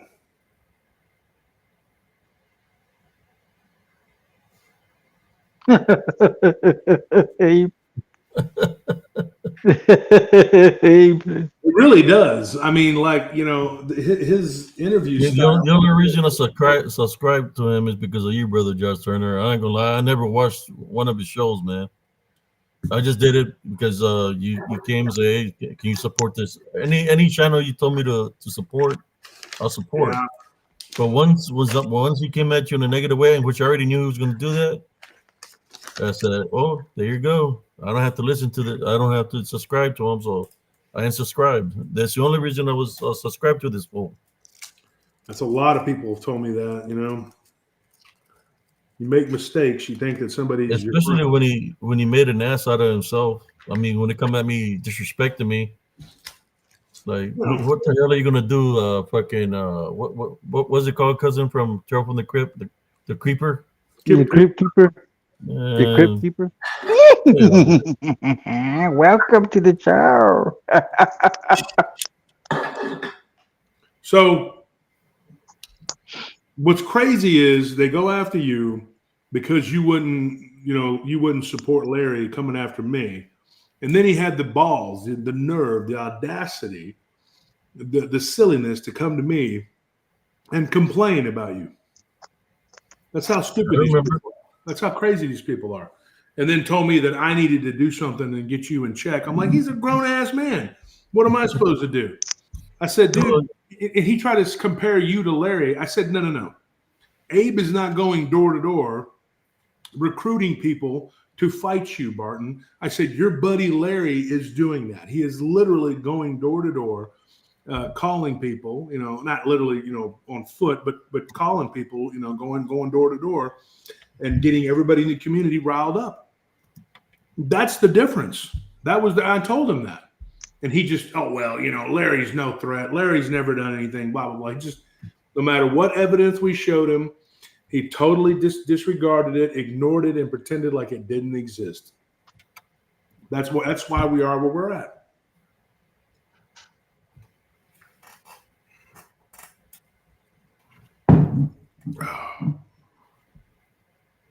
Yes.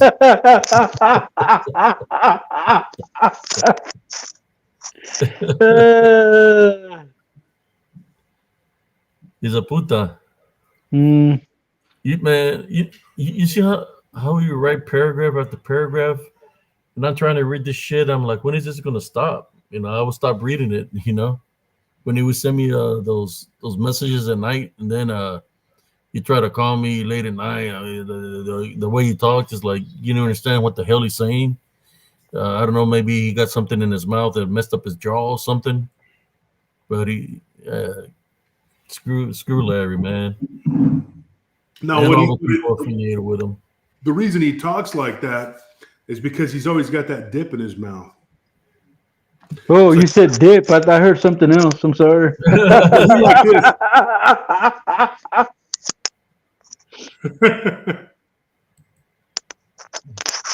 The screen opened up on my computer. Uh-oh.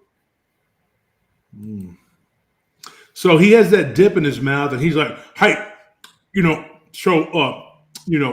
what you need to do is join in our holy crusade against Josh Turner. This guy is a shape-shifting reptilian werewolf that worships space aliens, and so what you need to do is kill him. Get on board with the Manson family and let's murder them. And spread blood all over the walls. And that's literally what these people want.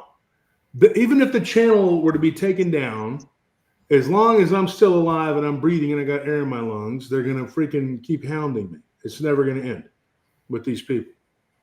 And so when you stop and you look at the insanity of these men and women, one of them had made a post praying that jackals would eat my insides and that crows would eat my eyes. How are you gonna pray? We talked about that the other day, Abe. Like, how are you gonna pray for something like that? They're idiots. There's brujeria. Like, what in the hell? Brujeria is a form of. Yeah, what is that? Yeah. You're gonna let's pray against them right now. Heavenly Father, at this time we'd like to pray against the LBL abominations at this time. We tie, bind, and rebuke any negative things that they're trying to do through witchcraft or necromancy. We tie, bind, and rebuke them in Jesus Christ's name. This we pray through you, Heavenly Father. Amen. Amen.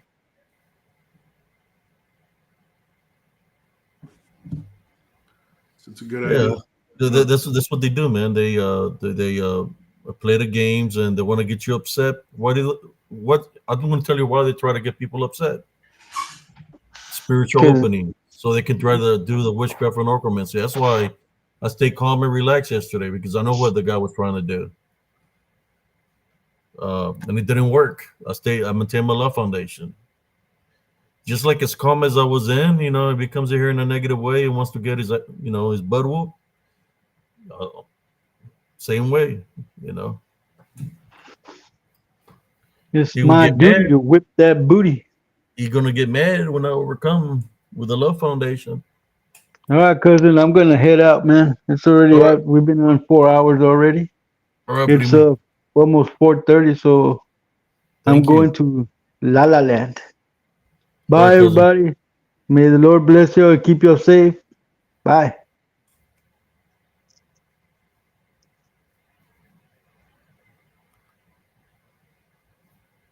Okay, there we go. So it's me and Brother Josh Turner left here, just like yesterday. But I can tell, brother and sisters, when somebody's up to no good. I just let the guy yesterday talk. I could have booted him out right off the bat, but I wanted him to say what he had to say. So because I knew spiritually that he was going to say other things and reveal what his true nature was about, in which he made a fool out of himself, and he named the people he's affiliated with. That's why I left him on, just so he could say names of people that he's affiliated with, so we can know who are the people that are plotting against us or Paranormal Round Table.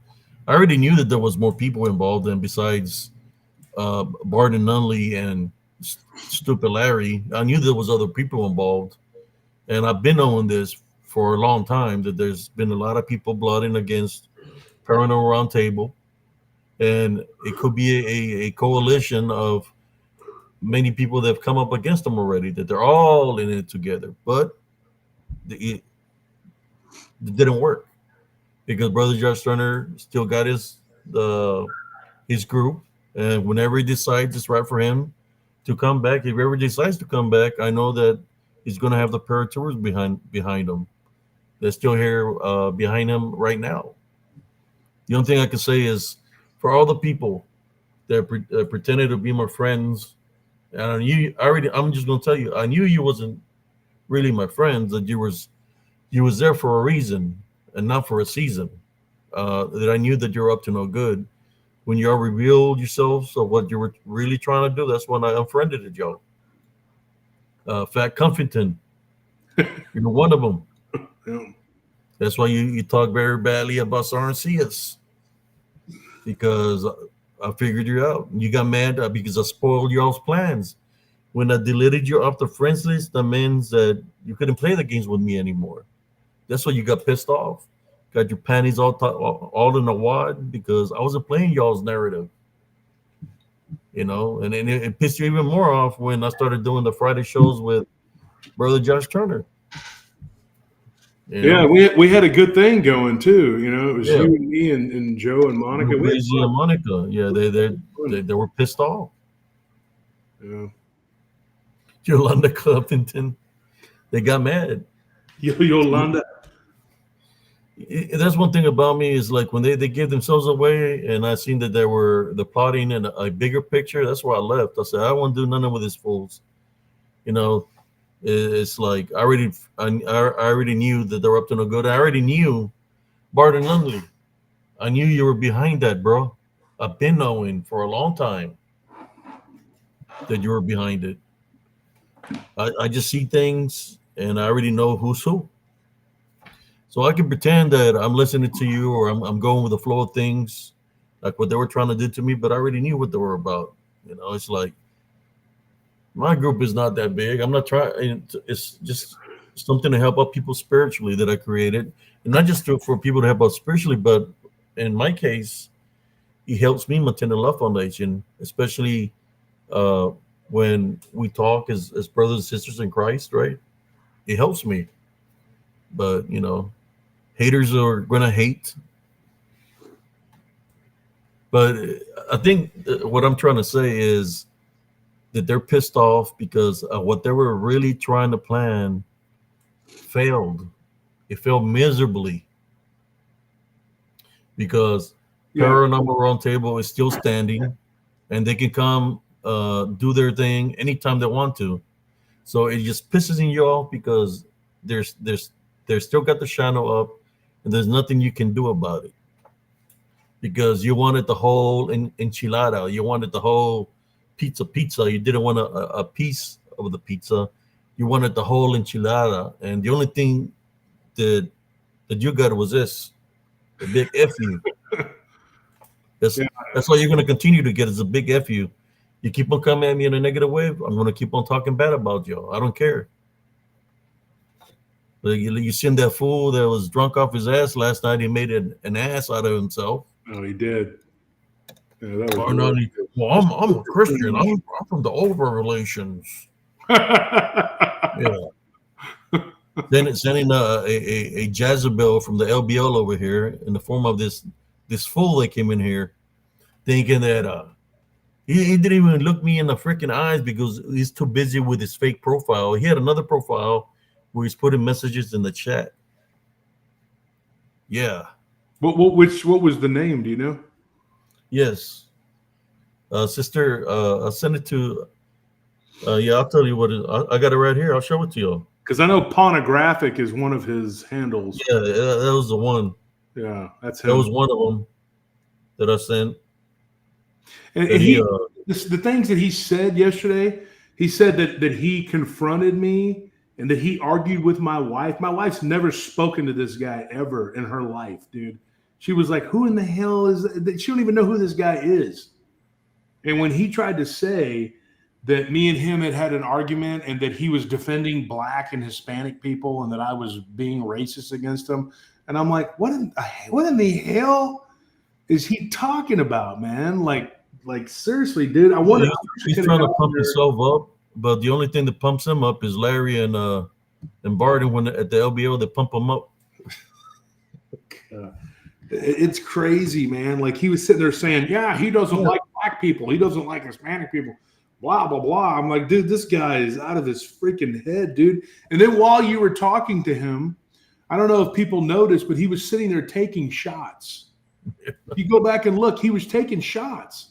Because I watched the replay and I was like, what in the hell is this man talking about? Like, I've never liked that guy because he's a troublemaker. He hangs out with troublemakers like David from Texas, who's, you know, whatever. But him and Chris Cyrus, those are the people that he hangs out with. Like, yeah, they're going to be causing, they cause problems. Like, he was one of the people that was attacking me when my wife was in the hospital during that first war. And then they try to say, oh, Josh Turner's this horrible guy that attacks me. Now there's this other guy, and I got to tell you about him. He's attacked Hellbent Holler. And believe it or not, the first person that warned me about him was Vault. And I'm not friends with Vault. Him and Kat, we've figured out who they are. But he attacked Vault, and then he attacked me, and he also attacked Hellbent Holler. And his name is James. Dang it. Yes. He was in the comment section of that. His name is James. So people will know who he is. I'm going to text somebody right now and ask if they can tell me.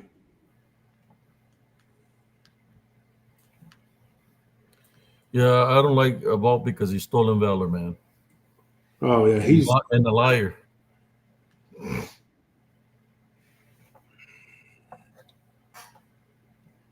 And so this guy, anyway, he attacked me and Anthony and Nelly one night in James Graves. That's his name. Graves, yes. Graves. And he goes by Rex something or another. Yeah, two people just messaged me back right now and just told me. Yeah, James Graves. He is insane, dude. Like, he was messaging me, and he keeps saying that I'm friends with this Josh. I don't know the guy's name that he says I'm friends with, but he kept saying, you're friends with him. He's a Nazi and all this stuff, and he's attacking me. And I'm like, dude, I don't know you, and I don't know who the hell this dude is, man. So now he's over there saying, you know, he's in Barton's chat saying that we're vile, evil people who are going up against, you know, him. And he says that we're horrible. We attack everyone and all this. I'm just like the stuff that's coming out of these people's mouths.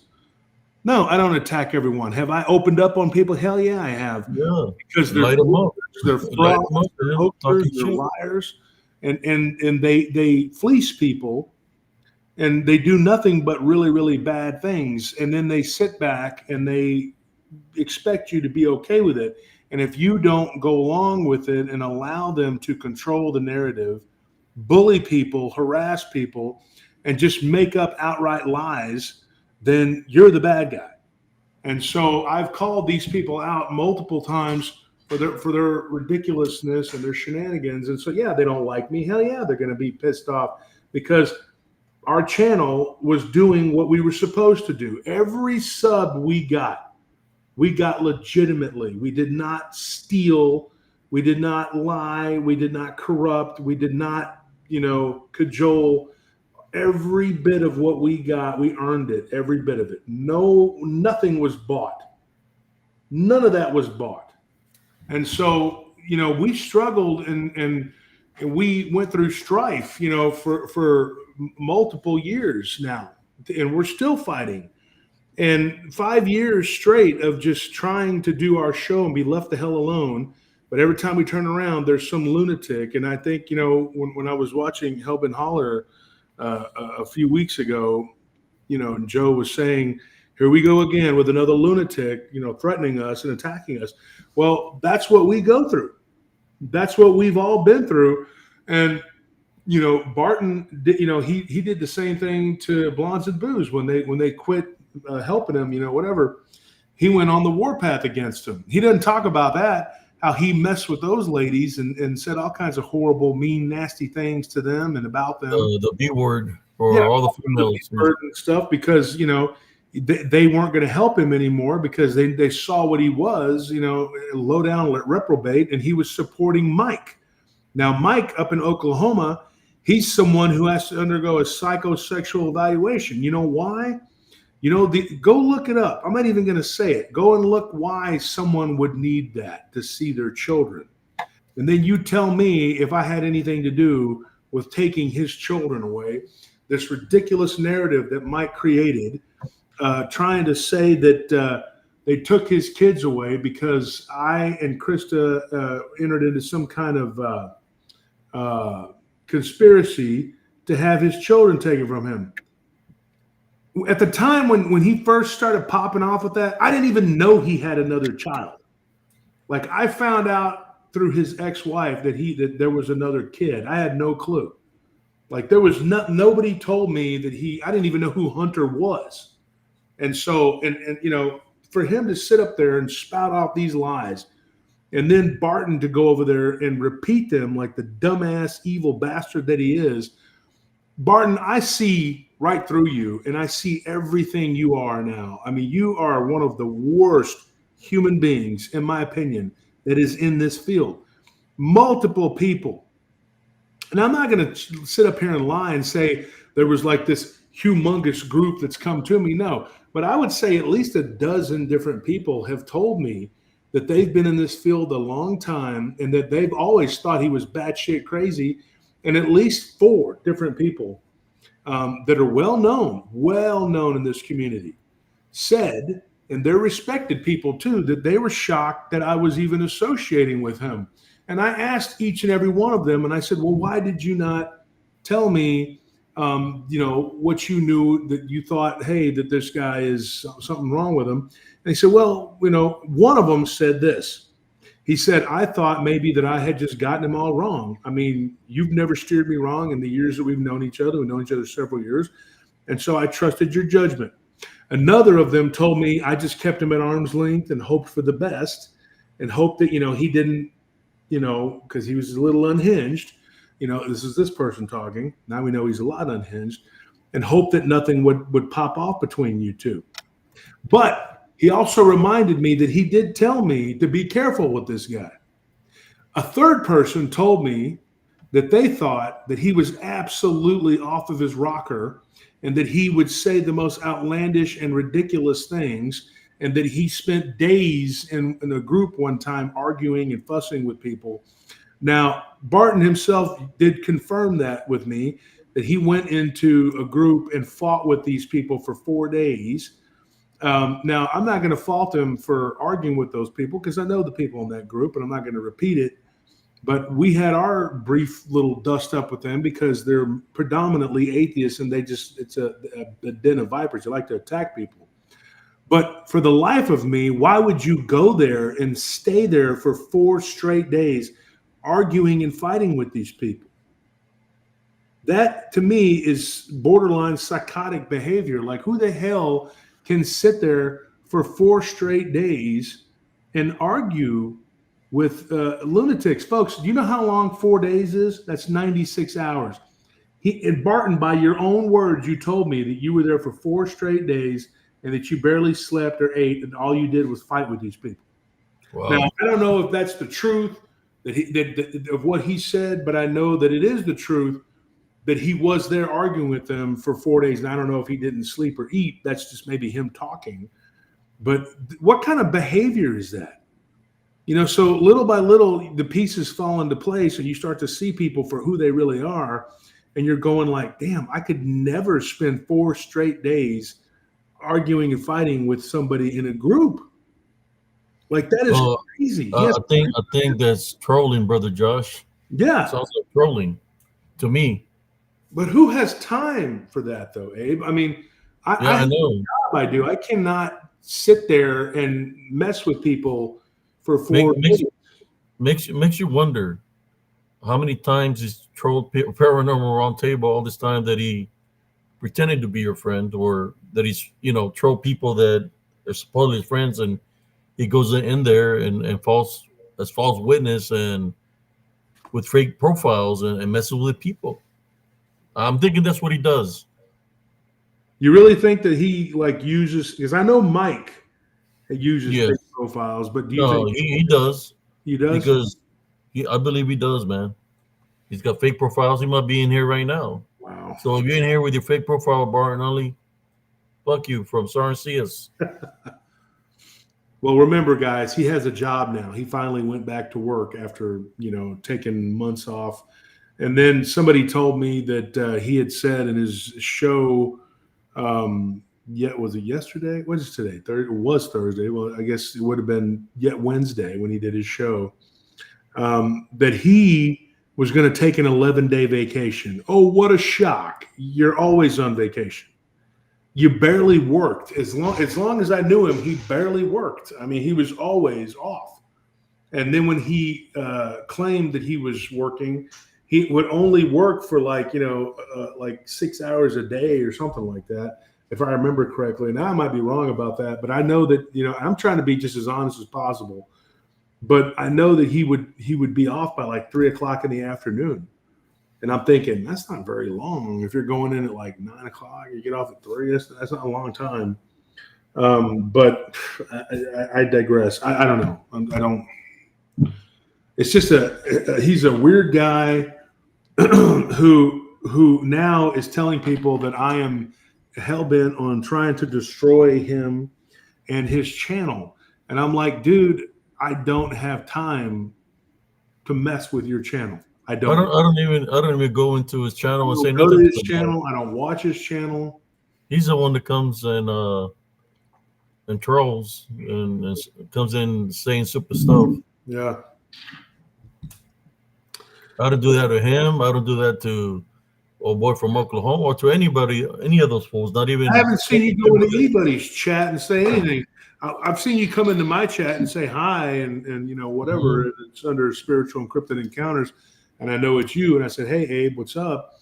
But I've never seen you trolling people anywhere. In fact, and I don't see Breezy doing it. I don't see Monica doing it, or Tex, or Big Rob, or Blondes and Booze, or Hellbin Holler. Any of the people who are getting attacked, I don't see them going and doing the aggressing. We just too focused on trying to do our own thing. We're not worrying about what everybody, like what he's doing, or especially when they already draw the line in the sand that they're our enemies. Because they don't want no peace. No, I try to extend an olive branch to Oklahoma a long time ago, telling them, hey, stop trolling me. You stop trolling me. You just we'll leave each other alone. But no, he continued. So. But now I'm beginning to see that there was somebody else pretending to be Stephen Michael McGee, which was freaking Confrontation. Well, Clough claimed that he claimed to somebody recently that he doesn't realize talks to us, and told us that he said that he's actually doesn't like Mike, but that Larry does. That Larry and Roger are very close to Mike. And that they have these little factions within this bigger faction, and there is a faction that is 100% in cahoots with Mike. Now, I was also told that by one of the former Filthy Five that told me, hey, watch out, because some of your former friends were consorting with Mike, and Mike was bragging to them about it. And he said that there was one of them in particular.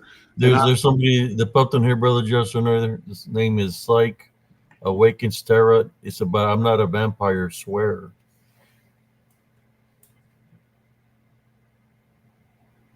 And they put that's probably Fart Nunley. I don't know. Does anybody know this individual? Mm-mm. Don't block him yet. I mean, let's give him a chance.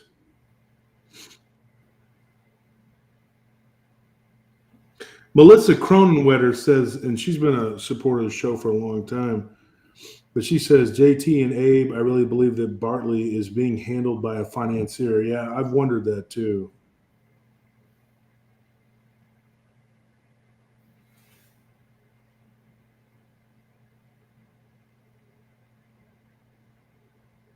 Oh, okay. The guy said he knows you. I know them. Psych Awakens Terror. Said no, Josh knows me. Josh, I was on your show. Well, there was a lot of people on my show, Psyche or Psych. So I Okay, Sister Madeline said he was on your show. what is their name? What did they go by? Because I've had a ton of people on my show, so it's kind of hard to say who it was because there's been hundreds of episodes. I mean, no, I didn't forget. I mean, I don't. If I know your name, I mean, I know it wasn't just. What's your first name? Notice you don't want to say your name. Yeah, unless you don't want to say it, that's fine. And if there was on a call-in show, that could be anybody. I mean, we had a. Oh, on a call-in show. I was on your panel one night. Okay. Somebody said he was on PRT. Well, like I said, there's been a lot of people on our show, so I tell you guys, since you're here, we got 100 people. That's not a whole lot of people. Let me see, because I have a pretty crazy dogman story that somebody sent me. Somebody sent me a bear man story too. Oh, nice. Yeah, I was trying to look for the movie that I was telling you about, but I couldn't find it, man. Yeah, I was The gonna one ask. the one that was like some kind of, it was in Alaska, some kind of wolf creature with spikes on his back. Yeah. I just I couldn't find it. I've been looking. I'm going to continue to look for it, see if I can find that movie. But it was a crazy movie dealing with the Eskimos. Oh, he said he told a story about the shapeshifting Heyoka. He said his name is John. Oh, okay. All right. Yeah, I know who that is. All right, brother John, how you doing?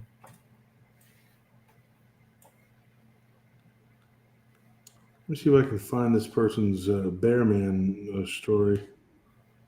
It was through Messenger.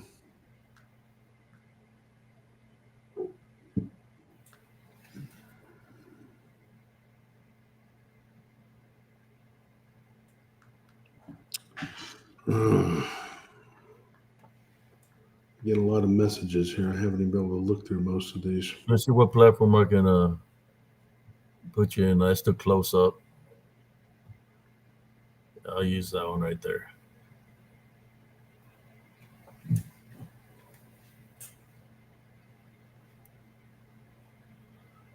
You know what? Maybe it was an email. Let's see. Yeah, I kind of like this platform, brother Josh, because it's keeping the trolls kind of out. Right now, it like a troll will come in here, I can boot them up from this platform, and they won't be able to come and troll no more. So I'm enjoying this platform. I was just testing it out to see how it was, and it's pretty good, I think. So this is an email that was sent to me, and I can read it, and maybe I'll go. I haven't contacted this person back yet, and so their first name is John, and I'll just leave it at that. Mm-hmm.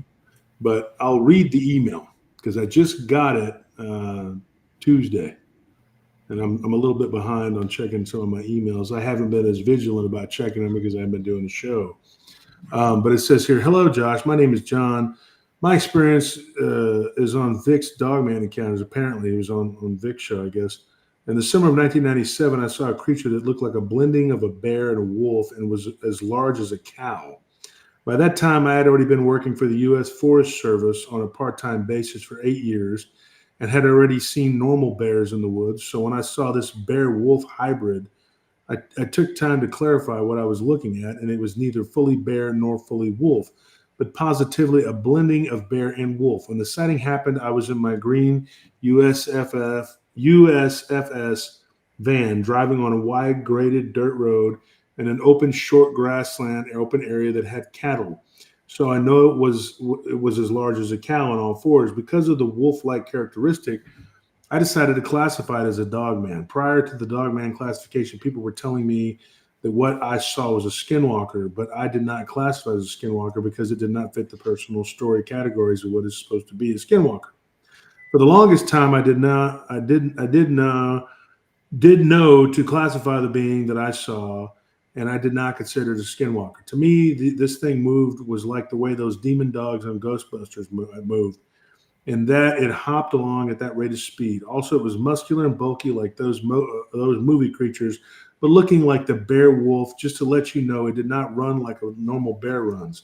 And despite that sighting, I never had mental issues with working alone out in the woods or desert by myself, and I've never encountered cryptids thereafter. Yet I never went out of my way looking for Bigfoot, Dogman, Bearman, nor fairies, nor UFOs, though I know from credible coworkers and family, I know that all these things are out there. Well, take care. Thank you for that story, John. That is one of the, I get messages like that like all the time. And so typically I will message someone back, and then we'll go back and forth, and then I'll flesh out the story, and then I'll retell it or get them to come on and tell the story. That's kind of how our show works. And these emails, you'll get more detail out of it. Like if I contact the guy, and then I can get him to give me more, detail about what it was that he saw. But you get these emails, and so I had one not too long ago that was a bear. It had to be one of these bear. Said it was bigger than a cow. He said it was the size of a cow. The size of a cow, yeah. Yeah. Years ago, I was with my brother, my friend Squid, and Scorpio, and we were driving now right there where we saw this thing. And I tell you, this is the truth. And I think I've talked about this on the show. In fact, I know I have. We saw this thing on the corner of Brody and 2222 Mopac. And we were driving, we were going around the corner, and we were headed up to Slaughter Lane. Slaughter Lane is just south of William Cannon. And at one time, that was pretty much the furthest south you would go in Austin, was Slaughter Lane. Yes. And so we're driving, we take a left, and we see this. All four of us saw it clearly. We see this, what looks like a cow, because there was a pasture there at that time. Now there's like a Wells Fargo and all this other stuff. And then you turn into that parking lot, there's like a Costco. But there was nothing there but a pasture, empty field, and just some cows. And we thought it was a cow. And my brother was like, look at that. And we look, and I see this wolf kind of trotting along and then go behind some trees. And I saw it real briefly, real quick, when the lights hit it as we were turning. I turned and I looked right when I saw, when my brother yelled, I just kind of looked in that direction. And very briefly, what I saw, it looked like a timber wolf, but huge, like large, like the size of a cow. Not a large cow, but maybe a little smaller than a cow, I would say, but like the size of like a smaller cow.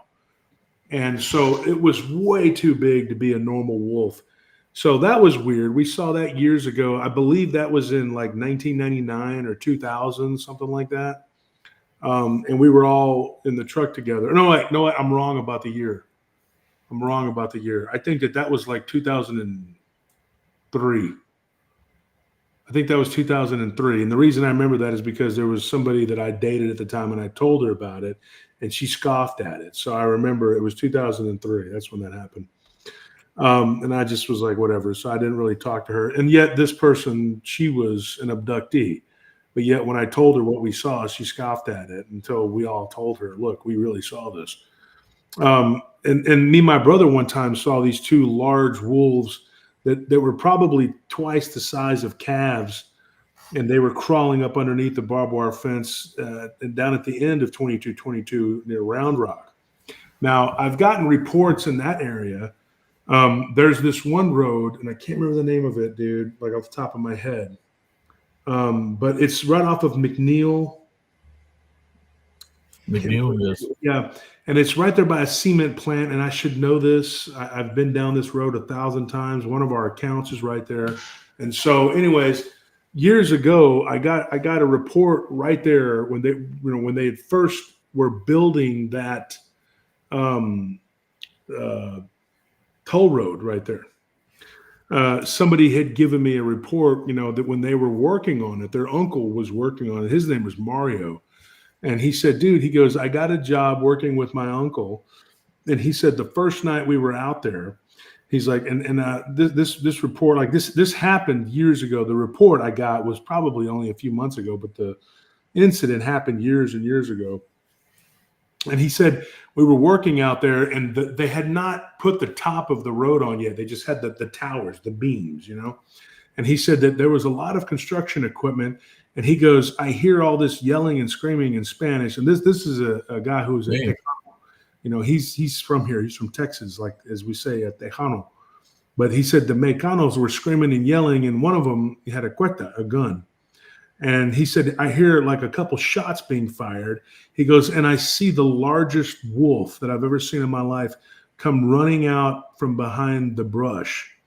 And he said that it was just like absolutely massive. And he said that it was, he said that it was the size of probably a bear, but it was a wolf. He goes, it was wolf-like. It wasn't bear-like at all. It was a giant wolf. And he said that it took off. And then he goes, the weirdest thing was when it got to the barbed wire fence, it flattened itself out like this and just kind of crawled underneath it. And he said the way that it crawled was spider-like, and that when it got up on the other side, he goes, for a split second, he goes, it looked like it stood up on two legs and then went back down and then took off. And I told him, I said, how long was it on two legs? He goes, like instantaneously. And so that's what happened that's what I seen, Brother Josh, in Elms Grove. When me and my nephew were in front of our house on the picnic table, we seen somebody peeking over the Miss Evelyn's, which was our neighbor. In between the mobile homes is not that far of a distance. Mm-hmm. Probably like maybe 10, 12 feet. Yeah. So he said, hey, somebody's at Miss Evelyn's vehicle. So when we looked, we seen somebody picking over the SUV. The SUV was pretty tall. And then they ducked down. So we were running around to the SUV. Next, we see something going through the fence, going out the back of the fence because she had a fence in her lot. So I'm waiting to see if I could see something, and that's what I seen is something crawling low to the ground, like a low crawl. And I'm looking at it and I said, "Is that a dog?" And I said, "No, that's too big to be a dog." And then it did it like a medium crawl, and it's like, that's not a dog, is that a deer? But then it stood on twos. So when it stood on twos and as tall as it was, I already knew it wasn't the dog or a deer, but it was standing on twos, and you could see it had red, like red fur, brown, and when he seen me, was standing underneath the light pole, so I could see his full silhouette, how he looked. Then it took up running down the street, in which we went after it, but instead of running down the street, it took a left into somebody's property. But when we went past our home, underneath one of the trees was the black one. There was midnight black standing there, and that one was bigger than that one. It was all muscular, and I swear, as tall as it was and as big as it was nothing but muscle, man. He had and the face wasn't long; it was short, and it started running. But it wasn't the way it ran. It kept his hands like this in the front, and it was more like a long stride and a bounce. A long stride and a bounce when it was running on twos, kind of like, and it was covering a lot of ground real fast. When he ran down into the park area, we heard it going through the park, going into the creek, because we could hear the leaves, the branches cracking where, something that big, it made a lot of noise. But we never went towards the park. We stayed on the street because it left us behind real fast. What do you think it was? And because I've seen two. I've seen a brown one and a black one. And, I just don't want no bad karma coming my way. But that day that me and my nephew seen, I say there were werewolves, man.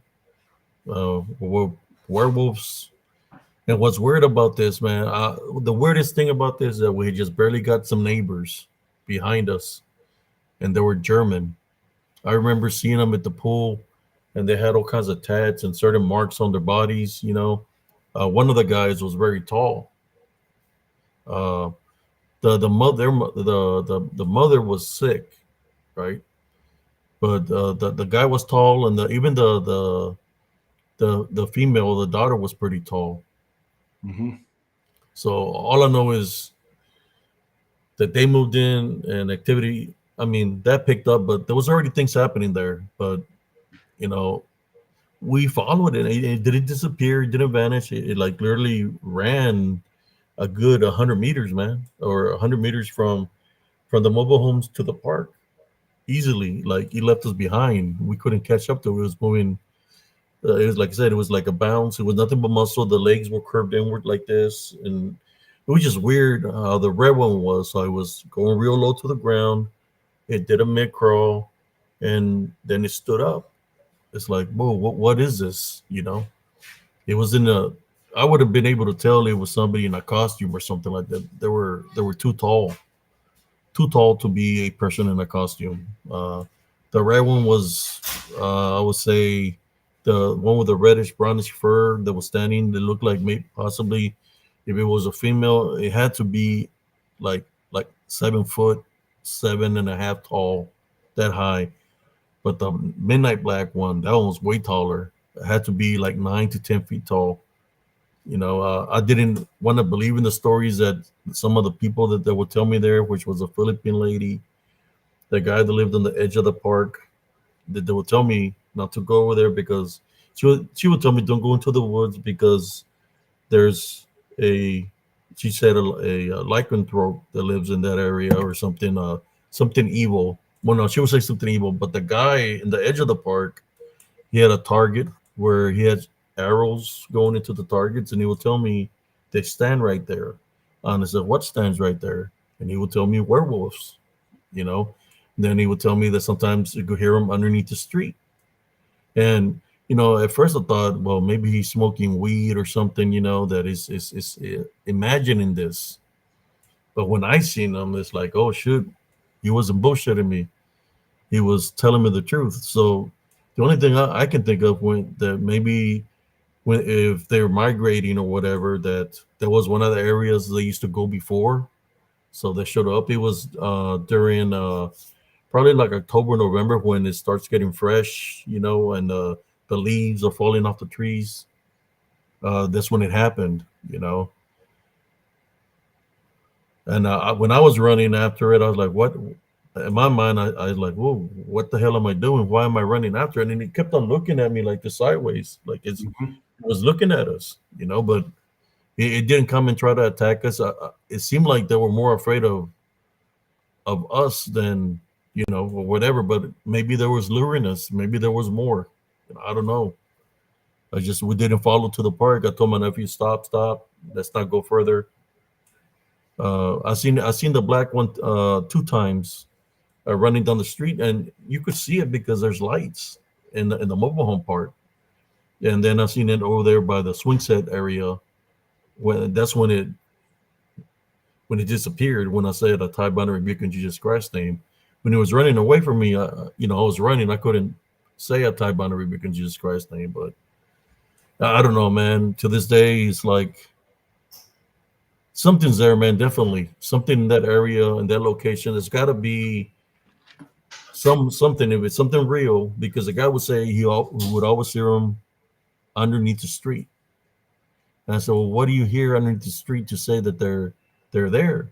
He said they will hear him growling underneath the street.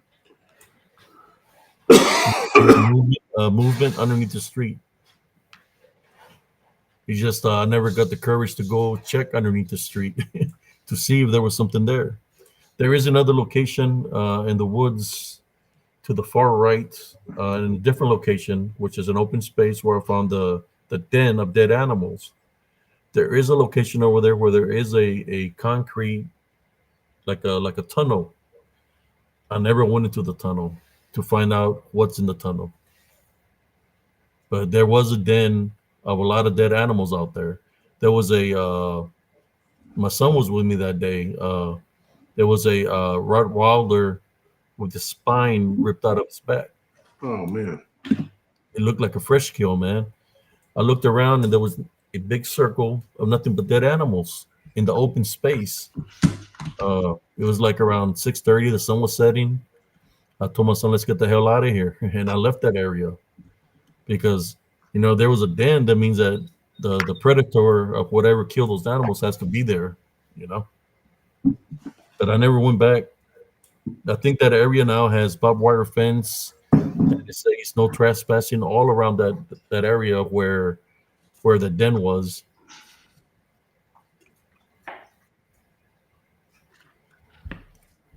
I just wish I had the camera or something to be able to take a picture of it, man. How big it was, dude. Yeah, but You know, it probably if you did that though, you probably wouldn't be able to. I mean, yeah, you know what I mean? and I try to get the film from the people from the office because where it ran through, it went right in front of the office, and the office from Elms Grove has cameras, and I'm more than sure the camera would have caught it when it passed right in front of the office. I went over there and I asked them if I could see the camera footage, and they didn't want to show it to me. So, I don't know if the people from the park know about that they exist in that area, or they didn't want to show me. I knew the time frame and everything when it happened. It's just they didn't want to show me. Then a little bit after that, uh, the creek flooded the area, and all the computers and the office flooded, so they lost everything. Any kind of the security anything that they had they lost everything because it got flooded. So they had to restore a lot of things. But I think that they know there's something there, man. The security guard was a old lady. She worked for the government, and she would tell me not to be walking out there at nighttime. And she would tell me the things that she would see there in the park. She also had a big old flashlight with the light real bright.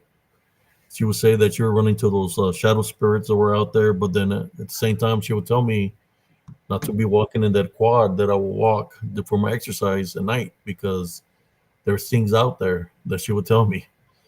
But the guy that lived right by the edge, that guy was dead serious. When I went into his mobile home because he wanted to show me something, he had crosses all in the windows of his home. He had weapons in every passageway and every door of each room. He had weapons all over his house. And I asked him, "Why do you have all these weapons?" He said, "Because they tried to enter my home. They've been trying to enter my home here for a while now." He took me outside his house and he showed me all the dents and everything where something was trying to break in. He showed me his door where the door was all banged up, where something was trying to bring. There was scratches on his mobile home and everything. You know, that's why he had the bow and arrow. He was a welder, and he was make his own bow and arrows and weapons. When we think about the craziness of Barton Nunley, well, this guy right here, well, Mark Barton Nunley would be shit to this guy. He had his own spears and everything that he would make. For reals, brother. He had his own spears. He had all kinds of weapons that he had made himself. He had created his own sword because he said that they were coming for him. I guess after a while, he just got tired and he moved out of there. He left because I didn't see him anymore. As far as I knew, he moved. But he showed me all the stuff he had, and he would. At first I thought he was because he liked smoking marijuana, right?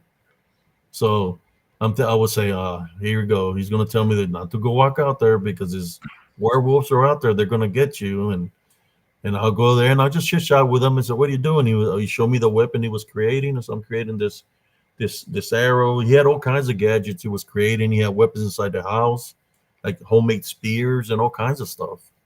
Because he would say that they try to come inside his home. So he had weapons everywhere. At first I thought, well, maybe he's crazy, but when I seen him after he had moved out, then I knew that in all honesty, he wasn't crazy, that he was telling me the truth all along. He was just looking out for me. I'm just lucky to be here, bro. But there's a lot of activity there. And I believe after I did that show, this was on Haunted Season 3, Episode 2, I was told by a guy that built the airport that when they were building the airport, that they found a massive grave site of Indian burial ground that they're forming the old airport.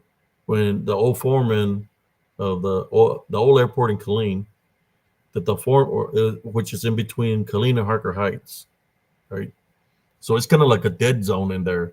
It's kind of like you got Killeen, you got you got Colleen, and then from that section of Colleen going before it says Harker Heights, it's like a dead zone. So that area where there's beans, whatever I was seeing is like a dead zone. And I was figuring out, I was trying to figure out why is there a space in between going from one county to the other when it should be once you pass something, it should say entering something. There was like a gap, and in that area is where the activity's at. I was told by it was this Cuban guy that he told me he's seen the show and he said, I got something to tell you, man. I said, okay. He said, I believe you with the things that you're saying. He said, because I live right by the golf course. So, but I built this airport when I was younger. We built the airport. We found a massive gravesite of Indian burial ground, which there was graves, or so it would be considered Indian burial ground. And he said this gravesite ran from the airport to the golf course all the way to where you live. He said all that ran that way, but we built around. They told us to build over it. So he's thinking, but he was saying that because he sees the shadow spirits at the golf course, at the golf course that's right there. He said he sees the shadow spirits because he lives by the golf course, that he sees them. His wife sees them, his daughter sees them. So all kinds of activity that you can't take out when we talk about native Indian burial grounds. That what if it could be HH skinwalkers? It's crazy, man. I just don't want nobody to go in there and get hurt, by these things that are there. But yeah, it's scary as hell when you see something that big. It's muscular. The only thing I didn't get out of it is why was it running away, or unless it was alluring us, to follow it or something. I don't know. Because normally something that's that big, right, is not going to be afraid of you. Well, coyotes will actually do that. They'll actually feign like they're running or scared and get dogs to follow them or chase them, and ambush them. And then ambush them with a pack. Yeah, they're coyotes are little pieces of shit, dude. I mean, they really are. They're nuisance animals, dude. Them and hogs are not my favorite animals. Yeah, my nephew was with me that day. He's seen it too. He was ahead of me. That I had to tell him to stop. I'm older, so he was still young. He was, running. He used to be in track and everything, and he couldn't even catch up to it, man, because he was leaving us behind. It was long strides, but he kept his hands up here. Yeah. And I'm thinking they're not just black or reddish or brownish. There's other colors. I believe there's some that are grayish with black dots on them. The one that I've seen in the path, I've seen one that they look completely different than them, like a whole different.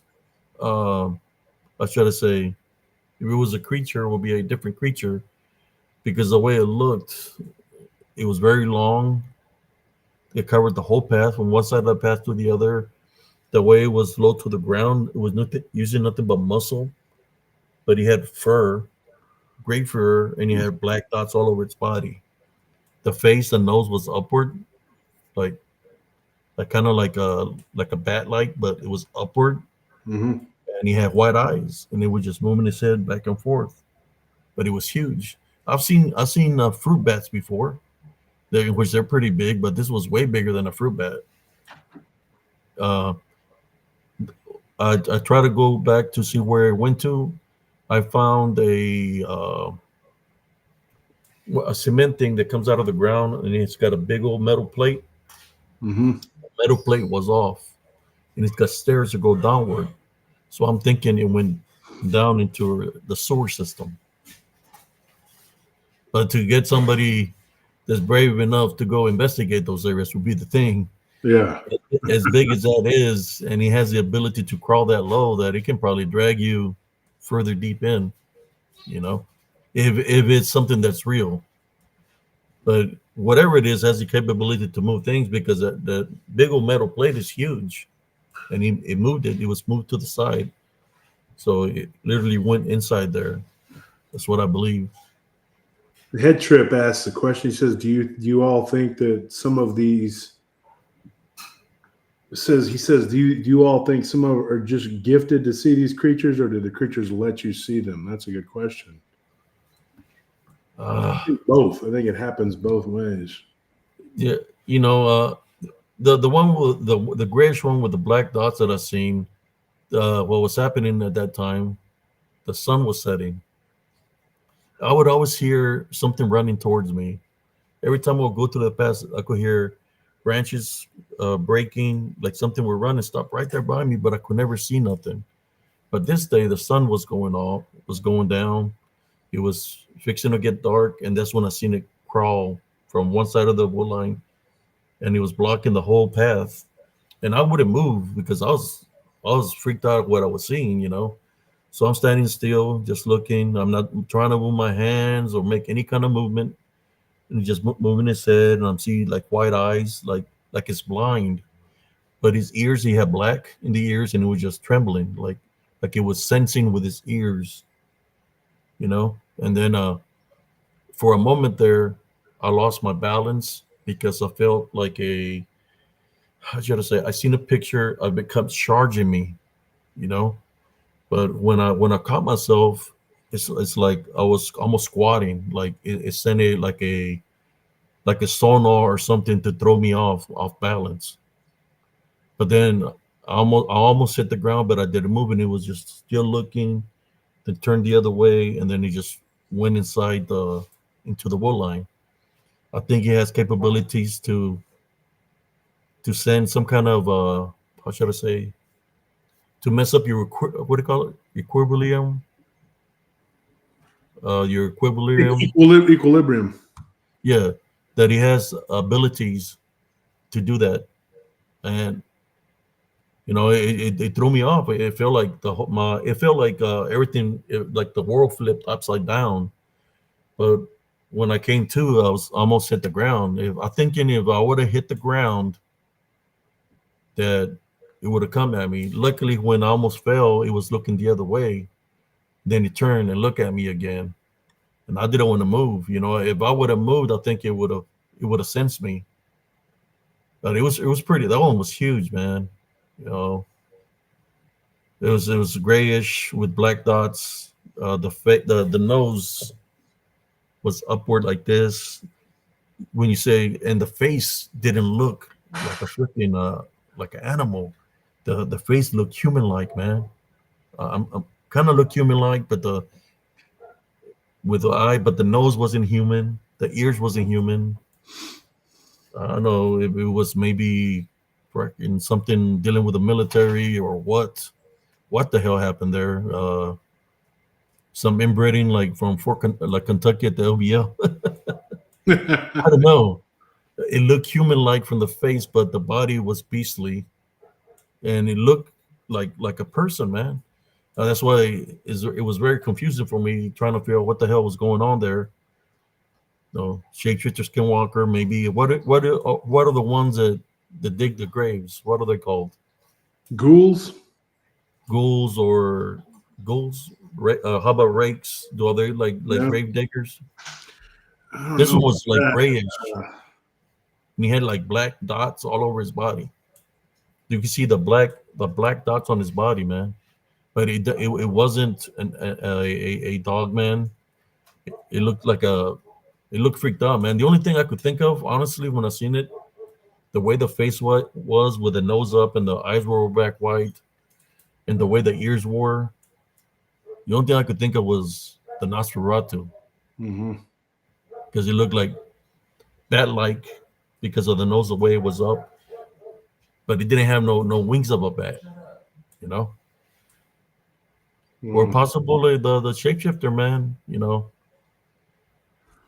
And some of these creatures too, like when you start to go into the lore of what these creatures, like the Adharit, for example, in the Middle East, that particular creature, its natural form is a wolf-like being that stands on its hind legs, and so you get that creature, and then you also find out that it is a shapeshifter. And I said this on my show that you know, it could be that this thing, it's its wolf-like body is its natural form, and then it can become a human-looking being. And when it becomes a human-looking being, it looks something kind of like a Bigfoot. It looks like a deformed human. It's a really weird thing to think about. It's a really weird thing to try to process and to wrap your mind around, to say, hey, and my hair's a mess, folks. I wasn't planning on jumping on here, but I'm just going to have to deal with it. But, you know, when you think about these beings and what they are, now these creatures are found in the Levant, in the Middle East. And it's there was a guy, and I said his name on the show, who fought these things. Let me for those that don't watch my show, or they didn't hear this. Let me see if I can look it up real quick. It won't take but a second here. Try to remember his name. In the 600s.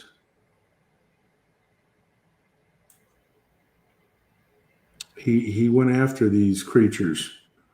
He fought a war against them. He was the king of the Himmerite kingdom, and that stretches from Yemen all the way to modern day Syria. And what he did was he led an army. This would be way back in July. It was the last time I did a show. So let me go through here and see if I can find it in my notes.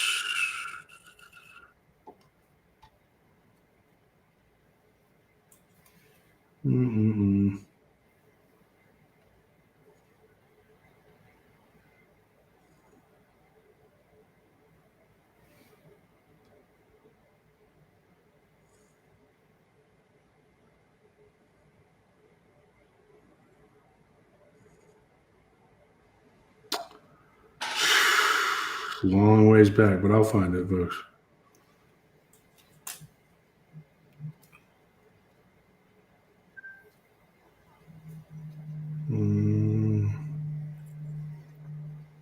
Somebody says elementals.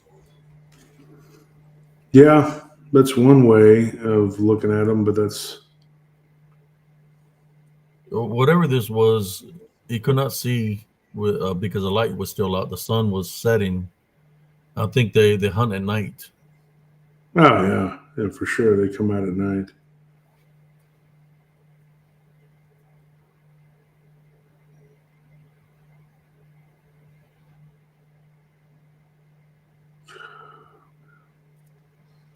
I know all the hot spots there in Elms Grove, man. I know where everything that I've witnessed, where it's at.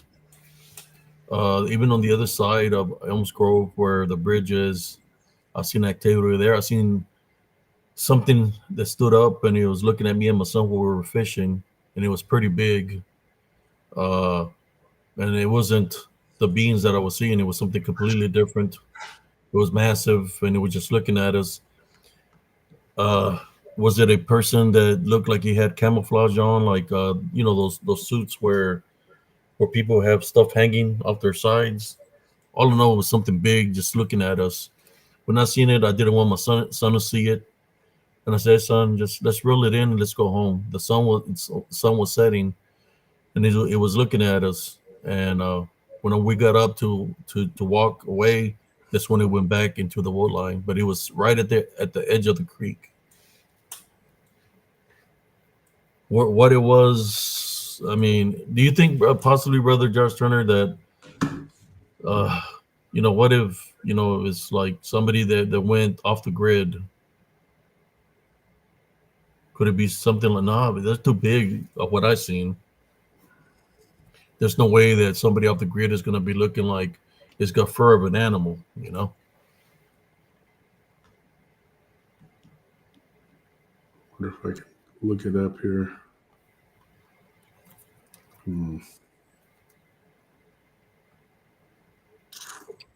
Windy W said, I think some celebrities are not human. Yeah. That's pretty much for sure.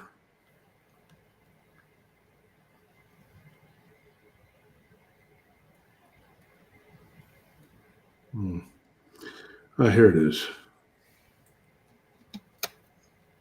Okay, so there was the Himmerite king named Saif bin D. I don't know if I say this correctly. Saif bin D Yazan. And he led an army against a species of jinn called the Adharit. They are wolf-like beings, and they're capable of shape-shifting. And it was there was another place called Bahrut, which was a well, and it was full of demonic anomalies. That well, many people believed, was where these beings would come from. Like a portal. Yeah, it's like, but well, kind of like a portal, but it was actually a physical place that was within the earth. So, very weird stuff when you look into these creatures. It's just it's so weird, dude. Wendy W says trip limestone stuff. Yeah, limestone can produce paranormal activity, especially if it was a hot day. You can catch a lot of paranormal activity because of the limestone. Creek beds, lakes. Where I come from, my hometown, it's like the whole town is built on a foundation of limestone. So that's probably most likely where there's so much activity there. I grew up around all that. Didn't matter where you went into the town, you was always seeing something. So, Abe, I'm gonna have to jump off here. It was good talking to y'all, and thank you for having me on. Are you going to be on tomorrow night too, or what? Yeah, man, I go every night. That's what I do. Just jump on tomorrow night. Maybe we can set something up, and I can we'll talk and do some stuff. Yeah, so when you're going to do it, man, and I'll jump on, folks. If you want to do the late night thing, whatever, and I'm up for it tomorrow night. So, or tonight, I guess it will be. So I gotta go. I gotta get ready for bed. I go to bed 11 or 12. Yeah. We know whatever time you want to do it, man. Sure. Okay, guys, I'm gonna bounce. I'll see you guys. Thank you, brother Josh Turner, for tuning in. Thanks, Abe. I'll see you for joining. Yep. Appreciate you. God bless you. God bless you. Good night, folks. There you go, brothers and sisters. It was brother Josh Turner that tuned in here on Spiritual Encrypted Encounters. And it's very interesting topics, when you witness things of what I witnessed in Elms Grove, I've never been the same because if I was a good artist, I'll be able to draw what I witnessed, but I'm not a good artist. So when you see me making some of the videos, when I go out there to the woods and explore, is just in case I'm recording, just in case I do see something that I could capture it, on camera, on video. But I have the memory. If there was a way that you could connect something here in your mind to draw a picture with just your memory, then I'll be a good artist because I remember all this things that I've witnessed. I just know one thing. We have to place Jesus Christ first, no matter what we're seeing. Whether it's something spiritual, something physical, you got to remember one thing, that, whatever has the capability of breaking a branch, throwing a log, throwing rocks, breaking branches, growling, banging on your walls. My mobile home had all kinds of dents where they would come and attack. Sometimes they would come and urinate on my doorways, on my vehicle. All that kind of activity was happening. It's just I had to find a way to overcome what I was facing there. And how I overcame it was through Jesus Christ. Because the DDN, the love to manifest so you can see him. Because if you can see him, then you're believing of what you're seeing. So, what I witnessed was the manifestation of a werewolf. What people want to call a dog man. I've seen one that looked like the manifestation of a Bigfoot, but it was just it's very tall. It took the whole path. It was nighttime, so I could see just something huge, black, and it went right through me. When it went right through me, I felt different. It felt like something was trying to take over my vessel, my body, like a form of possession, in which I had to go immediately into prayer. And it was so many bad thoughts coming into my mind that I was fighting spiritually that I didn't go directly home. I went to the park and I sat there for hours till I was able to free myself from the spiritual attack of whatever passed through me. So the only thing I can tell you is you got to stay spiritual, ready at all times. Pray, protect your homes. That's one thing they try to do. They try to get you to come out of your home. You could be asleep in your house and you'll hear, for example, I'll give some examples of the games I like to play. You could hear like kids laughing outside your home at 3 in the morning, and you're like, what are kids doing here at 3 in the morning? You could literally hear like a boy or a girl laughing, running around your home. That's what happened to me in Elms Grove. And at first I would go outside to find out why are kids running around my home. When I would go around my home, there would be nothing there. But that was a way. There's a thing, something that we're doing to find a way in, right? You open your door, you forget to do the sign of the cross, you forget to do a little prayer. So in a sense of where they got free entry to go in there, right? So I learned from that, from those mistakes, and then when I would go outside or place the sign of a cross on me with either holy water or something pure, olive oil, garlic, make my own remedies. And I would pray around my home. I'll go pray around my home so nothing will come towards my home. Uh, yeah, I battled there I moved there in 2002 and I left in 2015. So for that many years, I battled spiritually there in Elms Grove, brothers and sisters. Uh, I know that there's a lot of people, because when you're seeing something that looks physical, and then all of a sudden, when you give it this much belief that it's something real, then you don't see it no more.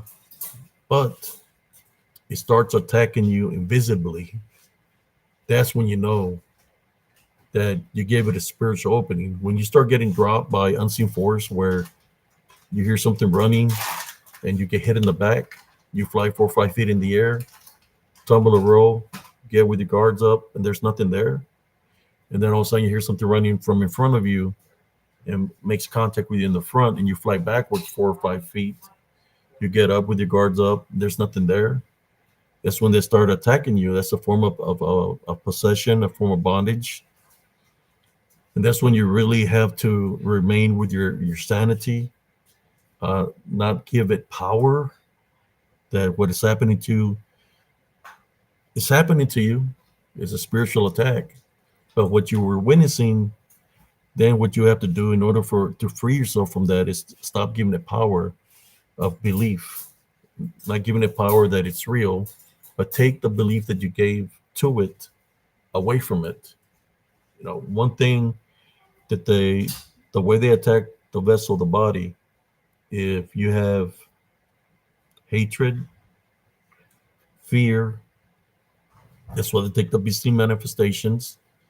If you have unforgiveness, if you're living in sin, those are all spiritual openings they can use to attack you. But when you forgive, right? Forgiveness is part of love. You forgive, then the Heavenly Father blesses you with the spiritual gift of discernment to be able to fight spiritually against them. That's what I had to do. I was, man, after getting beat up so many times, I'm going to say beat up. I'm not going to lie. I got pictures. I've got shoved off of cliffs. I think I got a short reel here where my body's all bruised up, where I got shoved off a cliff, literally pushed me off of a ledge, right? And I could have died, but I'm still here. All I can tell you is they can attack you unseen, but it's by the power that you give me or what you're believing. So you're believing in something, right? That's the only thing he needs to do. So it'll manifest to look at what you're believing in, and you believe in that it's what you believe in, then you're giving it power.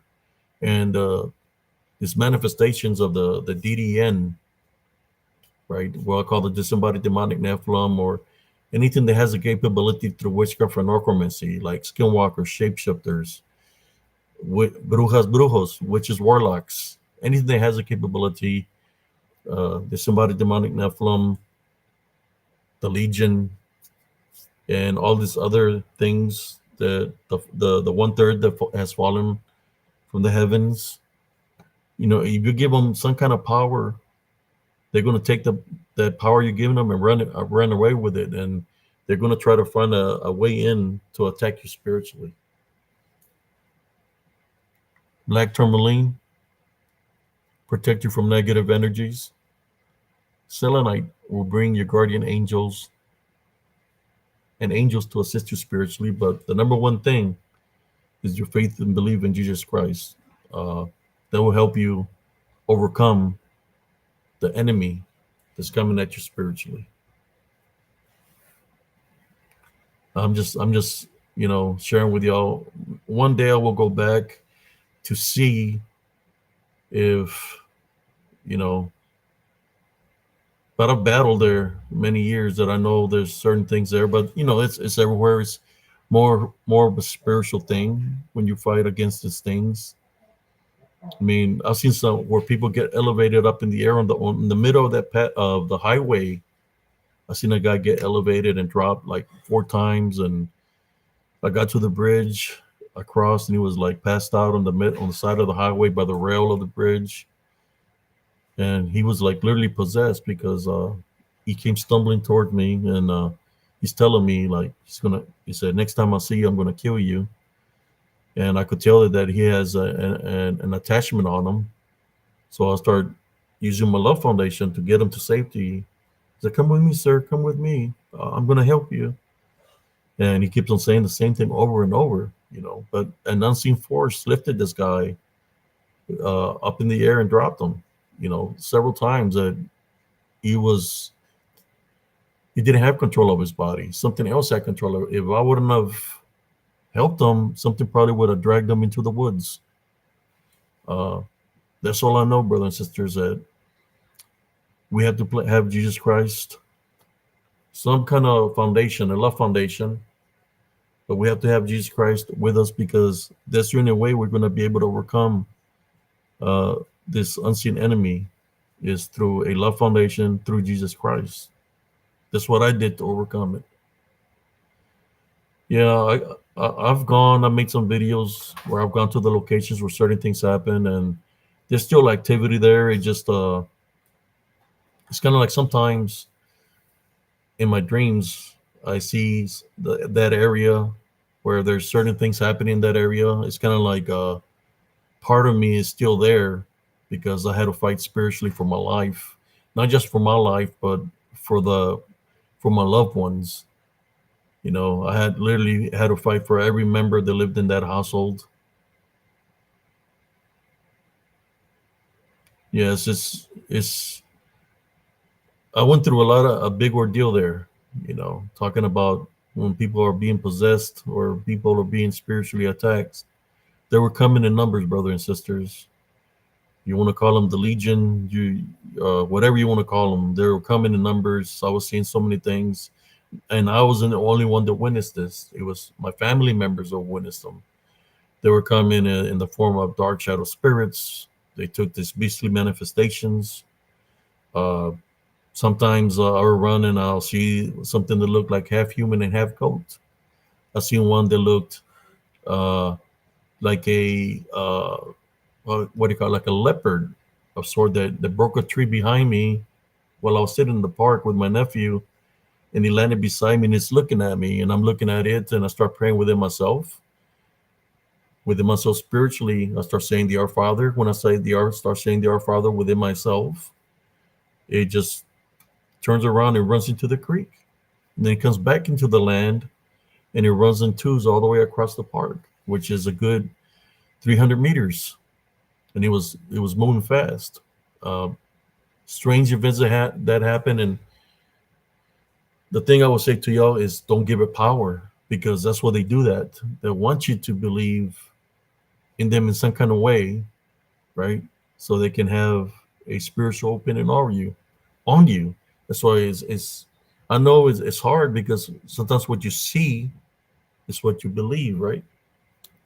So spiritually, you might see something, but you can't give it power, because you don't know what you're witnessing. You don't know if it's in the real flesh. I can't say that I want to go touch the gray one, or the black one, or the red one with a brownish fur, or the one that looked like a leopard to jump off a tree. I never make contact with it. So if I did not make contact with it, I cannot tell if it was real or not. That's where they get you, through the belief factor. So what I'm saying, brother and sister, says, do not give it power or belief, no matter the manifestation that is taking. What you do is put it to the spiritual test. The spiritual test is this: for those of faith, if those who have a relationship with Jesus Christ, if you don't have a relationship with Jesus Christ, I wouldn't recommend this, because, like I said, it's about spiritual openings for them. So I would say, if you know you're on the good path and Jesus Christ is with you, the spiritual test will be to say this to it when it's manifesting and it's looking at you. It's a tie, bind, and rebuke you in Jesus Christ's name.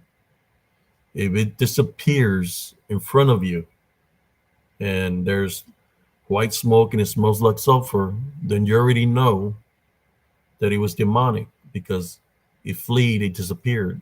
Or if it disappears and there might not be no smoke, but if there's black goo or negative like residue left behind where it was standing, then you know it was demonic in nature. It's going to leave a pestilent smell, a very nasty smell. So if it disappears, right, that means that it was something infiltrating to get you to believe it was something real, to find a spiritual opening to attack you. So don't give it that belief. That's all I'm telling you. And that's the spiritual test. Because when you bring Jesus Christ into the equation, you type it doesn't matter what you're witnessing, whether it's something that might be looking the flesh, or you're seeing a dark shadow spirit in your house. Do the spiritual test. Say, because that's your home, right? Your house. You say, I take authority over you in Jesus Christ's name. I tie, bind, and rebuke you in Jesus Christ's name. Leave my house. You're not welcome here. This is my house. And he has to leave, because you're taking authority over it. How do we take authority over it? Because we're all children of God, right? Children of God were created out of love. Every single one of us created out of love. So we have the capability. So don't let them deceive you to give up your birthright. It's to make it into the kingdom of heaven. And there's a lot of people being deceived right now that are stuck in the old revelations. We're not about the old revelations. We're in this time. And the only way we're going to be able to overcome these listening forces, brothers and sisters, is through Jesus Christ, is with the love foundation. That's the only way. That's the only way we're going to be able to defeat something that's as wicked as this thing that has many capabilities. Yeah, let's talk about some of the capabilities. Able to manifest into anything beastly. That's one of the capabilities. Able to manifest into what people call elementals, vapor, smoke, which looks like a spirit, right? Those kind of capabilities. It's got capabilities of mimicking voices, different sounds, mimicking voices of your loved ones. It has the capability to manifest, to look like a loved one that's alive or deceased. It happened to me in Elms Grove, where my chihuahua was barking, and to me that the chihuahua is very every time he barked, there was always something happening outside, right? Either a dog or somebody walking down the street. I went out there to see what was going on, and I seen a woman sitting on my neighbor's porch. So I go to the street, and the light is on my neighbor's porch. So the woman gets up and walks down the porch. So I'm looking at this woman, and she's looking at me, and in my mind, I'm saying to myself, there's no way. There's no way. So I look at her, and I automatically go into prayer. I start praying the deliverance prayer, the Our Father. She goes in between the mobile homes and starts walking on the other side of the opposite street of where the street I'm standing. We start walking parallel to each other as I'm continuing to pray. She's looking at me, I'm looking at her, and she disappears. Well, the manifestation that she took, this is like in 2015 when this happened. The manifestation that she took was of the manifestation it took was of my deceased mother that passed away in 1985. I could see through it that it was something that was manifesting to look like my mother, so I prayed against it. So imagine this. They know your thoughts, they know your fears, they know what you believe in, and they know the past. They know everything about you. So they're going to use everything in their arsenal to come up against you spiritually. That's why I always tell everybody, always maintain a love foundation. And I know there's people that are trying to make me look like a bad guy. I'm just human. I'm not perfect. I will defend myself if I have to. I'm just here trying to share my wisdom and knowledge and spiritual wisdom and knowledge to all my brothers and sisters, because I wouldn't want even the enemies that are coming up against me. I wouldn't want them to go through what I went through. So that's why I created Spiritual Encrypted Encounters, to try to help out as many people as possible spiritually to what I know, what I had to do to survive the spiritual attacks that I was going through in Elms Grove. For those that don't know who I am, I came out on This Witch is Haunted season 3, episode 2, on the Travel Channel, or probably what's the other one? I think Discovery or Travel Channel is This Witch is Haunted season 3, episode 2, and the episode is called "Something Is Out There, Not Human." That's the episode I came in. Brother Justin Turner was episode 1. I was episode 2. But I wouldn't even wish that upon my worst enemy, because we're not supposed to wish bad towards anybody. I just forgive people daily because I got to protect my love foundation. Yes, spiritual warfare.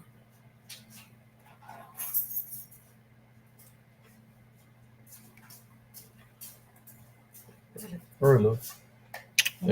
Have a blessed day. Bye. Let me see some of the comments here. Oh, yeah. When you talk about observing, Matt Acosta, you're talking about the watchers, all right? Observing, watching, watchers. DDN, disembodied demonic Nephilim, were created by the watchers. The watchers were supposed to be watching over mankind, right? But what do? They fell in love with the woman's hair, right? How they looked. So they decided to sleep with women, going against God. They slept with a woman and they created the Nephilim, right?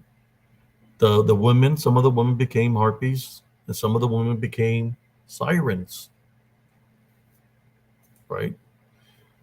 The watchers, you can call them the Anunnaki also.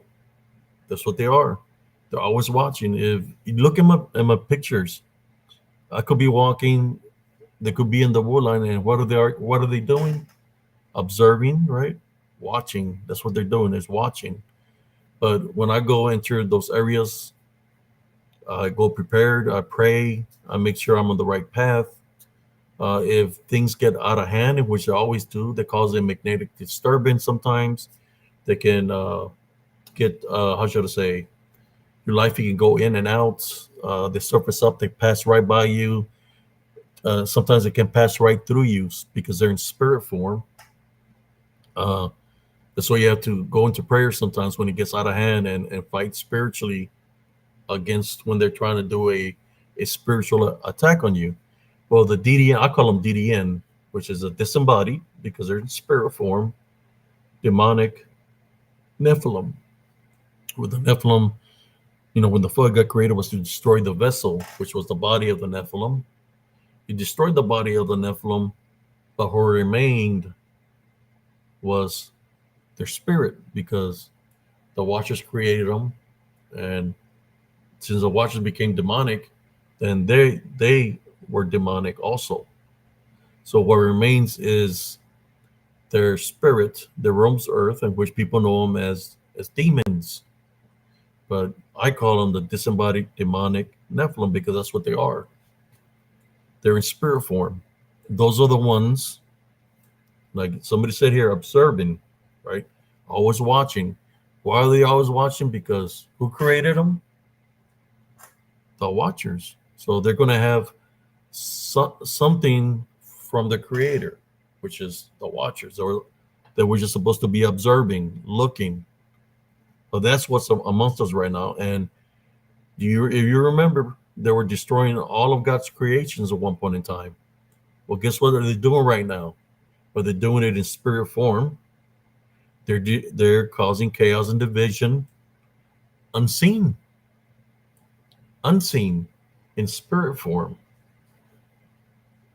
And when I capture them, because through spiritual law they have to identify themselves, so I'm able to capture them on my lives. When I go do an investigation in the woods, I capture disembodied voices. Sometimes they growl. Sometimes they tell me "f you." Sometimes they'll say a name of names that people say they're not supposed to say, because if you say certain names, they can come because they think you're summoning them. They say certain names of certain entities of the past. They can speak in different language, but they do that all for the belief factor. If they can scare you, that's a spiritual opening. So we have to be very cautious not to give them the power through the spiritual opening. So basically, what I'm saying is, no matter what they're manifesting to, no matter how they look, no matter how many times they might change form, no matter what you're hearing, no fear, because Jesus Christ is with you. No belief, because the one we're supposed to believe in is Jesus Christ, right? So if you take those no belief, no fear, and you place Jesus Christ first, you're able to overcome spiritually at the moment, or you can call upon Jesus Christ to come and assist you if you're being almost overwhelmed by them. But they can invade a house. Yes.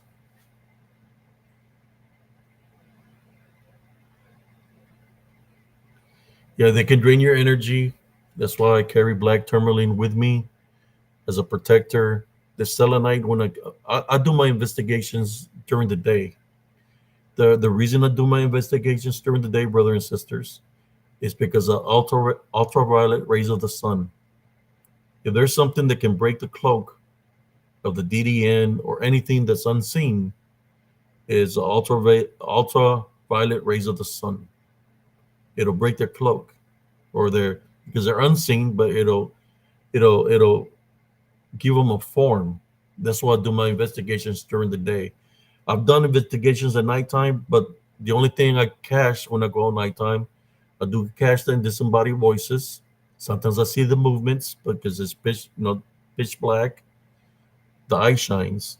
I've caught in yellow eye shine and red eye shine.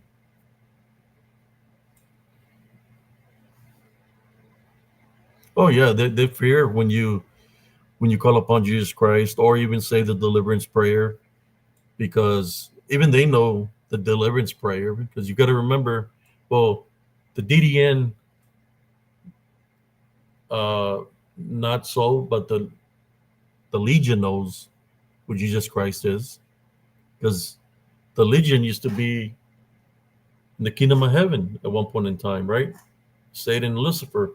So they know exactly who Jesus Christ is. When the man was possessed with the Legion, that they were saying his name, they knew who he was. And he was going to cast them out. They didn't want to go back to where they came from.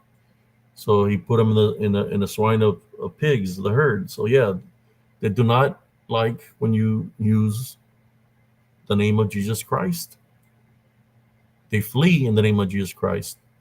They disappear. They vanish when you call upon Jesus Christ and the heavenly angels to come and assist you spiritually. So, in all honesty, what's fallen is actually below us.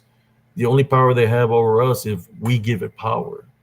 You should know your self-worth, your spiritual self-worth, in which we still have the opportunity to make it into the kingdom of heaven, right? Because we're children of God, we're chosen ones. We have the abilities to make it in the kingdom of heaven if we maintain the love foundation, place Jesus Christ first. He blesses us with the spiritual gift of discernment to be able to battle spiritually. That's what I do, brothers and sisters. Check out the short reels. The only thing I ask, if you're going to check out the short reels, is do the sign of the cross or say a little prayer.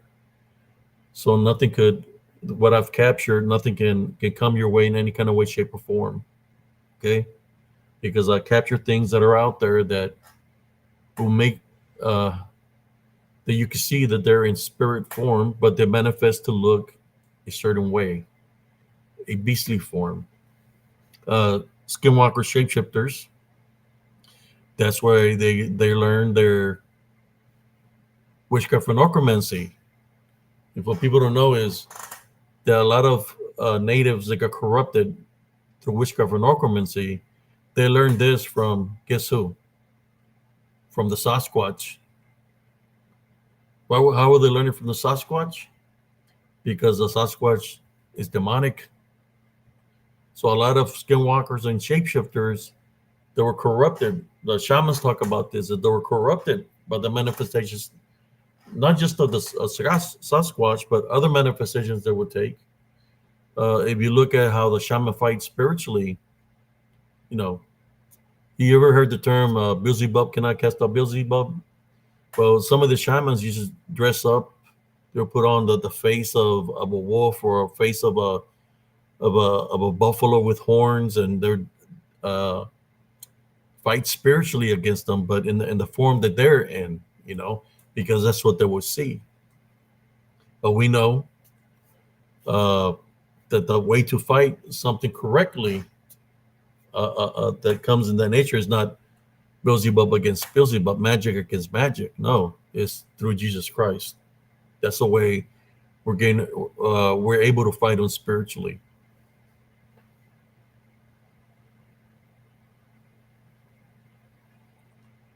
Yes. There was one time, brother and sisters, as we're in here, and thank you to Brother Josh Turner for having some of the paratroopers here. Paratroopers.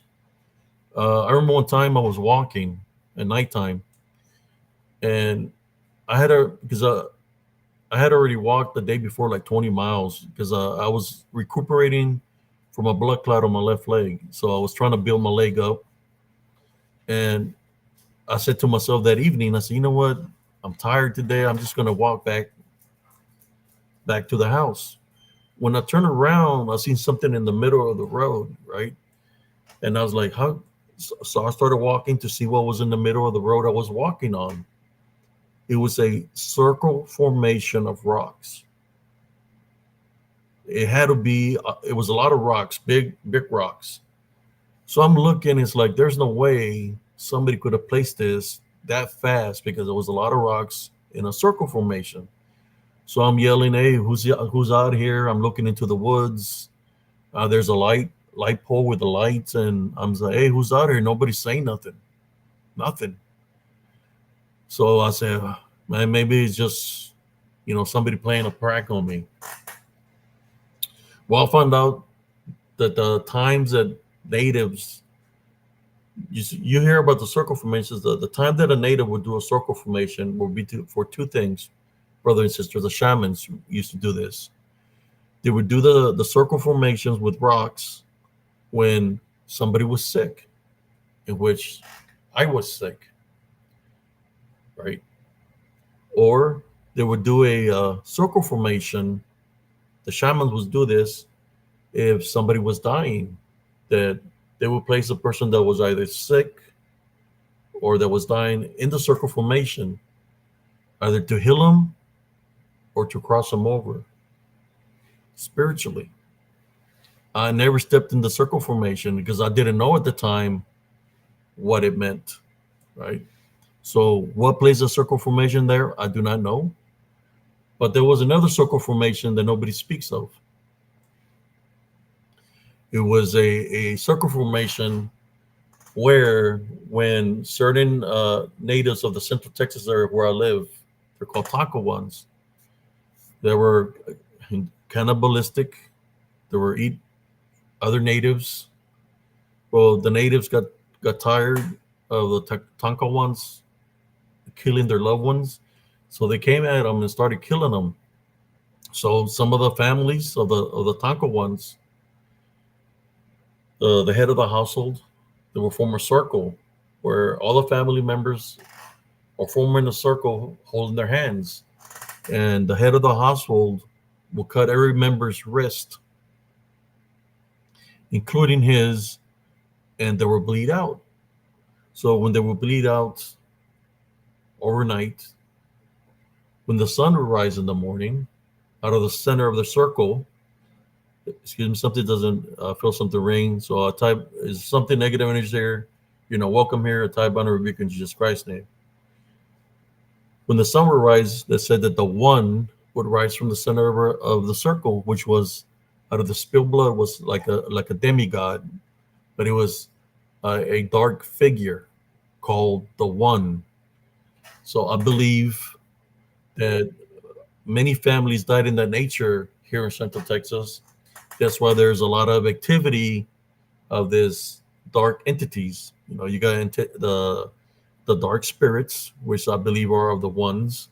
Then you have the spirits of the shapeshifter skinwalkers that can have the ability to manifest. And then you have, since they were cannibalistic, what else do you have? For those who know, what happens when somebody feeds off the flesh? What happens to those natives that feed off the flesh? They become wendigos, right? So they have many capabilities. Shapeshifter, skinwalker, and wendigos, and you got the demigods that they call them, which is called the One, that's roaming around here in Central Texas, and they move pretty rapidly. Check out the videos, and you can see one where there's something running towards me, and I have to slow down the video because it's moving super fast, and you can see this beastly creature coming at me. I got one where it passes right beside me and it stops in front of me and it's looking at me. Then it passes. They cause all kinds of interference on your equipment, magnetic disturbance. It triggers your senses. Your hair stand up, goosebumps. Sometimes you feel spiritually drained, and sometimes they'll make contact with you. Like you can feel them brush against you, like a gust of wind passed right beside you. And if you look at your footage, if you're recording, doing a live, you're going to be able to capture it by lowering down the speed. I'm giving you the recipe of it.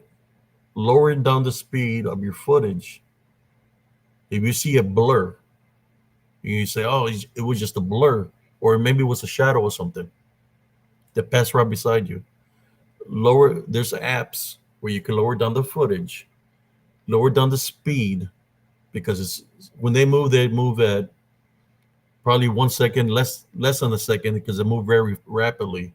If you lower down the speed and make it longer, then you're going to be able to see what passed right beside you. I'm just letting you know, brothers and sisters. That's how you're able to find out. If you really want to find out if it was a blur or not, lower down the speed on your video, because spirits move pretty fast. When it's something in the spirit, it moves very rapidly. The thing is that you're going to see what is there, because the ultraviolet rays of the sun, since it's daylight, you're going to be able to see what passes beside you. If you can lower down the speed of the video, you'll be able to see. And you put on your AirPods or the sound, you might not be able to hear nothing on the regular speed, but if you lower it down, like I told you, you might be able to hear it say something to you. Also, that is saying something to you. So I'm giving you that advice for anybody that has any kind of videos.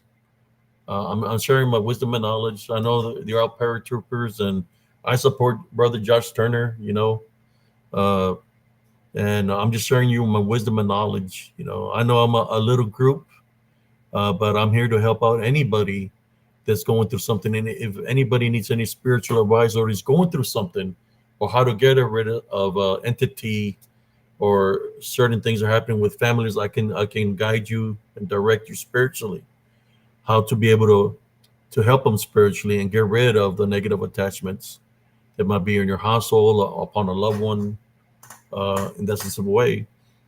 I've been here in my house where something tried. Oh, check it out. I was here in my house. I was doing a video. I got up to go use the restroom. I seen a dark shadow figure standing outside my son's door. And I looked at it and I said, "Hey, you're not welcome here. Leave." I typed by the rebuke in Jesus Christ's name. He took off. So I said, it's got to be messing with my son. So I spoke to my son. I said, "Son, can I ask you a question? Has anything strange been happening to you?" And he looks at me and he said, "Why you say that, Dad?" I said, "Like, have you been hearing any kind of voices or seeing any kind of apparitions?" He's like, "How do you know this, Dad?" So, well, I was going to the restroom and I seen a dark shadow figure standing outside your freaking door. And I told her to leave. I said, and I gave him a piece of selenite, a piece of Pactolin to put in the room, a black tourmaline. Next time it comes to you, it's trying to say something to you or trying to put an image in your mind, tell it, I take authority over you. I tie, bind, and rebuke in Jesus Christ's name. My son freaked out that I could sense it spiritually. I mean, that's my loved one. The Love Foundation, when somebody's messing with your children. And I gave him the spiritual words of advice. He gave me a hug, and we prayed that night. I say, "Do you have a spiritual opening? Let me know right now, because so we can, you can ask God for forgiveness, repent for your sins." He told me some things. We prayed to close that spiritual opening. And ever since then, he's been doing good. I haven't been seeing the dark shadow figures. So it's also very important to have a relationship with your children and hear what they have to say. And if you witness something, ask them if they're going through something. The unseen forces, they're about division. They want people to think that they stand alone, that nobody's there with them. They want people to think that nobody loves them, that nobody cares. Well, here in Spiritual Encrypted Encounters, just like in PRT, we care, man. We care what y'all going through. And if I can help and give you some advice, this is what I do. I do lives every night from sometimes 11 on up or 12 on up. But yes, that's what they do, Sister Brackery. They like to attack their children. And for those parents that are not being, how should I say, distracted. We'll say the word distracted, because sometimes people say, "Hey, you want to go shoot some pool? Hey, you want to go to a dance?" And people say, "Hey, okay, son, okay, daughter, I'll be back. I'm going to go with my friends."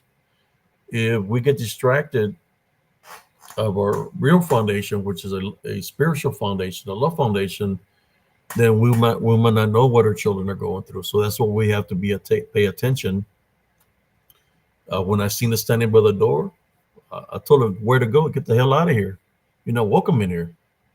And he took off. He was like standing right in front of the door. You could say it was demonic in nature because I could see the face, how it looked. I told her to leave. You have no business in here. And, they're not going to mess with my family members. If I'm here and I see them, I take authority over them.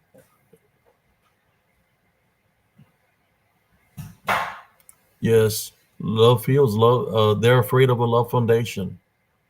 That's one thing I noticed. Whether it's demonic, uh, whether it's reptilian or UFOs or anything of that kind of sort, they are afraid of a love foundation. They when you bring Jesus Christ into the equation, they are afraid of a love foundation in Jesus Christ. It's because maybe these manifestations that they take, reptilian, Bigfoot, Dogman, UFOs, it's just a manifestation. It's just a demon that wants you to believe. So how do you take the power away but not believing in those things? Even though people might see something, or you're not there touching it physically, right? So if you're not touching it physically, then you can say it's real if you're not touching it physically. Now, if you're touching something that's real, then it might be a whole different story. But if you see a UFO or possibly a Bigfoot dominant, and you're trying to touch it, and your hand goes through it, well, then it's a manifestation in which then it's something that's in spirit form, possibly demonic. Don't give it the power. Do not give it the power. That's why the spiritual war, brothers and sisters, is very real. It's upon us, and we have to stay spiritual ready at all times, and not just the knowledge, keep it within yourself, but share it to your loved ones, because if something happens to us or it's our time to cross over, they gotta be our next of kin has to be spiritual ready to fight also spiritually. So this wisdom and knowledge can keep it to yourself, but you have to share it with your loved ones just in case something happens, that they're able to fight, be able to know when they went up in a situation. I told my son, if something ever happens to me or it's my time to cross over, you ever get lonely or you want to hear my voice, come to Spiritual Cryptid Encounters. I got all my wisdom and knowledge right there for you, so you can listen and so you could understand of what's going around you spiritually. Don't ever forget that.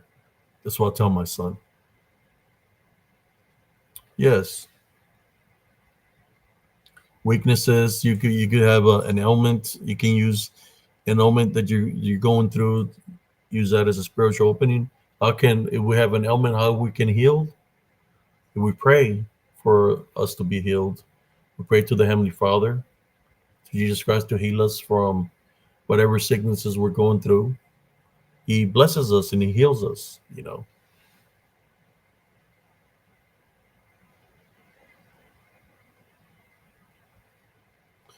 Yes, a brother who's a psych. Yes, the veil is lifted right now. If you notice, even the people that believe in other things, they're showing their true selves of what they believe in, and they're not hiding it from anybody. Why? Because the veil is being lifted, and they're being how should I say,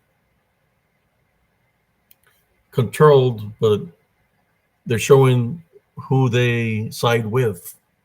Well, I'm showing who I side with, and that's Jesus Christ. That's why I do this video series, Spiritual and Cryptid Encounters.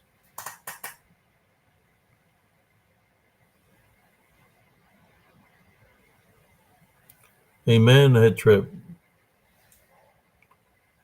Yes, amen to him. I grew up around all that down in the Rio Grande Valley. Curanderas, medicine woman that lived in Mexico. I spent some time with her when I was growing up. I seen the spiritual works that she would do, and she healed my brother. You know, maybe I can talk that about that tomorrow or tonight. I know I've been talking for a while. Why I have all the wisdom and knowledge. We all have to find our path in life. But yes, I spent some time with a curandera in Mexico that was a healer, in which she would heal people that were being sick from being spiritually attacked, as in the form of witchcraft and necromancy, and through demonic possessions. I've seen the demonic entities, which were in shadow form. I've seen where there was a man that was very ill, and I was 3 years old when I was there, and he was very ill. She laid him on this little altar, and she started putting her spirit within the areas that he was hurting. And each area that she placed her spirit, I could see her spirit go into his body. Out of each area where he was in pain, I would see these dark entities come out of him. And there was 4 dark entities that day, and it was a hut. The floor was made out of dirt, and she had a fire in this room, in the ground.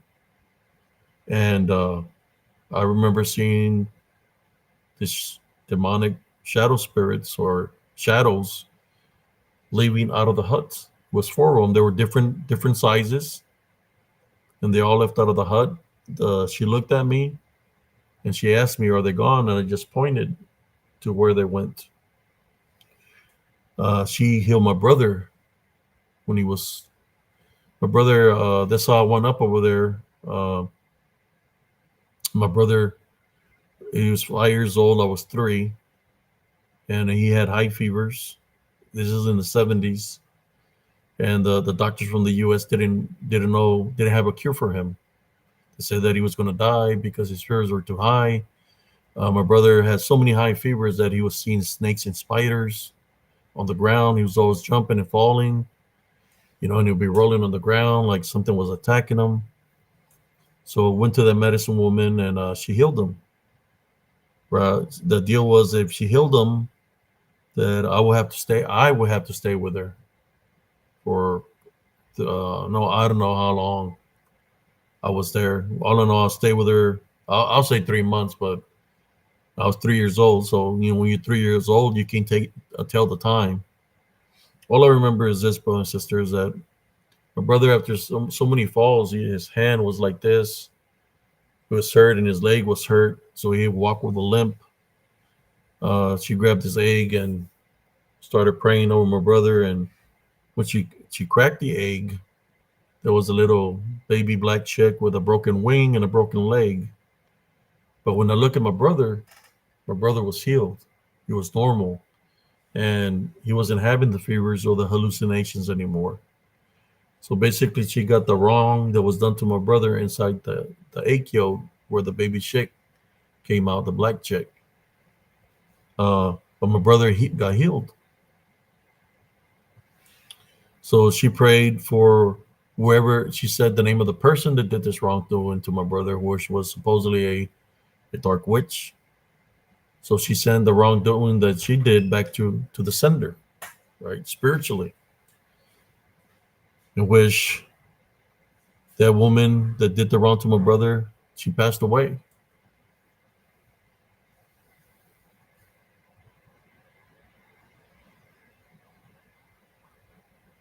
Yes.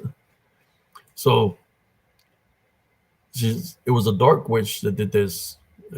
She was in charge, a dark witch. So when the woman passed away, I was still with a curandera in Mexico.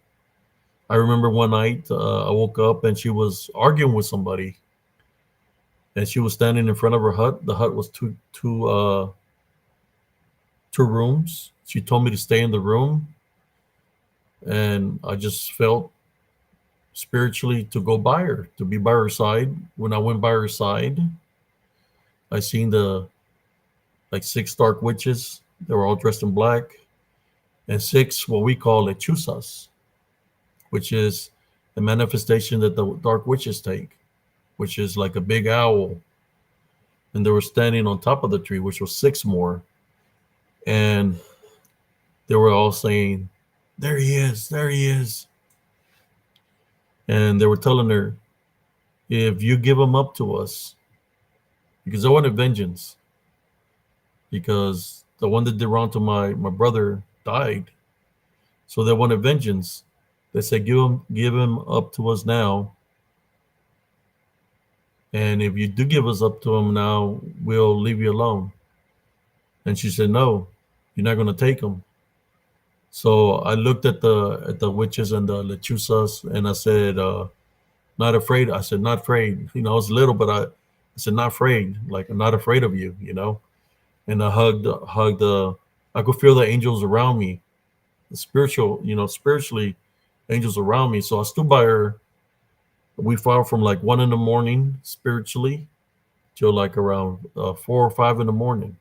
till they finally left, because they wasn't getting what they wanted. You know, I wasn't afraid of them.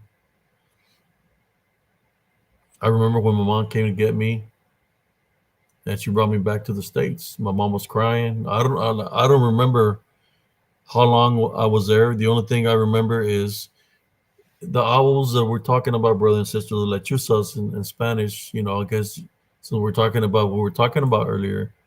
You could say they're in the manifestation of a harpy, right? Lechuza, but a harpy is a manifestation that they take, and they learned that from the witchcraft and necromancy.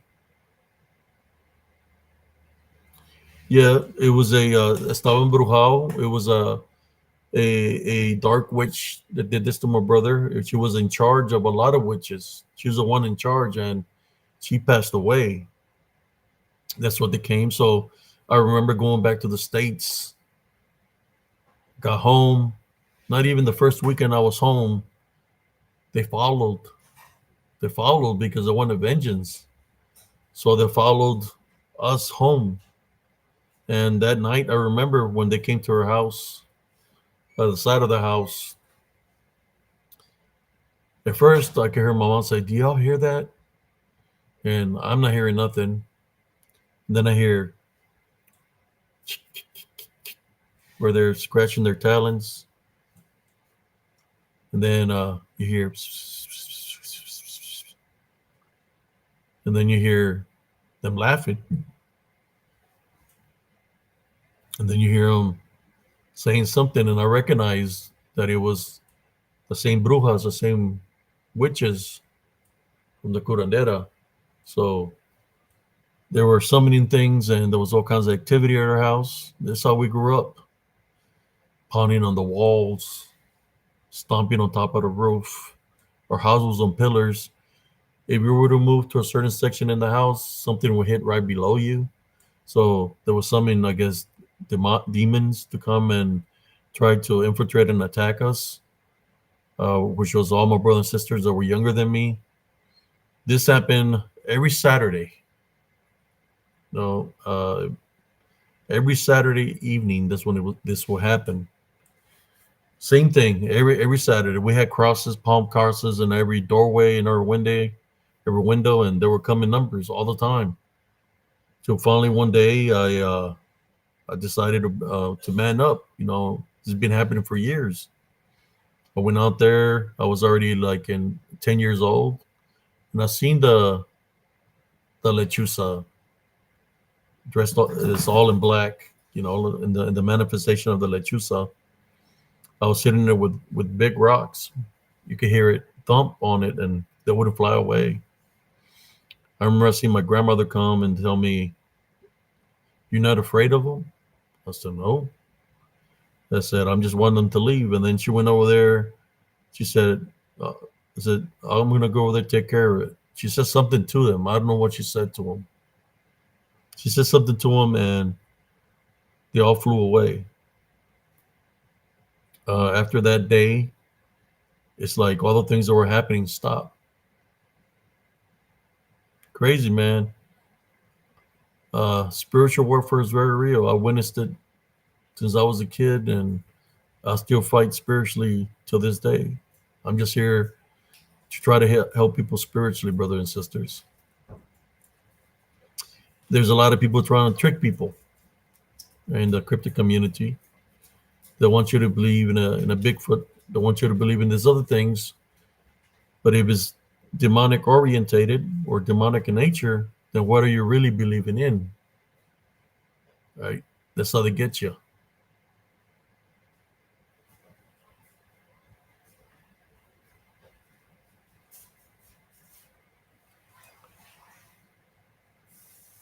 Yeah. On Saturday's head trip. Where are you from, Sister Valkyrie M? I'm here from Texas. I was born and raised in the Rio Grande Valley.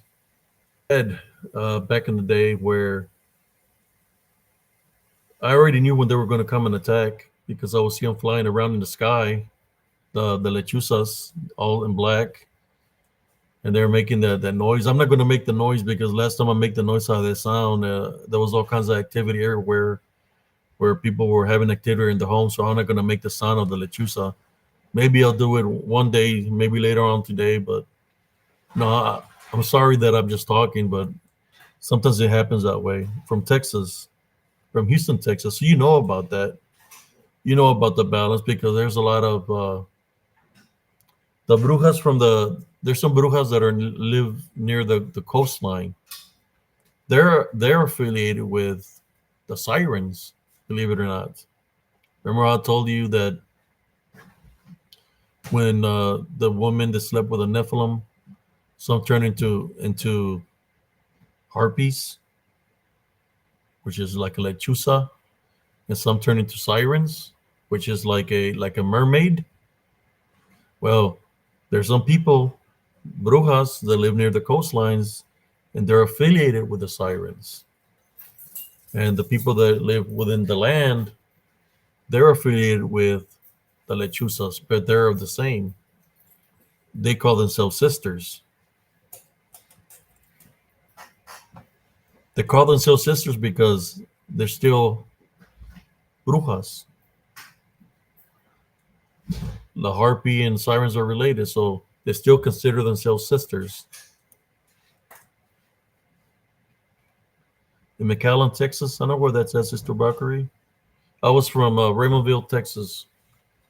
That's where I was raised and born, Raymondville, Texas. I have cousins in Harlingen, Texas. I got cousins all over the Rio Grande Valley. Yeah, that's what people don't know. That there's a lot of affiliations. The affiliation between the harpies and the sirens is dealing with the watchers. That they transformed and changed form. Cousin Jesse was talking about that the first harpy or first owl witch was Lilith. That they said that she changed form when she left the Garden of Eve. That the form that she changed to was a harpy. So she's the first lechuza. One of the manifestations that she took was an owl.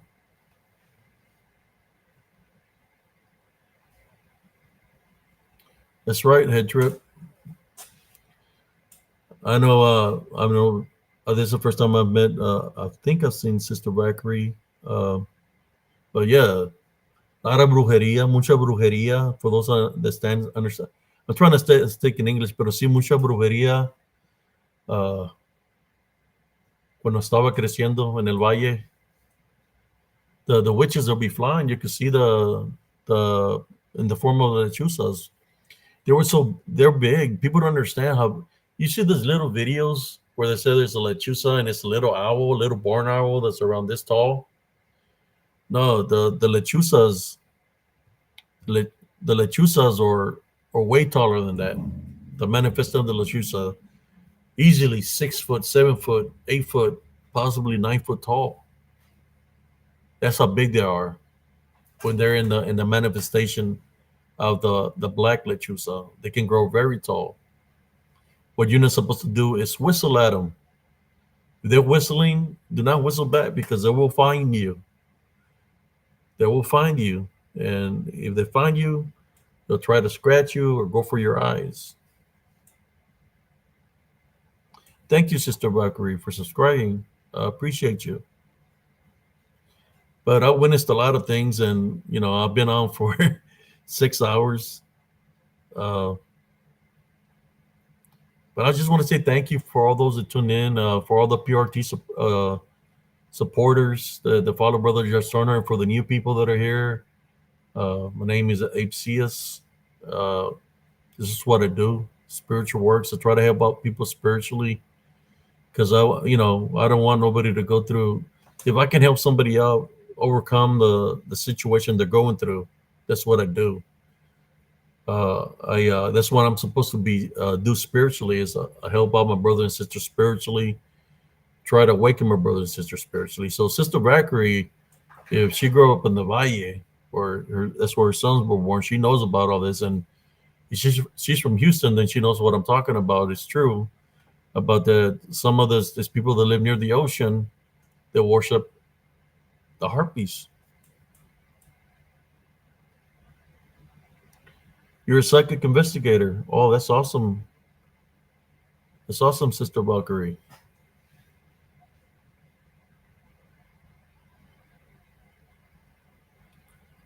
They look like a woman's face, man.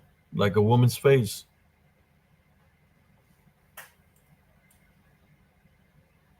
They have the ability to manifest to look like whatever they want to look like, but the bodies is not of a regular owl. Normally, the owls here in Texas, the biggest some of them are like 4.5 feet, right? 4.5.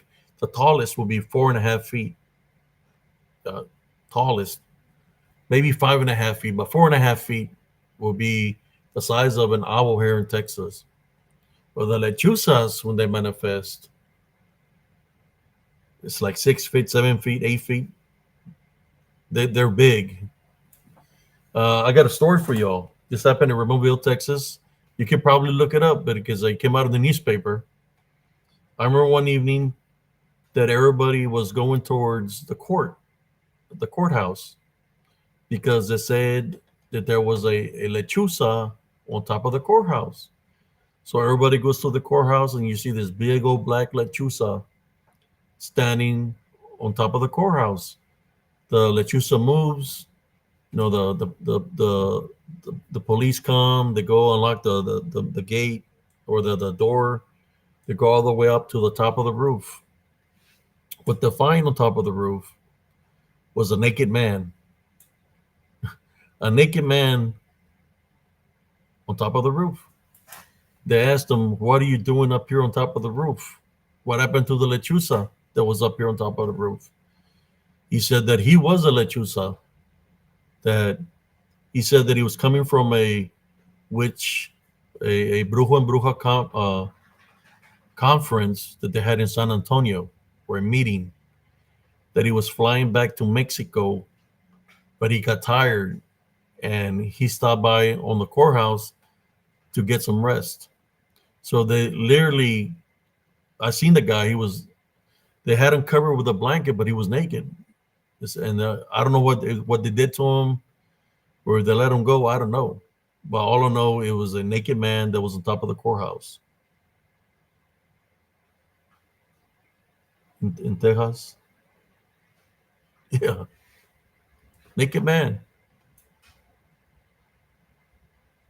It was pretty hot and heavy in the 70s.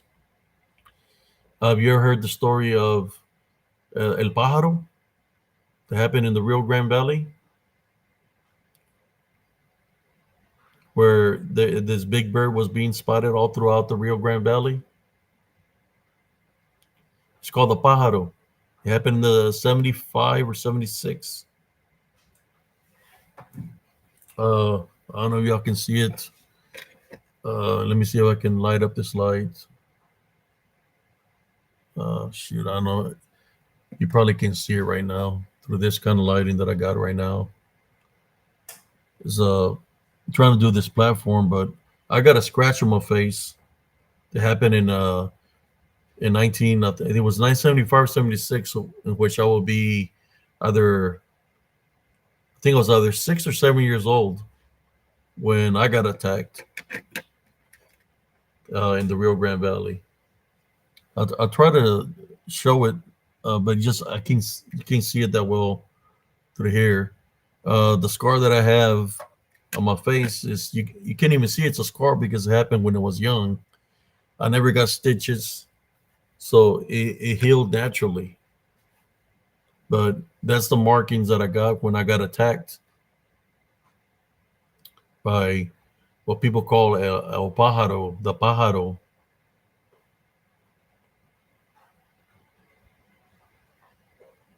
That's right, Sister Bakri. I've heard a lot of stories where certain curanderos and curanderas would say, pray something backwards, and they would capture the brujas. That they were changed from lechuza to a woman.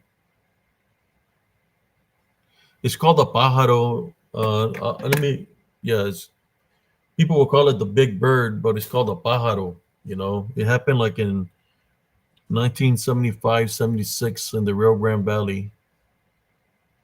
I'll look it up for you.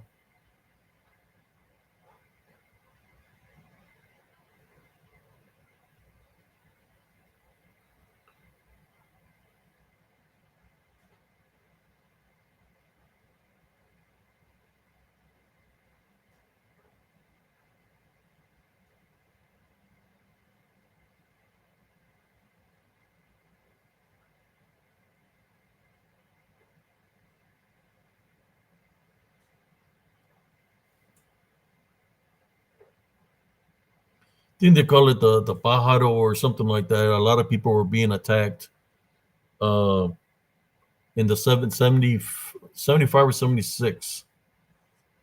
Uh, I got targeted, but I didn't see a pájaro. It wasn't a pájaro. What I witnessed, it was something.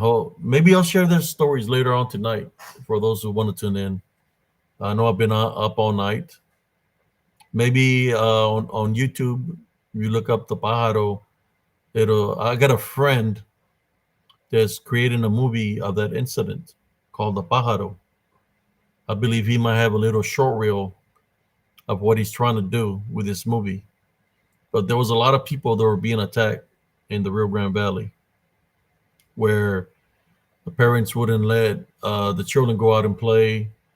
They were calling it. Some people will call it, the big bird, a thunderbird. But what I witnessed, it was something completely different. It was something demonic in nature, a demon with bat-like wings. That's what I witnessed.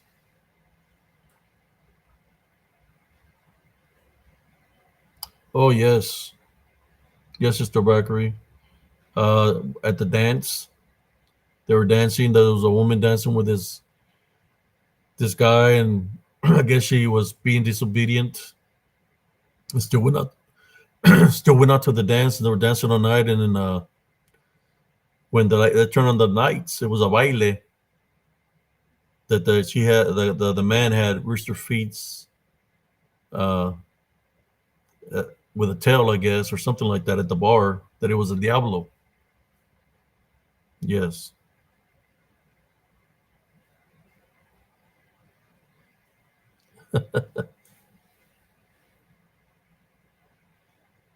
yes, it's true. That's I've heard that story, and I've heard the story.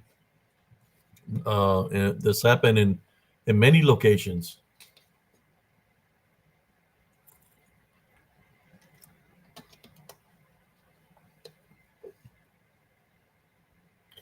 But in saying that, brothers, sisters, uh, how you doing, Sister Melissa? I was on This Woods Are Haunted season 3, episode 2. Brother Josh Turner. The episode was called "Something Is Out There, Not Human." That's the episode I was in.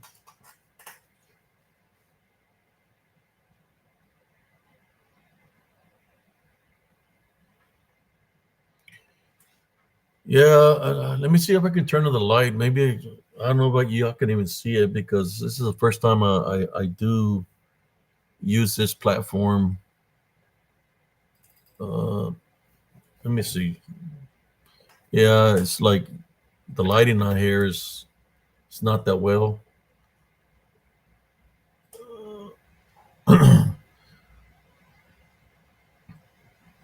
Yeah, I would have to get a better lighting so I can show y'all.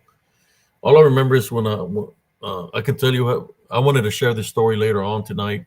If you want to, I'll share it to you also. Like that, I can get some rest and be ready for tonight. I believe Brother Josh Turner wants to come back on later on tonight.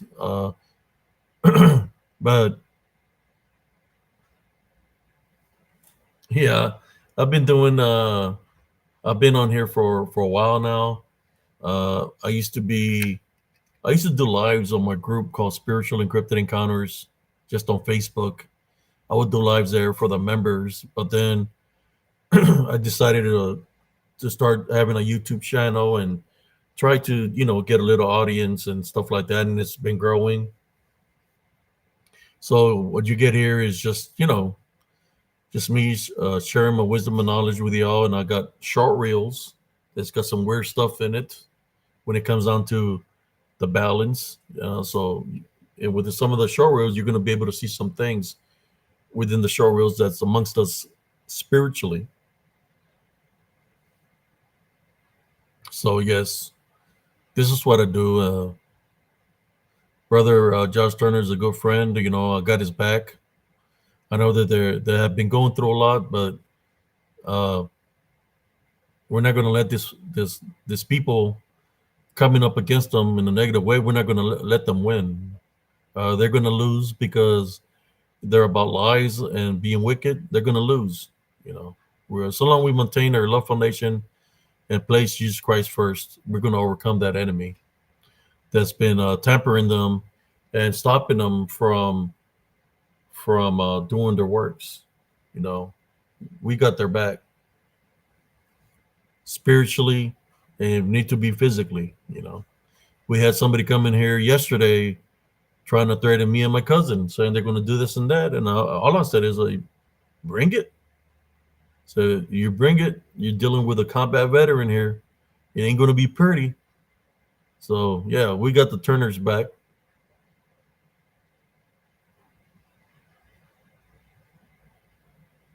Oh, I got. Oh, I can talk about all this tonight. Tune in tonight, like around 11 or 12 at night, Central Time. I can talk about the Llorona because I had an incident with the Llorona. We talk about lechuzas, brujas. Uh, Man, so many incidents that I've had. I just don't want to say everything right now. I've been live for 6 hours and 27 minutes. You're very welcome, Sister Rockery M.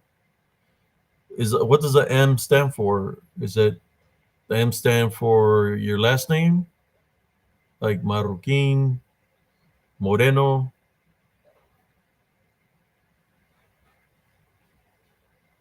Oh, you seen her too. Ooh, maybe if you're not camera shy, I can have you on the show so you can share your story of when you witnessed her, if you like. You know, on the Brazos River. Yeah, she's always around the creeks, the rivers, anywhere where there's a source of water. That's where she's at. Uh, and she's always looking for her children.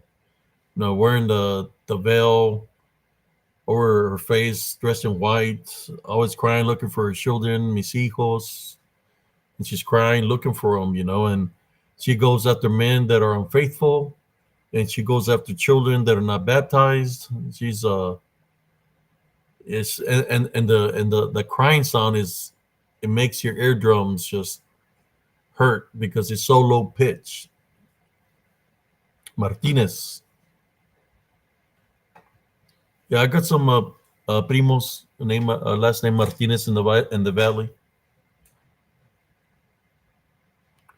No problem, Cobalt. That's what we're supposed to do as friends, right? Is just not We're not supposed to, just like I don't abandon my brothers and sisters. It doesn't matter to me what path somebody's on, what path, nobody's perfect in this world, but if I can help somebody spiritually, that's what I do. I like to help up people spiritually and try to guide them on the right path, but nobody's perfect. I ain't perfect, but I try my best to try to help out my brothers and sisters. Salinas. Yeah, but if you want to share your story, Sister Wackery, this platform I can add like 10 people. So, but if you want to share your story, I know Brother Josh Turner wants to come on tonight. So maybe one day that you want to share your story, if you're not camera shy, I'm more sure people will be interested in the story of the Llorona. Everybody is interested in the story of the Llorona.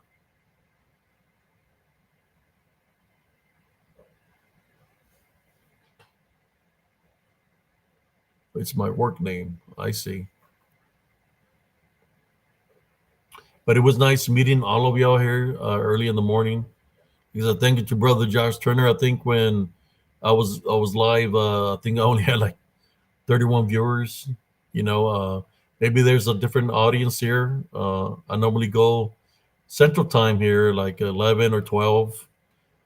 Sometimes I do it at 1 in the morning. If I decide to go out on the weekend to go dancing, whenever I get home, I'll do one when I get home. On Saturdays if I do go out dancing. But if not, this is what I do. Try to do a live every evening. But in saying that, brothers and sisters, I'm going to let y'all go. I got to get me some rest. Thank you all for tuning in. Thank you for the new subscribers. God bless you, everyone here. And I just want you to know one thing. Always maintain a love foundation, no matter the situation. And what I mean by no matter the situation, you could be in a situation where there's arguing and all this kind of stuff. You could break that argument and chaos that's happening with a love foundation by saying, for example, I love you, God bless you, or if you need to be because it's so bad, you can say, if there's anything negative here, I tie bind and rebuke you in Jesus Christ's name. It's very important to maintain a love foundation daily. I will, Sister Eugene. Thank you, Brother Head Trip, for being here all night. Brother Cobalt. Yes, thank you very much, Brother Cobalt. Sister Valkyrie. Oh, it's how you doing, Brother JD? 10 p.m. in Australia. So I know I can maybe do a couple of videos in nighttime, some early morning videos. I know I have friends that are on the other side of the world that come in sometimes. When I used to do my lives, they'll come in and check me out in the afternoon, sometime early in the morning, because it's nighttime where they're at. And I think in Brazil, it's probably going nighttime right now in Brazil also, because I have friends that are in Brazil.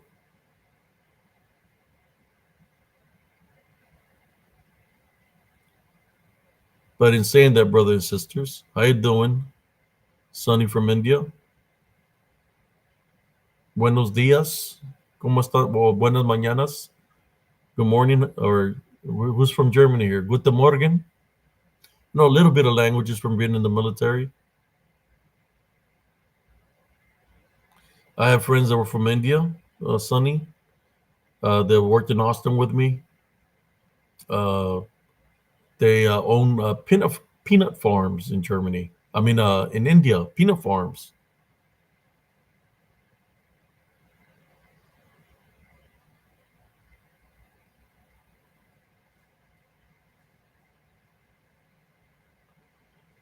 Thank you, Brother JD. Yes, I've been up all night for about 6 hours and 33 minutes, so I'm going to call it a night. Thank you all for tuning in here on Spiritual and Cryptid Encounters. And tune in tonight. Brother Josh Turner wants to come back, so we can do another show tonight. Paratroopers, he wants to do a show tonight, so we'll let him get his rest. I'm going to get some rest. So like that, we can be ready for tonight. Brother JD, thank you. You can watch the replay. Maybe one day I'll do a one early in the morning. But I've been up all night, so I need to get me some rest. In saying that, love, light, and blessings to every single one of y'all and your families, family members. In saying that, everybody have a beautiful, blessed day. God bless every single one of y'all. Peace out, everybody. From Spiritual Encrypted Encounters. Nice talking to you, to everybody here, Sister Bakari, Head Trip, everybody. Thank y'all. God bless every single one of y'all.